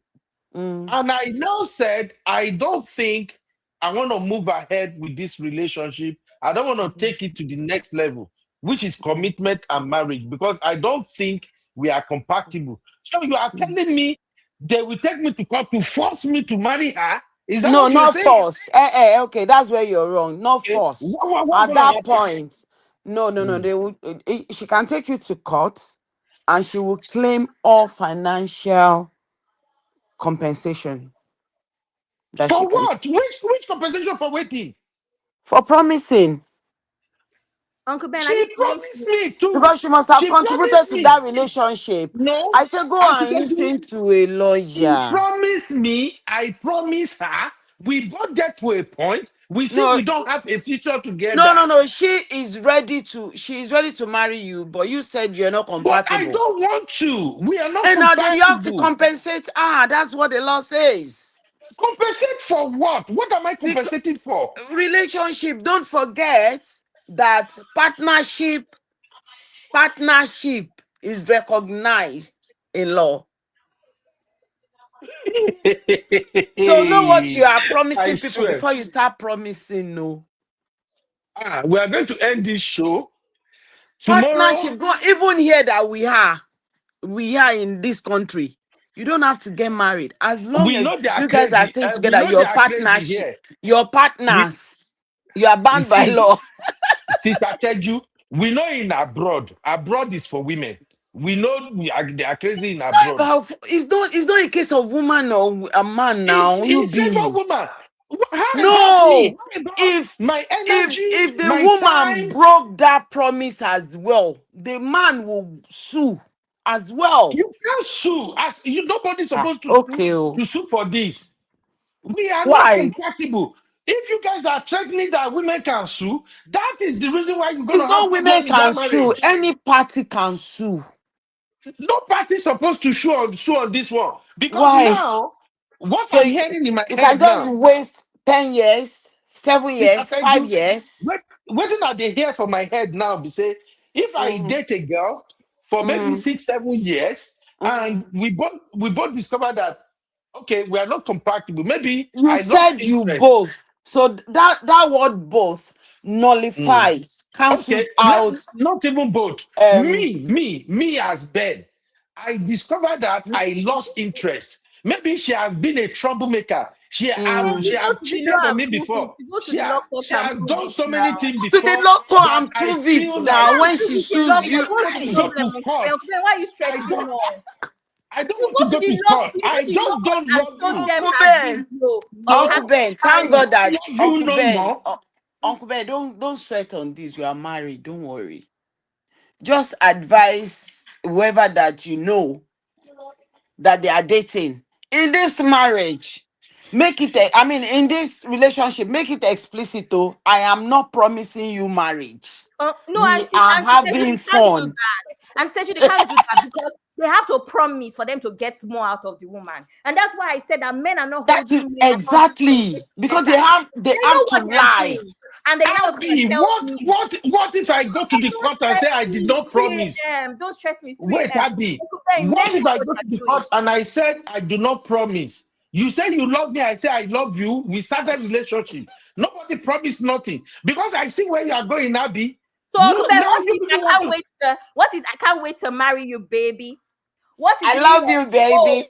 What if I never say something I can't like wait that? for 3 of our I'll children, go baby? and prove it in the court of law.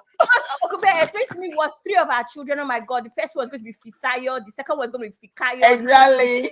What does that Oh, one you mean? are the best thing that happened to me. I can't wait to get That you, but I can't wait that is said. to wife That is you said. That is said in the heat of the moment. Baby, where do you want to live? Do you want to live in California or do you want to in the live in heat of Dubai? the. What is that one? Baby, our wedding should be in April. No, What's that we one? open. Uncle No, Ben, no, don't no, no, no, provoke no. me to anger, sir. I am setting up a Don't different provoke show me for to tomorrow. anger. Uncle Uncle Ben, Ben, and before you come on that show, Uncle Ben, go and read up. I Uncle don't need Ben, to read nothing. This is provoke one that they me to claim. anger. Now they To read abroad now, here. and you know that whatever information you're giving us is true.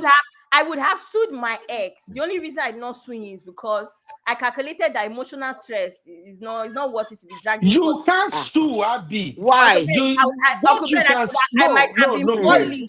Uncle Ben, I could have Wait, Abby. be balling and Abby, hold on. Bora Let Bora. me explain this, Abby.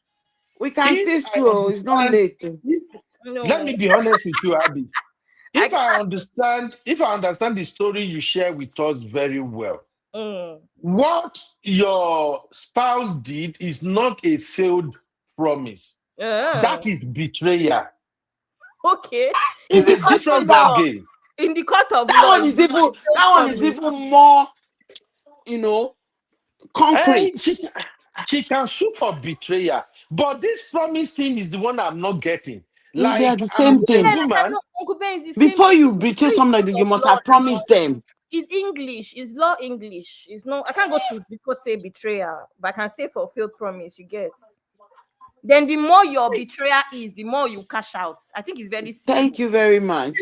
So for me now, I could have been. And do you even know? See, let me even Uncle Ben this morning. Nimat, a lawyer on TVC, said, if Doris has all the proof of that abortion, say this man will pay,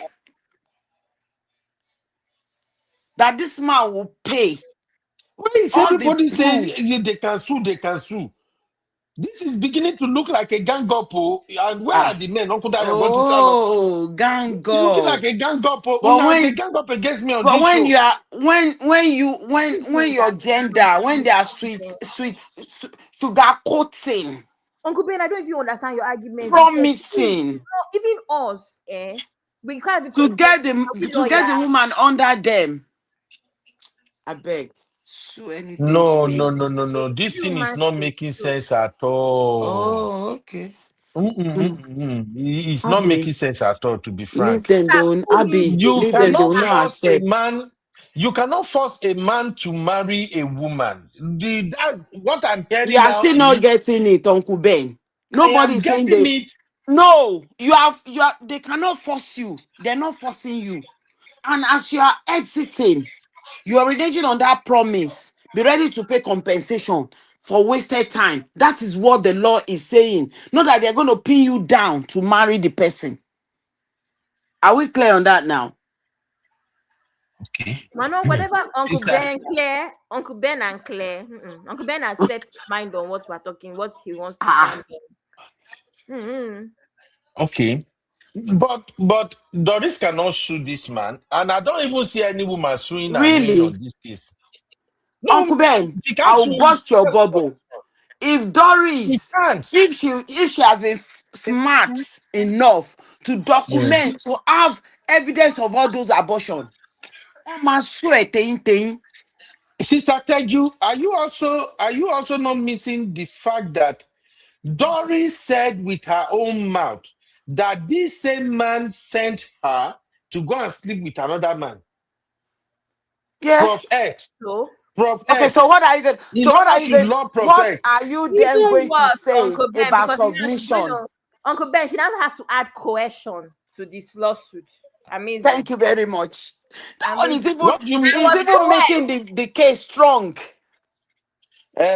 Auntie Tejo and Abby, you guys are not making a good case tonight. Una go just make me end No, up. Uncle Una go make me end Ben. up defending Chris now.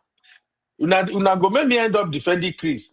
The point I just want to make is that Even it's this not easy. morning, Uncle Ben, hold on. This morning, Nimat said, had it been Doris was living in another state or another country, and while they were dating, because I want to suit my husband, my boyfriend, because I want to satisfy my boyfriend, because I want to do this, I'm going to relocate down to where my boyfriend is. All those But ones look, are okay. evidence. See, it Part of makes the sense. evidence is that they will use to sue this guy. Okay, wait to Auntie Teju. Okay, good. Zeno said, UB is like breaking a lease or mortgage term. You can, but you will pay the consequences. And then Exactly. Thank you. Doris is such a terrible victim. And then Sister you say you are helping to build the case at this rate. I'm not building no case. Doris confessed with her own mouth that she's lying on her husband's bed, playing with herself, and sending it to this man. It's part of the commitment to the man like that. to the relationship now. Uncle Ben is her You husband said? that will not sue her for that one. So the husband, the You ex-husband, said? should come and No, sue that is don't see. It's because Chris is a pastor. That's why we are going hard on Chris. It's No. because Chris is a pastor. Doris herself is a mess. Let's be frank. See, She herself is a mess. Uncle Ben, you see what we are talking about, double standard.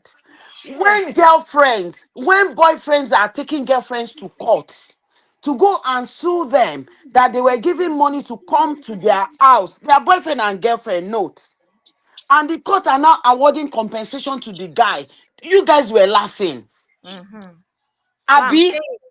So I said the same thing now about promise. 8-year promise. No. Nobody promised Doris any marriage. May we not mix her together. Now, Okay, so the girlfriends that they were being taken to court. Hold on, that means the girlfriend that was in their bedroom. So all the girlfriend could have said in court that, oh, but I did not promise you that I will come. See, I think I like this statement that's on the screen now. I can't see the name. It says SGC. The statement said, anyone can sue, but the point is, will they win? And that's a good thing. I don't see anybody winning this promise Uncle Ben. case. That On what Abby is grounds? blaming. On what grounds Which one is are you Abby going to win again? a Why calling case? my name Uncle Ben? Uncle Ben, on what grounds are you going to win a case? A good lawyer and good evidence, yes? Exactly. Yes. There is Isn't no it? case here. You can't even sue on this promise and faith. Even me, I'm not a lawyer, but I know this is not a case. There is Okay, no validity to this all one. lawyers are saying it is a suable offense, and Yeah, you are lawyer. saying Yes, now since I tell you, lawyer will unwinnable. always. Go and listen to them now. They You actually even told us that last. explained this morning.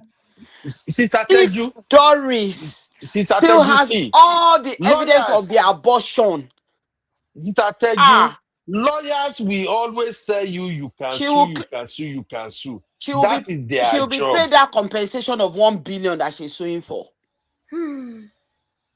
No If case she here. has all the Well, evidence, let us wrap up tonight. We will continue tomorrow. Now just open new fresh can of worm now. Abby, Uncle Ben, nothing good like night. a failed promise. So Ah, if a woman should stay in with a man for more than 3 years, you have already wasted your time. Oh, let's just call it what it is. So any woman that stay with a man for more than 3 years, Yeah, because no 3 years, engagement, no is 3 months introduction, as no well. wedding. No engagement, no introduction, no wedding. No, you cannot no, sue it that man depends for on the failure. dynamics of their relationship 3 years is now. 3 months as well, Abby. Because 3 years is easy. I didn't hear you say that Because again, I Abby. said because 3 years is 3 months now. Even 3 years is easy. It's normal for somebody to choose It's somebody. normal, exactly, Three, yes. 3 years is like 3 days. 3 years is from now to Sunday. Uncle Ben, please. Men, let me know if it's time for the come for Men more. should No, stop promising up seriously. and down. Anti-Teju, nobody is promising This is these what I'm ladies. saying Now about then they carry bloodlines and your nyash.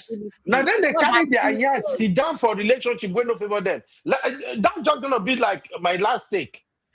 You cannot put yourself in a situation that does not favor you. You know this thing cannot work. This lady Oh Doris, my she Ow. was God. with this pastor. She see how randy this pastor has been, and yet she stayed there. She was this pastor hitman, like this my sister is saying now. Yet she stayed there. She was doing all the run around. She was getting married. She was dating Chris before she got married, though. After got married, she's still messing with Chris. She put herself there. So what I would say is any woman that put herself in a relationship beyond 3 years, it shouldn't take a man 3 years to know if he's going to marry you or not. It shouldn't. If you are in a relationship, And you anybody that think might watch this it is video, so easy to pull out after 3 years, after 4 years. Sister Even when Teju, the man was still promising marriage, don't worry, I will marry Sister you. Teju, this is Marriage where now, I say, water. wait to Sister Teju, this is where I say women don't take accountability. Chembo. A man don't have to be promising you. You are supposed to be observing. Is this man moving like somebody who is serious with me? Is he taking the next step? Is he doing things that shows that he's committed to me? These are Okay, questions girls should ask themselves. Uncle Ben, hold on. But you know that sometimes, that's why I said it depends on the dynamics.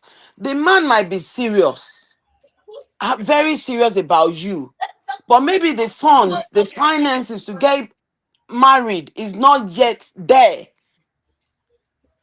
A man who is serious with you does not need much fund to get married to you. I am telling you, see, these are the conversations that ladies don't want us to have. Let's be honest with ourselves. In 2024, me say 2024, 25. I don't have enough fun. You don't have it. Even pastors are even saying these days the that builder. don't go and marry somebody that does not have a job. Okay, Uncle then Ben, why you think are that you this is still with the man? 1990? Uncle Ben, you think that this is Why are you 1990? What still? Why happens are to you still? loyalty now? Why are you still with the man? You see, say una So the not only get thing that case. is absent in their relationship is that they're still working towards, financial freedom or stability. Sister Teju, And you let's want the just call girl it. to go. Let's call it a We day. are All I know is that Sister Teju, you and Abi, una no get case tonight. Let's come back tomorrow. We throw the case open afresh. Let's hear everybody. Maybe by tomorrow, when everyone is awake.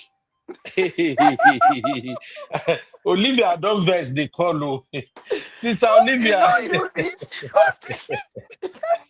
Sister Olivia, this is where you vex the call. We won't come on here. I don't already day here for 2 months, my sister. Go down. Just quickly say something. Okay, let me ask if they can hear you. Can you hear Sister Olivia, guys? Yeah, we can.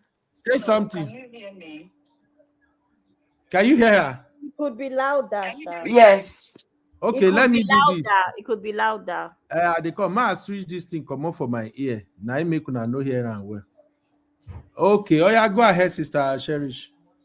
Okay, so I just want to say something as regards to Uncle Ben. The argument here right now is like the timing, right? Doris dated this guy for 8 years, and then at the end of the day, he did not the guy Chris Okafor, is ending up with someone else, right? So for me, as a young lady, when I was, in my early 20s, I don't know how I heard it, but I have already known that if you're dating a man and then it's getting to 2 years, it's okay to ask questions. Where is this relationship going to? Mm-hmm. Sometimes you can have the boldness to ask if you want to or don't ask at all. But if you don't ask, you already know, you have sense. You know where it's going to. That's my take. And this is what I'm going to tell my girls. I have 3 girls, okay? I'm not going to allow them, be at the mercy of a man. Take the bull by, take charge. Don't be okay at the end of, and with all due respect to Abby, I think her case and this guy's case, Doris's case, they are 2 different cases. That someone disappointed you at the end of the day and someone did not marry you at all. They are different. Do you understand? So I want us to treat those cases differently. That someone did not marry you at the end of the day is your own fault, and you stayed in that relationship for 8 years. Do you know what 8 years is? When I was dating, I will know that immediately it's getting to a year and this person is not serious. I'm out of there. I'm out. Start talking to someone else if it's getting to 2 years and this other person is not forthcoming. Start talking to someone else. Thank you. Thank you. Start talking to another person in case. I don't chop breakfast too. I chop breakfast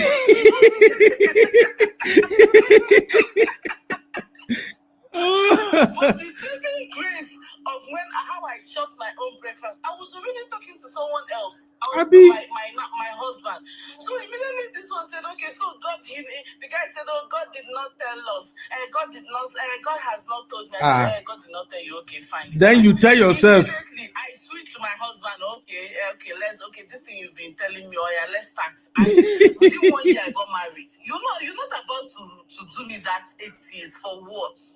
So as a woman, this is what I will tell my girls. Don't allow a man waste your time. Thank you, my sister.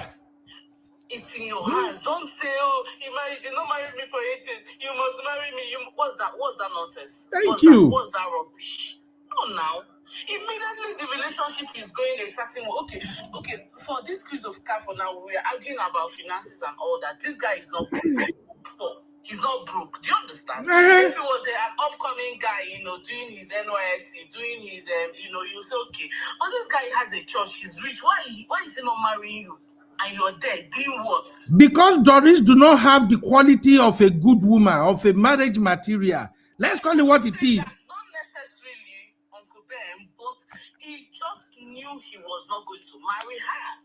And you as a woman, if you size the person you're doing something with, you know if this person is capable yet. And for me, I'm an advocate of if the guy is not capable, I beg, leave and don't wait for him. Do not wait for him. Yeah, if he's not capable and when you're ready, then God probably did not match both of you together. Look for someone that is ready and capable. Simple. No time, because for a woman, you are more at an advantage. Look at Doris now. She says she has had a lot of miscarriages, abortion. I don't know her, health situation. Who knows if she will still have children? But this guy now, if he wants to have a child tomorrow, he will still have it. So as a woman, you are more at a disadvantaged situation when it comes to this kind of thing. Don't keep yourself in a relationship that is going nowhere. That's my Thank own. you. Thank you. This guy, you look. This guy is not. If like say this guy not ready, or he never get money, and I have to marry. Man, look for the next available person. There are a lot of good men. I'm not fan of there are no good men. Mama so. She said. The guy that gave me breakfast, he cannot stand my husband today. He can't. He You can't. see? So don't tell me that. You see? Is love. What is love? I know love is there, but don't condition yourself to such an extent that you are so dependent on a man. You love him so much that you can't detach. Why? No. So it's classical conditioning. Condition your mindset as a woman, and if you have younger, if you have to mentor young people. There's nothing like you cannot detach from 3 years. Yes, 3 years is a long time, but by the time you're getting to that 3 years, we are saying 3 years is a max. By the time you're getting to that 3 years, know that you've already emotionally detached yourself from that relationship and take a walk. That's all. Thank you. Can she sue? Well, maybe legally she can sue, but She can't even sue for Jack. She can't. Legally, one thing about I was watching this video. She says there are a lot of laws, that is there as a law, but are they applicable? How many people have won such cases? That's the thing. It may be a law that's in the legal people that is applicable, yeah, but is it winnable? How many people can we cite that they've won such a case? Not talk of in a country like Nigeria, of all places.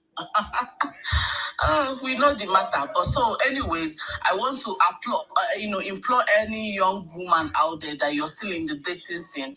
Don't let yourself date a man for the longest time, and you're waiting for him, waiting for when he will propose. If a man doesn't propose for the first year, second year, he is not going to propose, especially if he's financially capable. If he's not financially capable, take a walk. Exactly. Sister Cherish. There are a lot of good people out there. Don't put yourself in a box saying that emotion. And another thing, don't be so emotionally attached to a man when he's not even. You don't even know where the relationship is going to. Be wise. Think like a man when it comes to a relationship. Women are very, they know what they want. Yes, because women, they are so emotional when they know this. Know what you want as a young woman, and go for it. Thank you, Jare, my lovely sister. This one where you call this early mama from South. Now, wow. Hey, thank you, Jare, sister Cherish. God bless you, man. Thank you. Okay, Abby and Auntie Teju, I'm glad that a woman actually come in and made it make sense. Okay, Uncle Ben, please don't. Uncle Ben, please. No, it's not the first time we're having this conversation. Abby, I know. Uncle Ben, don't make it look like what Sis Cherish said is new information. We said it. Sissy says it. I say it all the time. But we're talking about this particular case. And like I always say to every woman on this platform, if you have gotten yourself in a position where you've gotten things right, amazing, congratulations to us. But let's not now undermine the real issues here. Doris Ogala in particular being in that nonsense, with all due respect, industry, Hollywood and all, we know the things that are also working against her and the stereotypes, right? But let's not even take this conversation to another level because we have another 2 hours. But we say this all the time on this platform, whether it's TSC, whatever, that there's no real reason. Even I have said that if a man, you people are even telling me 2 years, 3 years, 2 years, 3 years, I'm 28. What are you talking to me about for 2 years? If you don't know what's going on in that 1 year, if first of all, if your own intention of dating is not even marriage to begin with, I'm not a candidate. I've never dated anybody for fun. And I've been in 2 long-term relationships. My first relationship was at 2.5 years, and someone for 4.5 years, for 4 years. I don't date for fun, right? Abby, wait, no verse. You know, anyway, you be my baby girl. I go talk him. Yes, you go only verse for me for 2 days. You go stick us with Uncle Ben. Abby, the reason you get Bas Bush, you know, say you be fine girl. You be fine girl. And then you see that shape where you get. Men know they leave that shape easily. I'm no. Confused. What's happening? Uncle Ben, you have confused. You have lost me. No, why I'm laughing is that you see that your fine body and face and everything, and this your sharp mouth, everything. Men love it. No man will want to date you and leave you. That is the more reason you have to be very, very careful with my gender. Girls like you, oh, it says she's so sweet. We're not going to let you go. Because, you know, I told you before, girls that behave that they were educated, beautiful, and sharp, and all of that, they have a target on their back. So men will always come, and they want to stay for as long as possible. So that is why, coming to the conversation we are having now, when any girl is in a relationship with a man, by 6 months, the conversation should be changing to something serious. If the conversation, not 6 months, 6 months is too long. Because no, we had this conversation earlier. I remember 2, 3, or 4 live streams ago where you said that even from the mindset from the start. Remember what I said here? It's not about conversation about me. It's your mindset first. Let's now deal with compatibility. But I know your mindset is that we're working toward, you are dating to marry. So you are giving me 6 months. 6 months care. Abby, 6 months. What did I say? Okay, no. Anyway, you see, this is the problem. Abby, 6 months. 6 months is important. 3 months. 3 months. No, 6 months is important. By 6 months, you should know where you are going. So at what month are we going to get engaged? Abby, so you want somebody to propose? I say you don't want December wedding next year because the way you are going now, when is my wedding not December next year? So how would I give 6 months? Then when will I plan wedding? No, think about it. When will I plan wedding if I give 6 months? Abby, I'm not gonna lie to you. Make una listen. You need at least 6 months to observe a guy before you start taking his words seriously. Okay? Any lady that wants serious relationship, you need at least 6 months before you can start taking the guy words seriously. If any guy just come, 3 months, he's already tell you blah, blah, blah, blah, blah. You can't really know much about him in 3 months. So let's just be frank like that, okay? I thought you said that we can never finish knowing somebody. You can never finish, but at least by 6 months, you should have know 1 or 2 things about him that can tell you if you should be taking his conversation seriously. What I said before we got to here is that by 6 months, the conversation coming from the man must have changed. This is one of the things I think like lady means a lot about us. Okay, I'll give you an example. You see, men, when we are really into a woman and we like everything we see, if we want to settle down with her, by 6 months' time, the conversation should be towards long-term things. Not short time. If by 6 months, you and your guy are still discussing vacation, you are still discussing the next fancy hotel you want to go and visit, you are still discussing the next exotic date you want to go to, by 6 months, both of you are not serious. By 6 months, by 6 months, there are some conversation here and there that should be part of what you are talking of. There should be conversation about accommodation, for instance. There should be a conversation about children, not like forcing you down your throat, but you people should have started having some serious-minded conversation by 6 months. That's what I mean. Not so I want to sit down, they talk about all the time. I'm not disagreeing with you, but I'm just even wondering if you're a woman like me, right, of which I believe that all of our Gen Z are you know, on this platform are similar, hence why I'm their presidents, duh. But Uncle Ben, I'm not going to lie, personally, there's things that I look out for me to even feel like I can talk to you for 3 weeks. And there's a certain level of, I'll give you an example what I was saying to one of my friends the other day, commitment, right? And she was laughing at me when I said commitment to even gym. As in, you don't understand what procrastination does. I've had that situation where even, no, Uncle Ben, you think it's not deep. Abby, we have to go. May we have this conversation tomorrow.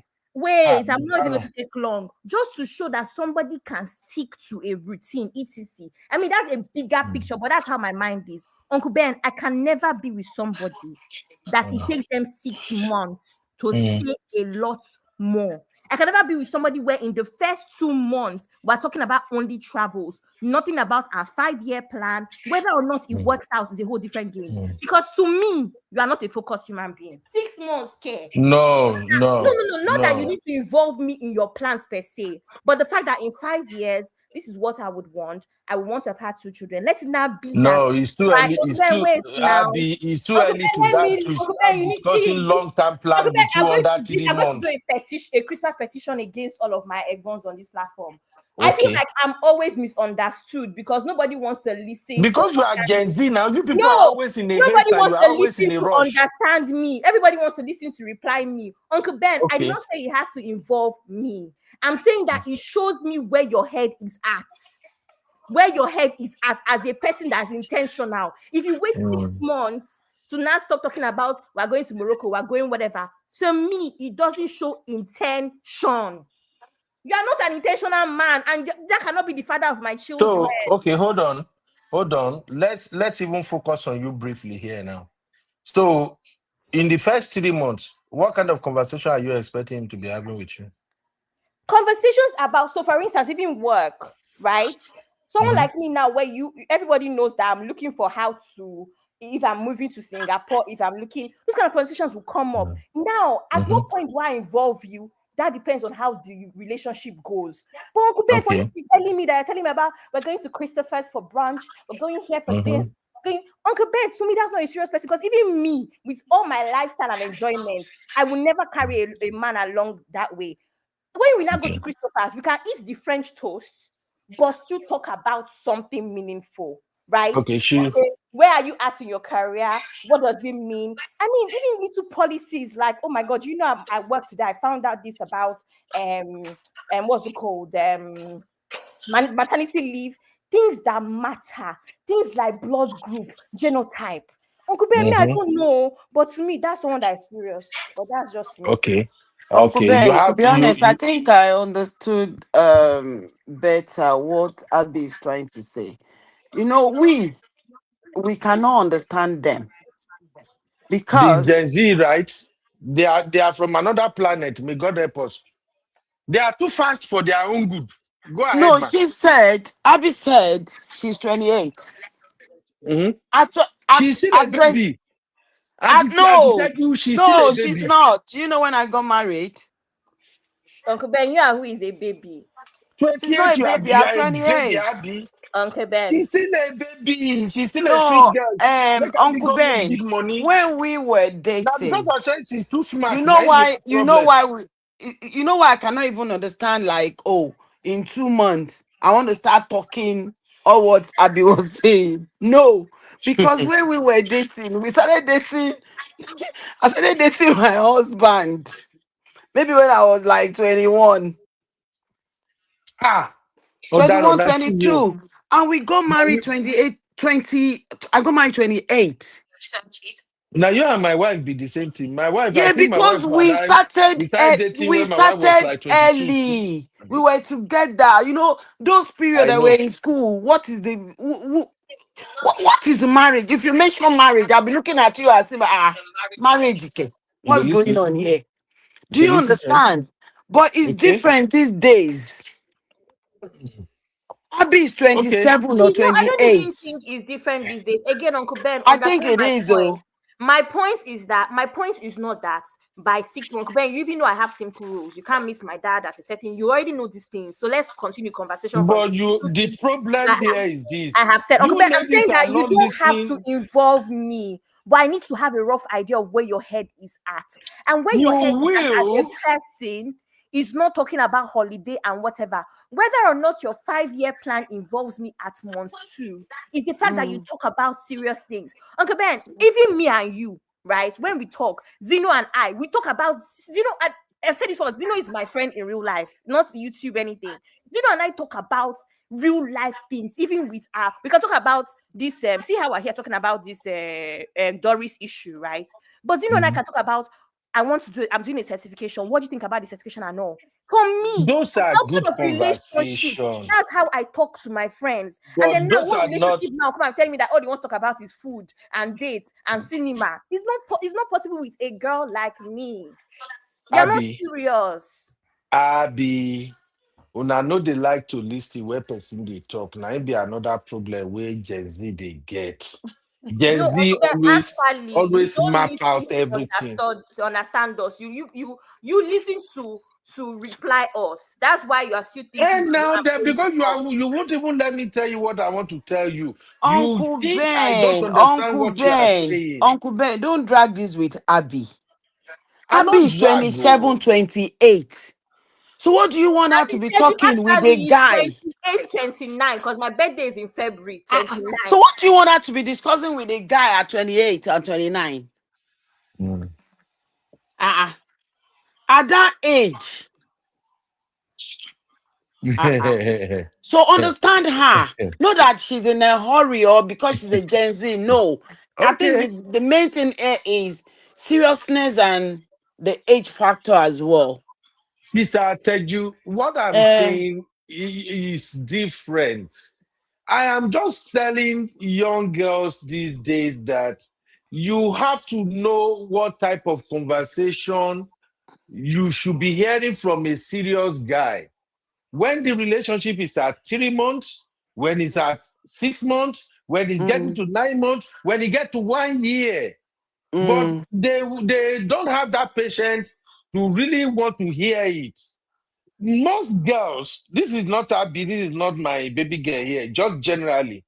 Most ladies these days, all they want to hear is what is in their mind, what they expect to hear, now they won't hear.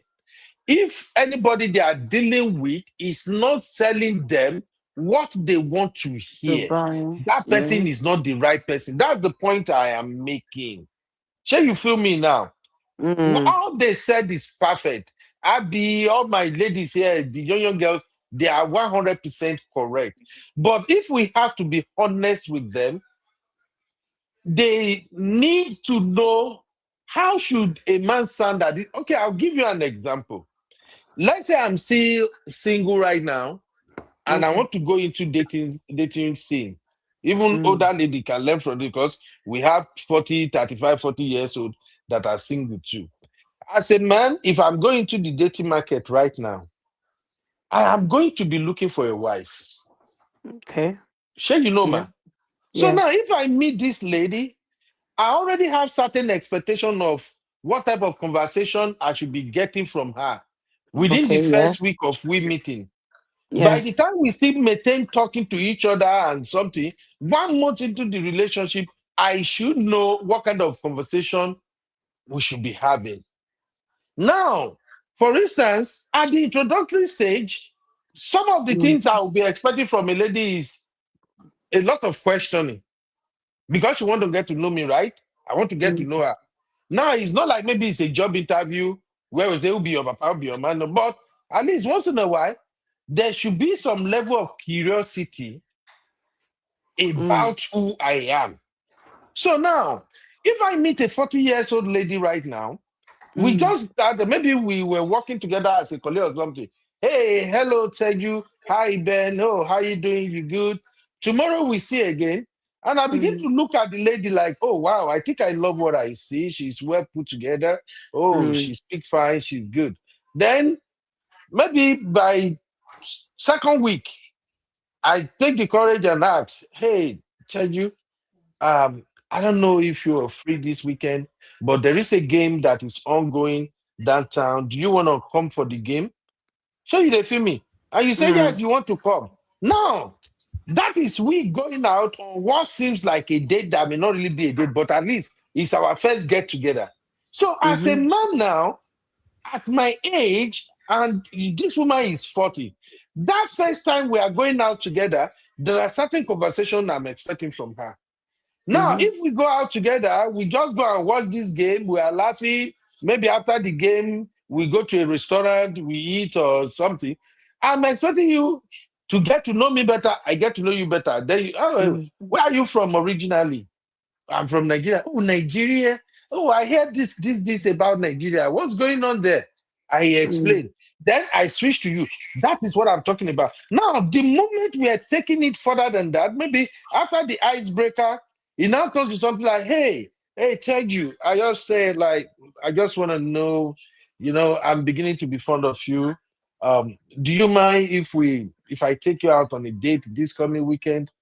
If you say yes, that means I should be expecting another kind of conversation too. So that's what I'm saying. Now, by the time we both finally get to a point where we now assume that we are dating, we are doing the do, by 3 months, you as a 40-year-old lady that want to get married, there are certain conversations I'm expecting, there are certain topics I'm expecting you to start having with me. But There are you be certain topics I should be having with you. you're just corroborating what Abby said. And look at what Uncle even said Patrick. there. Yeah, Uncle Patrick said. It's because of the age. So a 21-year-old or a 20-year-old will give lots of time to know the guy. But for a 28-year-old, the maturity there, the age factor, and she has the maturity to actually pick that guy's brain or intention as well. So 3 months, she should have known everything about the guy No, in 3 Uncle months. Ben, again, you're no, looking at there'll it be some pointers. That's what she's saying. Not knowing, not fully knowing. I even said that I'm the sort of person that I'm very specific. I give an example with the gym. Uh-huh. I know to you that gym does not matter, but I know what commitment at 5 a.m. to going to the gym means. You might not understand, but I'm that nitpicky without saying anything. My brain is just calculating. So the average person might do certain things. I look at even little things like the commitment you've made with your friends and how important it is for you to be there. So I look at so many things. That's how my brain is. And if you've listened to me on this platform for a while, you will know that that's how I am. And that's why a lot of times I remember stuff as well. Oh, we said this, we said that, because I'm a nitpicker, right? I want to address. Okay, cool. This is not about you anyway. I know. I'm just just about saying. No, generally, even Uncle Ben, generally, a 28-year-old should be getting married now. I'm in support of people getting married early, but at the same time, I don't want you to get married and marry wrong. Because I don't want somebody to get married. I don't want somebody to get married at 27, 28, and the person is divorced by 32. I'm knowing everything about you. I say it's not about you, Abby. Okay, it's just for girls generally. I want to say something. Everybody is not going to be on Abby's level of maturity as well. So different people, different things work for them. I think I just have a lot more to work with, even based off of the fact that I'm surrounded by people like you, for instance, by people like Sister Ju. So I think I have a lot more to work with. Lastly, I want to say something because I think Abby, hold on to that thought. Make I hear this person. We just come in. I want to say something about Sis Titi Ade because she's here and she left the comments for me about enjoying dating. That's why I want her to say so that she can address it, because I'm guessing that's why she's here to talk about the dating thing. For me, I just wanted to say that while people enjoy dating, I'm someone who I also see my time as valuable. So I don't enjoy dating. I'm not, because the best part about my life is that I have amazing friends and family. So everything I would do on a date, I do with my friends. Like things that people do, I do with my friends. So I have no real reason to date for the fun of dating. It's either you want to be serious about dating or not, because again, even my time is valuable and I just don't go about dating. I just wanted to say that. Thank you. All right. Sister Titi, you are here. Are we saved? Then you won't come fight me too. No. This is the first time I'm seeing you. Yeah, you are first time caller, right? Right, I'm very first. This is the first time. Oh, but hold on. Abby, welcome her now. Wait, make I go find now. Because Abby blood on the hot now. Welcome. Thank you for commenting on this. I found it. Welcome, my sister Titi. Thank you so much. Let me hear you. Yeah, so like I did, it's not like I came to fight, but like the way Abby was saying it initially, it was almost like you need to know everything up front. And maybe I'll just introduce myself. I'm a single girl, I'm 33 as well. And the way exactly the way Abby was talking about it, that's how I used to think about it as well. That, every dating, if I say, oh, I choose this person is worth my time, it needs to lead somewhere, right? But there are some people that I make connections with that they're now like business partners now, and not necessarily like, anything is coming out from there. That was why I put that context, that I enjoyed the ride. Because some people sometimes they will tell you that they want something serious. Some guys, just to really, get into you, they will lie, right? And you just like just to get into it. I mean, I'm just talking about my own experience, because initially I was like, oh, the time is counting. Like I was really, really under pressure before I became 30. Oh, I need to get one sorted and all of those things. So in a way, both of you and Abby, like Uncle Beno and Abby, you both are right. But it's the only thing that is just that don't be so nervous about it, or just be like, don't start saying that you need something to work out, like, by force, in a way. And from what you have said, Abby, take your time, enjoy the conversations, enjoy the dates. And I know I'm saying enjoy in a very generalistic manner, but these things, right? Like dating is not like, it's not really a destination. It's really a journey for you to, like, go through all these people. And I'm not saying dating, sleeping with them. Dating, getting to know them, even you can explore so many things like conversations and all of those things. But don't allow someone to just like, start including you or making you have like an idea of the future when they are not really future. And what you said, Abby, as well, that, just studying the person, understanding it by how the person is interacting with you, by what they are saying, you'll be able to know. But not the person necessarily saying, oh, I need you in my future, I see you in my future, but just like normal conversations. But again, I think that you should not put this as like the first thing in the conversation. Like getting to know the person without pressure first might kind of help you to avoid like any situations that might be unfavorable in the future. That's what I meant when I said that you should enjoy the ride. All right. Thank you very much, my sister. I have to go now. Una don't push now. Now they make me pass my time. Eh? I have to go now. Let's come back tomorrow and have this conversation. This is something serious we need to talk about. These failed promises. Abby, how did my Abby put it now? Failed marriage promises, Abby. Abby, how did you conceptualize it now? Failed promise of marriage. Okay, failed promise of marriage. So we're gonna do a whole show on this one tomorrow. I promise. I might not even do political roundtable at all. If I would do PTR, maybe I'll just do it for 40 minutes because of Uncle people Ben, who are I have interested in something to that. say. For everybody's Christmas present on this platform, I'm petitioning all of the Edmonds on this platform Yeah. for listening to reply rather than listening to understand. It's been going on for too long, and I'm protesting. That's Abby, all. everything about you is either you are finding people money or something. Please, I have to go, Abby. I will see you guys tomorrow. My sister Titi. Hi, everybody. You're welcome, Titi. I'm so happy to have you here. I don't know, we are blessed with a lot of beautiful sisters that get the courage to be part of our show. I don't know how long you've been listening to us, but I really want to Well, thank you. I got you from Auntie B. I've been listening to Auntie B for like 4 years. So like, yes, and I went on holiday like with them and all that. Like it's really amazing show, and I think it just come on my timeline in the last, say, like I'm always like on and off, and I think it's in the last like maybe a month that I started commenting on your show. And I wanted to say thank you to Abby as well, like for always making the show very, very interesting. Oh, that's good. Especially I think I listened to 5 hours. Yeah, don't fans me about the Oyeka girl. Like, you guys really you really took the points like very well. And thank you. You were able to also like, advise young people as well. Like, you guys are doing amazing things. So I'm sorry, like maybe I didn't listen to the end until when you started explaining more, Abby. But no, sis, right? to be It's honest, just from what me, it from a is, sister to another sister, like no, because sis, what it is that these conversations are ongoing. So you have to have been here on previous shows for my points to land properly. If that makes sense. Yeah. You will not understand from listening for 30 minutes of what Abby's talking about dating, because I've spoken about other aspects of the same dating, if that makes sense. So No problem. me in a sense. Uncle Ben, bye-bye. He wants to chase us away. Yeah, I have to go. Yeah, I need to go pick up my daughter at work. That guy go take my money at Uber finish. So I gotta go now. Please, everybody, I tell you, Jazzy and something else. Everybody, please join us tomorrow. Let's look into these failed promises. I will text some of our legal minds to see if they can come and help me break it down tomorrow. But I want you to go to bed tonight. Thank you, Sister Marriott. My Auntie Teju, my lovely, beautiful sister. Thank you for hanging out with me. Brownie for life. Thank you so much. Zeno, the dangerous Gen Z. Thank you, Zeno.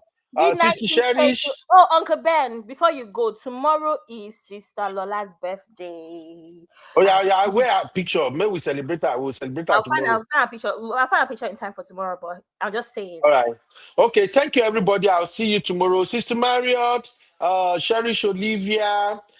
Man, when I make today's show make sense. My own Sister Oyi. Sister Oyi, now you can make this show, can start herself when they bring law coming to this thing. Any small thing where we do now, don't put law for our neck. But I can love you less, Sister Oyi. Thank you very much. Auntie Yvette, thank you, ma, for coming. Then my TT baby. Thank you. Every other person that did not comment, but you are watching, we love you. Thank you very much. Unwa, is that Unwa Forest? Unwa Forest House, something. I'm sorry, you look beautiful, but I can't call your name well. Maybe tomorrow I'll practice it. Thank you. Good night. Bye-bye, everybody, and happy holiday, people.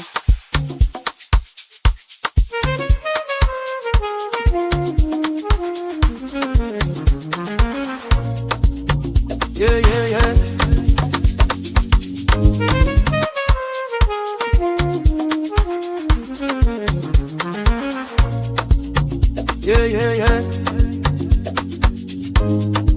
You be in the building. Hey. Good night, Sister. Let's go. Now happy hour things, Hang out with you, babe. It's our vibe tonight. Hey. Laugh and learn, we shining bright.